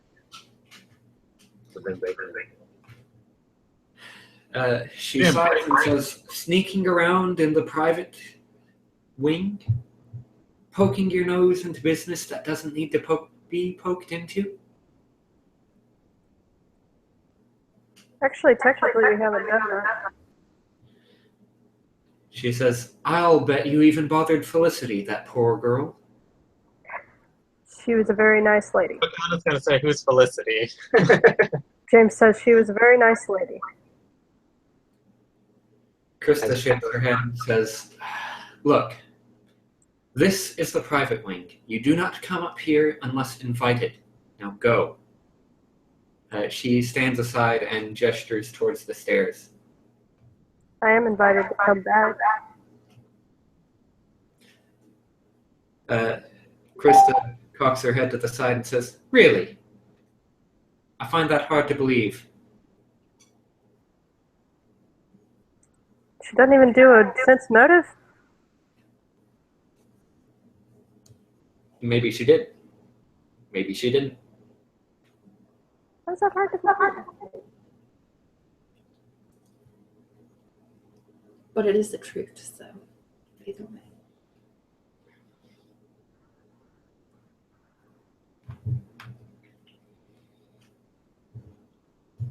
McConnell's going to ask, wait, what's the punishment? Just being kicked out? She says, "This time, nothing. Next time," she shakes her head at you.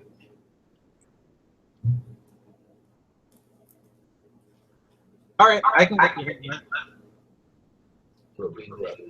Yeah, count your blessings while you can.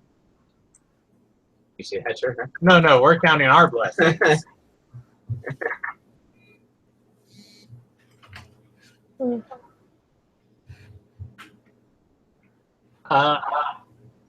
Pakana's gonna just say, if you need a hand keeping an eye on things around here, just let me know. I'm always happy to help where I can.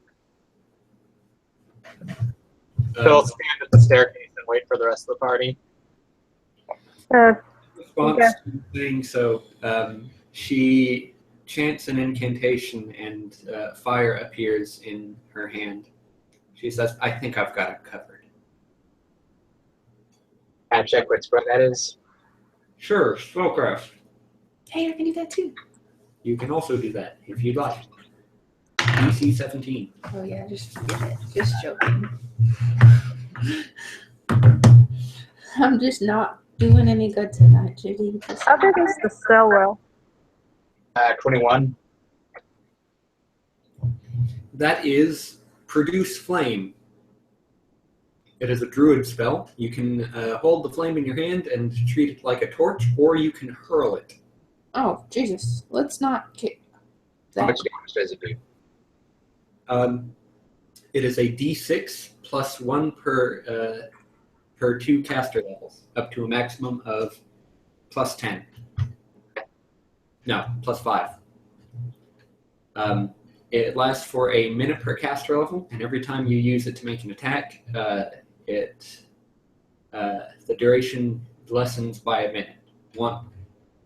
Obviously, once the spell is out of duration, it fizzles out. So they can make multiple attacks with one spell. How big's the fire? Up to 10. No, that she's holding?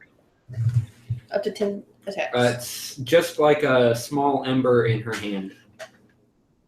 Akana's gonna spend a PowerPoint and control fire and like just string it around her. Not around her, but around Makana. And she'll just say, like I said, if you need a hand, just let me know.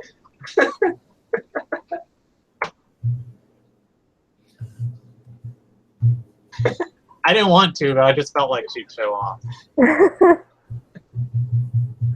I apologize if that gets us killed. Krista says, run home, little girl. You don't belong here. Oh, snap. Makana's not going to respond. She's just going to stand and wait. All right. Are we starting to go down the stairs? Yeah. Yeah. Because it's going to take James a minute. All right. You make your way down the stairs. And now we're going to switch over to Ken and Leroy. Yep, Ken and Leroy. Real quick question. What is this place called again? This is the private wing, No. What is this town called? Erathol. Okay. Gas station. Yes. Why is it called? Why is she? Ethanol. Oh. They're totally not the same. But, I mean, that's a step up. She was calling it aerosol at the start of the night. Yeah. All right, so we have 2 Leahs in the call. Yep. I'm in the kitchen right now. I was just about to ask if any of them really. I said, will the Leah please stand up? Can you hear me at all? I can. Okay. I hear you. You and Ken are out on the ramparts. It's up here.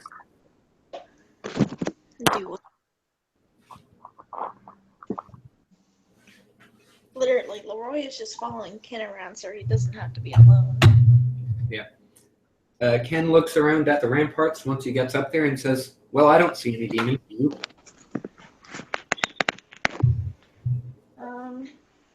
He'll shake his head no and... Can I cast Detect Magic in a cone? Yes, you can survey the area around you. Okay. I shall do that. There's nothing magical up here except for the auras that you and Ken are giving off. Okay. Lori will shrug and just be like, well, I guess we continue looking. I guess. Ken shrugs and says, if you ask me, job well done. Ramparts are clear. Let's go home. Well, you're not very good at this. Ken looks at you and says, I'm sorry, do you want to find devils up here? Well, I mean, I'd rather us find them than Lena find them. Ken rolls his eyes and starts walking down the stairs.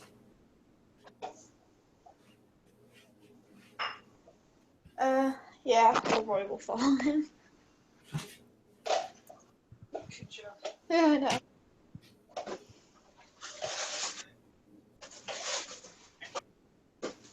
All right. Can he do a spot check at all? Sure. I will roll it for you. Thank you. What is your bonus? Whatever it is on the sheet +1. So 4 then. Yes. Okay. You don't see anything out of the ordinary. What I get. I can't tell you that. You're lame. That's how spot checks work. So yeah, he's just following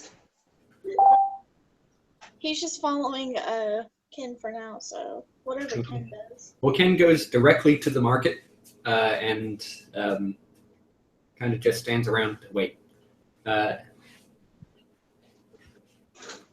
Lena meets up with the two of you and says, let's go meet in the stable. You wander over to the stable and wait for the rest of the group to show up. The rest of the group eventually shows up. Lena says, did you guys find anything suspicious? Well, James did. Are you gonna say anything? Yeah, did you find anything suspicious, James? Nothing about demons, though. That's the thing. I mean, Question that was asked. Nobody asked about demons.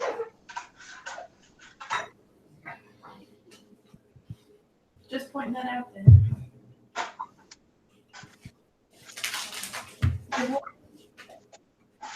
You know what I mean? Aaron doesn't like things being so vague.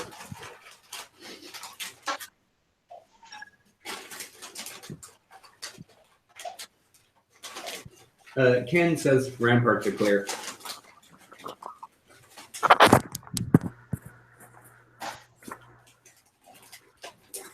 Sorry, what I miss?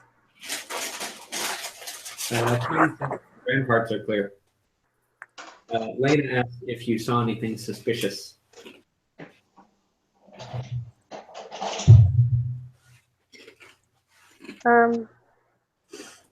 Nothing but a woman's curiosity. Lena gives you a puzzled look and says, what now?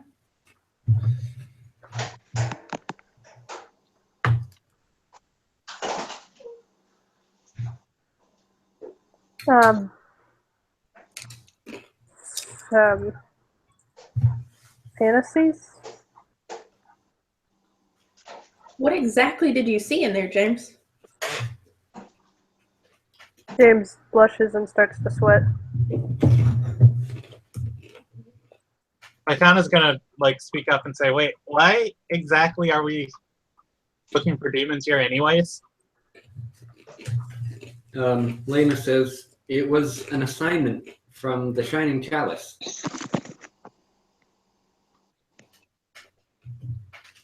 Which I'm an apprentice of. Did you guys not fill her in? Apparently, she told Krista that we were looking for demons. Well, that's fine. Krista's the protector of this place. She acted real suspicious. Upon like learning that, Makana's expression is gonna like narrow up, and she's gonna look like very mad at the party.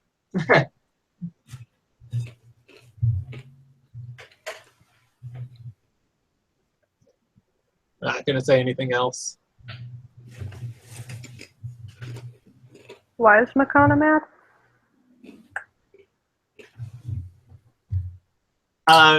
She's not gonna say anything else to the party right now.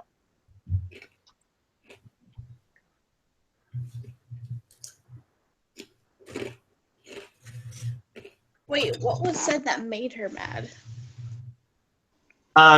Just as a person, she's an aberration, and she doesn't like that people were helping. Okay, but what exactly was said? Like, what did Lena say? She just didn't know she was helping them. Lena said that she's a member of the Shining Chalice. Oh, okay. Oh, Who specialize in keeping the world safe from outsiders. oh. Oh, now I feel awkward.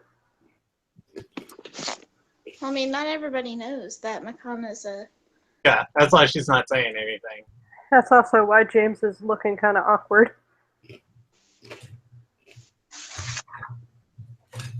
And kind of apologetically to Makana.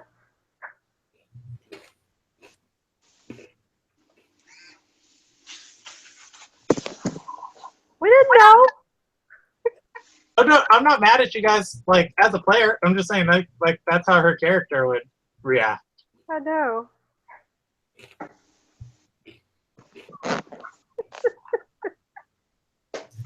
I'm perfectly fine. I'm having a good session. Lena looks a little bit downcast when nobody reports anything strange. She says, well, I guess it wasn't going to be that easy. Can Erica say something about the glowing red dot? Not that it matters, but The glowing red circle? that's the only thing that we reckon. That was anyway suspicious. Sure. She says, it was just a circle? Mm-hmm.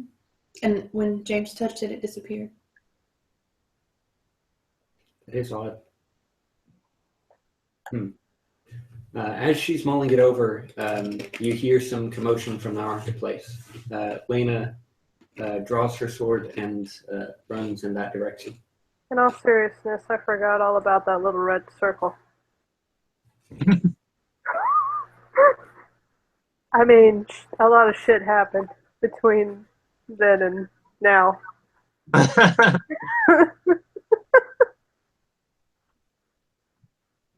Why are you looking at me like that? Anyway, there's commotion from the marketplace. A couple of crash, a few screams. Lena runs off towards the marketplace. That's not good. We'll follow. Or at least I'll follow. Yeah. You guys run into the marketplace in time to see the crowd dispersing, scattering to where they're seeking safety. Landon has drawn a sword, although you see no sheath anywhere on his body. It is a short sword, which he holds in one hand with the other out in front of him, like he's ready to take on whatever it is approaching. Meanwhile, Krista has drawn her scimitar, and her snake is coiled around her weapon arm.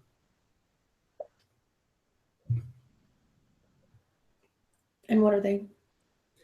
They're standing up in combat positions, ready to strike out against something, but the crowd is too thick in front of them. It makes it difficult to see what it is up ahead, but you hear the neigh of a horse, although it sounds twisted somehow. Is that a nightmare? Are you putting up against nightmares? Holy shit, JD.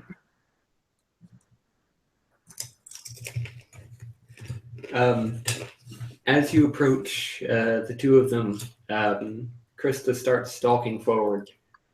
using her shield to push people out of the way as she just plows through the crowd. The crowd thins enough that you can see ahead some sort of fiendish horse. It rears back as Krista approaches it. She swings her scimitar 2 times in rapid succession. As she swings, her snake strikes out from her arm, biting into the flesh of the horse. And with those 2 slashes, ripping terrible wounds in the fiendish horse's flesh, it vanishes, and leaving behind some sort of foul black smoke that pools on the ground a bit before dissipating entirely. The ground where the smoke touched turns a little bit blacker, desecrated by the presence of it.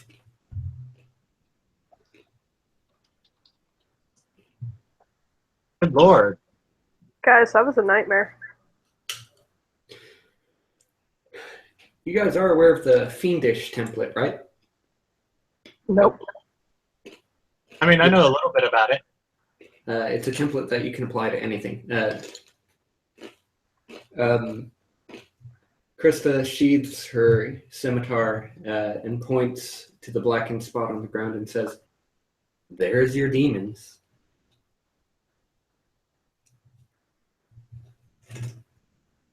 Yeah, Makana's gonna like stick out her tongue at her and I told you we weren't up to no good.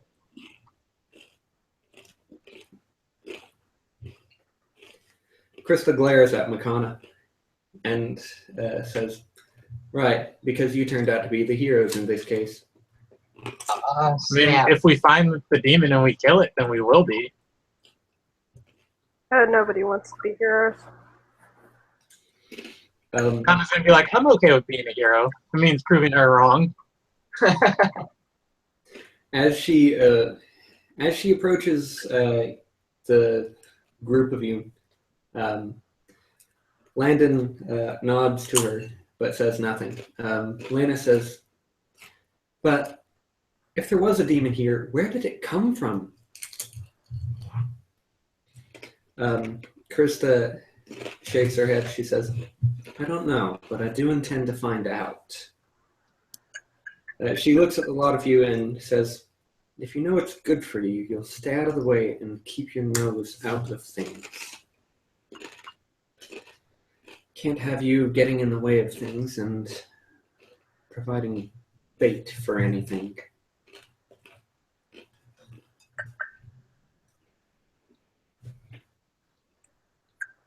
So, wait, did she kill it or did it flee? That's a good question. It disappeared. And as a player, are we playing with that weird rule where demons always go to like the abyss and then come back after X amount of years? Like if you don't destroy their essence or whatever? Or would that be like a knowledge planes check? That would be a knowledge planes check. I'll try it again in a few minutes. Can Erica not do that as well? Go for it. Can Addis not do that as well? I got a 10. I see that, right? Yeah. That looks bad. We're just going to pretend that didn't happen. Just You what open I said. your mouth, raise a finger, shut your mouth, think better of it, like, mm. 8. 8, you said? Yep. Oh, hey, Makana got the highest. She got a 10. You consult your vast knowledge on the planes and decide you know Jack Diddley. How long till we can try again? An hour. Oh, shit. What about Arcana? What? Knowledge Arcana? No. If it's an outsider, it's got to be knowledge of the planes. I just want to roll to see what I get. Yeah, I don't know shit. You couldn't have been knowledge for religion because I could have gotten a 12 on that one.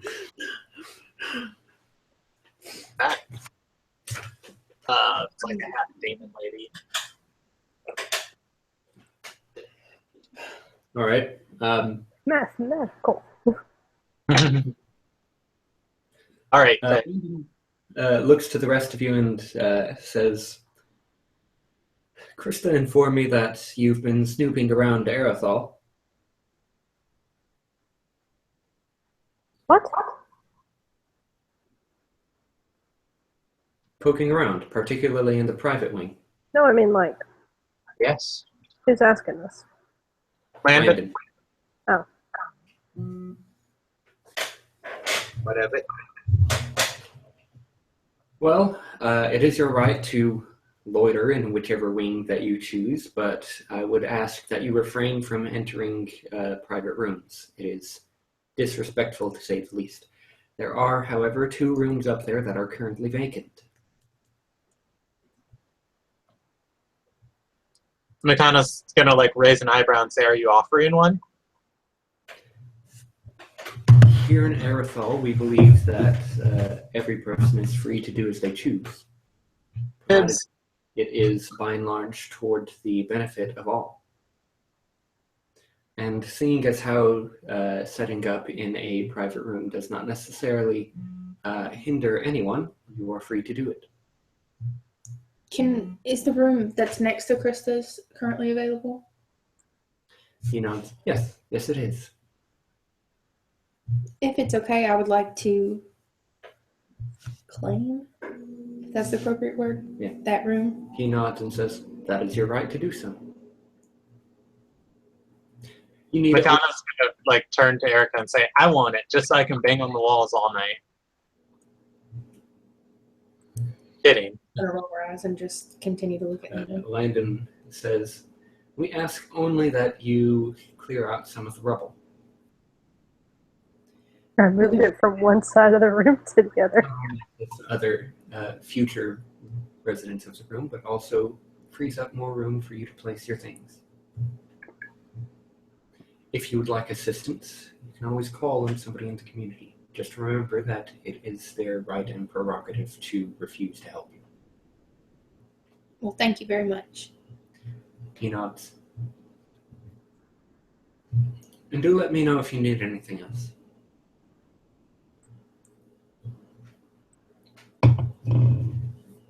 As he walks away, you realize that he is now no longer wielding a short sword and still no sheath anywhere on his body. That's cool as hell. Addis may attempt a knowledge arcana check if he wants to take a stab at figuring that one out. Wait. Makana's trained in it too. Can she make a roll? Anybody who has knowledge arcana may make the check. 18. I said I wasn't rolling. Yeah, 15. Oh, it's an 18. Huh? 18. Okay. Did all of you get an 18? Actually, yes, Makana did get an 18 because she has +7 in that one. I got a rock.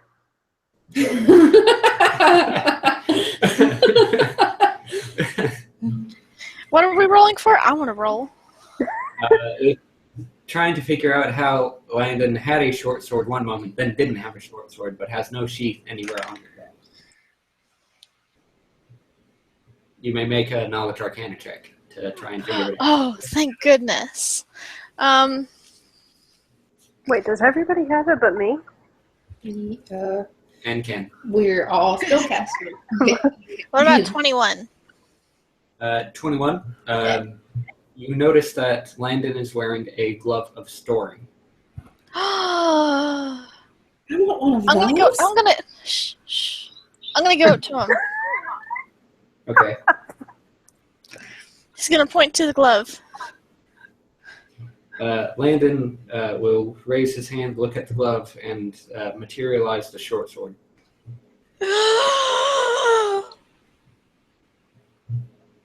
Where did you get that? This looks like He says, the glove or the sword? The glove. I found it. You what? I found it 13 years ago.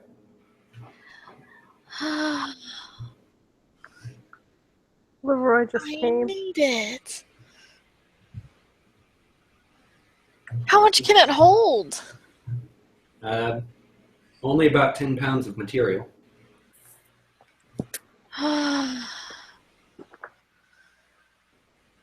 That's amazing. He says, if you really want it, I can sell it to you. How much? 7,000 gold. Oh, I Lot. could get a bag of holding, 2 bags of holding for that price. 3 bags.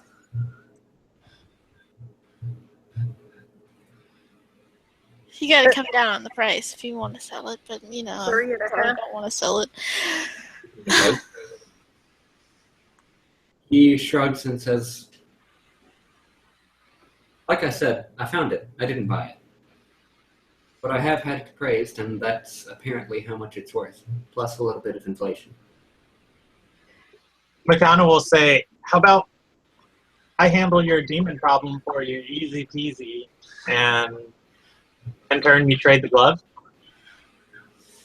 He laughs and says, well, that's if you can solve it before Krista does. But Laura's gonna look back at Makana with like the absolute look of betrayal, like, are you gonna take this glove from me?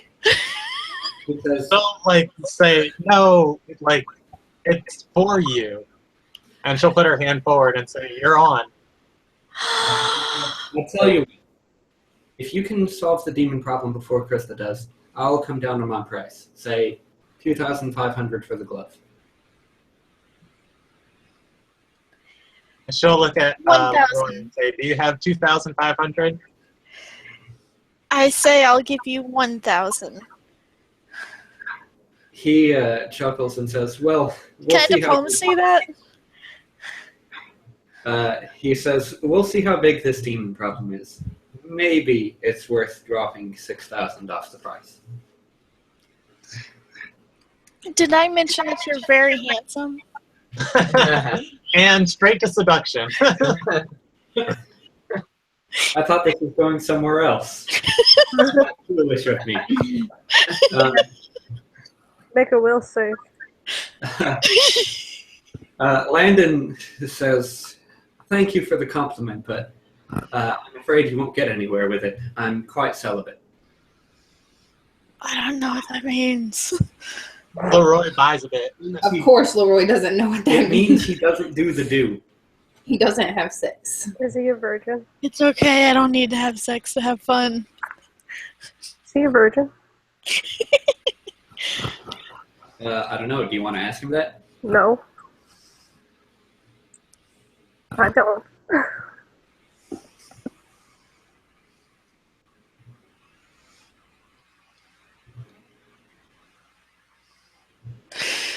He's been celibate for a while. Let's go solve the demon problem, guys. Makana's going to call a group huddle. Okay. She's going to say, all right, here's what we need to do. We need to divide into 2 groups. One group go and distract Krissa, what's her name? Krista. Krissa. One group go distract her, and the other group go solve the demon problem.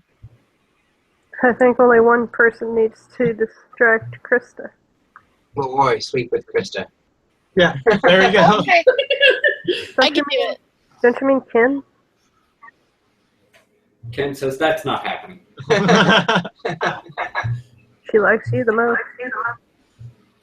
most. Ken leans in closer and says, that's not happening. Is it? Poor Seth is scared of sex. Probably never had it in his life. He says, I'm not scared of fucking. I beg to differ.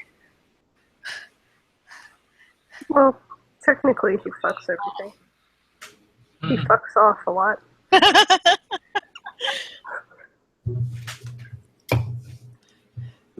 He does stab things with a long phallic object.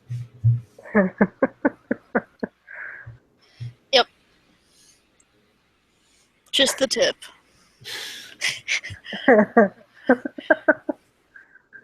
God damn it. Let's sink in an inch or two. Anyway. When life I gives think you lemons. that's probably a pretty solid place to call it. Dude, no, I want to try to seduce her. It's not going to work. It's going to be great. Wait. What time of day is it? Is it still morning?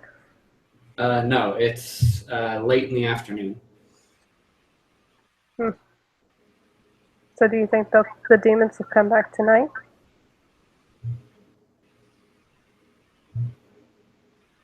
I'm asking the party. Maybe. Are you suggesting that the party keeps watch? McConaughey's going to shrug and say, I just became a professional demon hunter today. Or Sam and Dean Winchester when you need them. I mean, it wouldn't be a bad idea.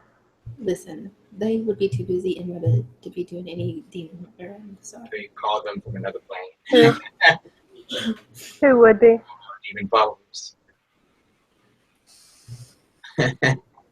Who'd be too caught up in the bed?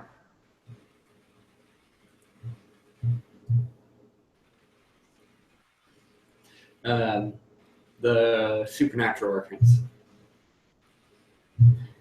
Anyway, but yeah, we'll end off here because it is 10:30, and I'd hate to throw you guys into combat this late. So there's no room for role playing? I guess we can, but it's already going to be a 5-hour episode. No, I'm talking about. The dots. Yeah. Yeah. Let's see. Yeah. Next time we'll pick up the morning after. So you'll have. And also, what do you mean no time for role playing? You guys traveled some what? 14 days. Well, Yeah. Days. Oh, yeah. Yeah. No time to role play my ass. All right. Yeah. So we're gonna end off there. Next week we will pick up the morning after tonight in game time. Let's see. Bonus EXPs. Gonna give Leroy an extra 100 because he stuck to his quest and went and found Lane. Oh, that reminds me. I want to send a message to Armos. You want to? I have the spell message. Okay. Isn't that fairly limited? I'm going to look it up right now. Okay. You took message as a sorcerer? Yeah? She has to keep in contact with her lovers. Actually, the reason why I had it in the beginning was because he was keeping in contact with Ephraim. But he kind of lost his way, and now he doesn't remember why he has it, so... Also, to answer your question, Don, no, you can't have a pet snake because you don't have a druid or a ranger. No, I'm talking about in real life. No. Like, I want a ball python. Can we have a ball python? You also want cats, so I'm going to let you think on that one for a little bit. Can we have a snake first?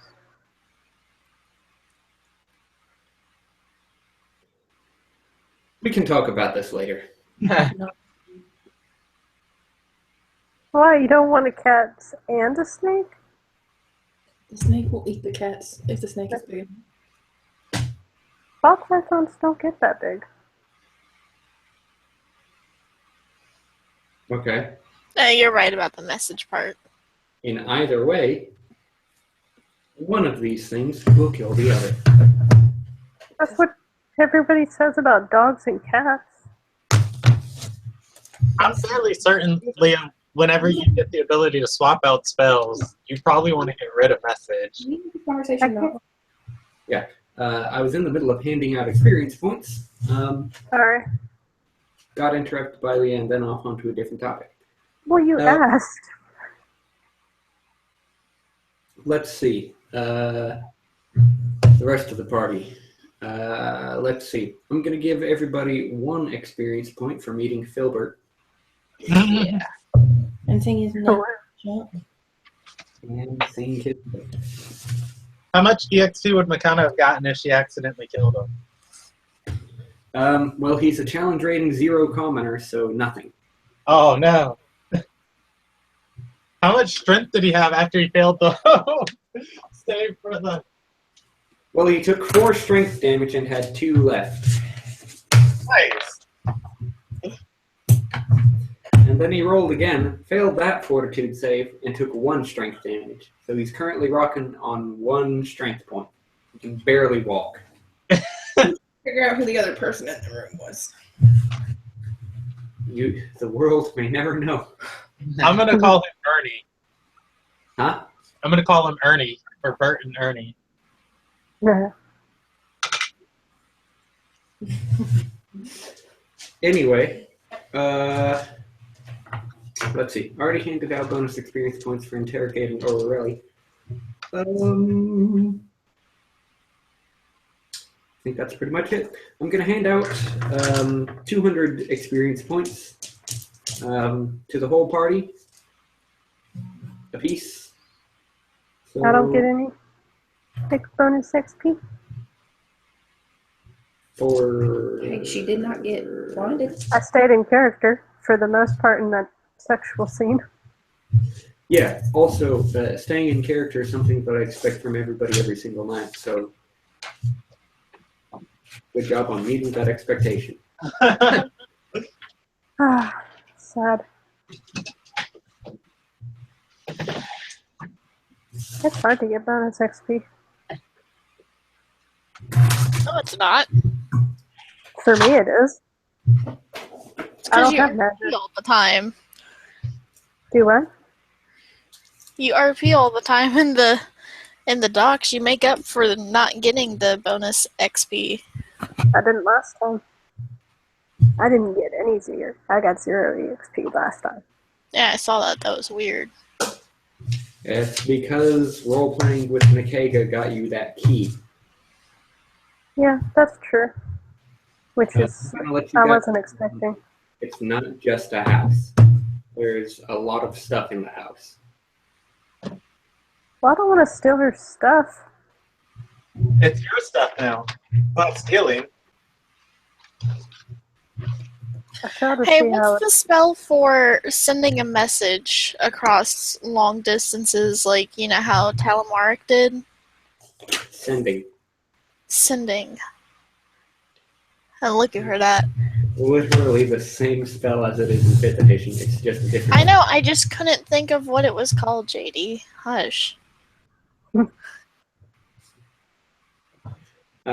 Yeah, so that's going to be it for tonight's session. Any questions, thoughts, comments? Fun session. I would like you to know, JD, I was paying attention the whole time. I knew the lady was Knights of the Chalice. Just my I character. didn't. Oh, I know. But fun session. When it has like level, like it says cleric level 5. Yeah. Sorcerer / wizard level 5. Yeah. That doesn't, she's not level. She doesn't have level 5 spells, right? If you don't have sending. Okay. I'm just making sure that I'm reading. I think it's 24,000. Erica's the one that currently has access to that. Yes. Let's see. Did you hear that, Leah? Yeah.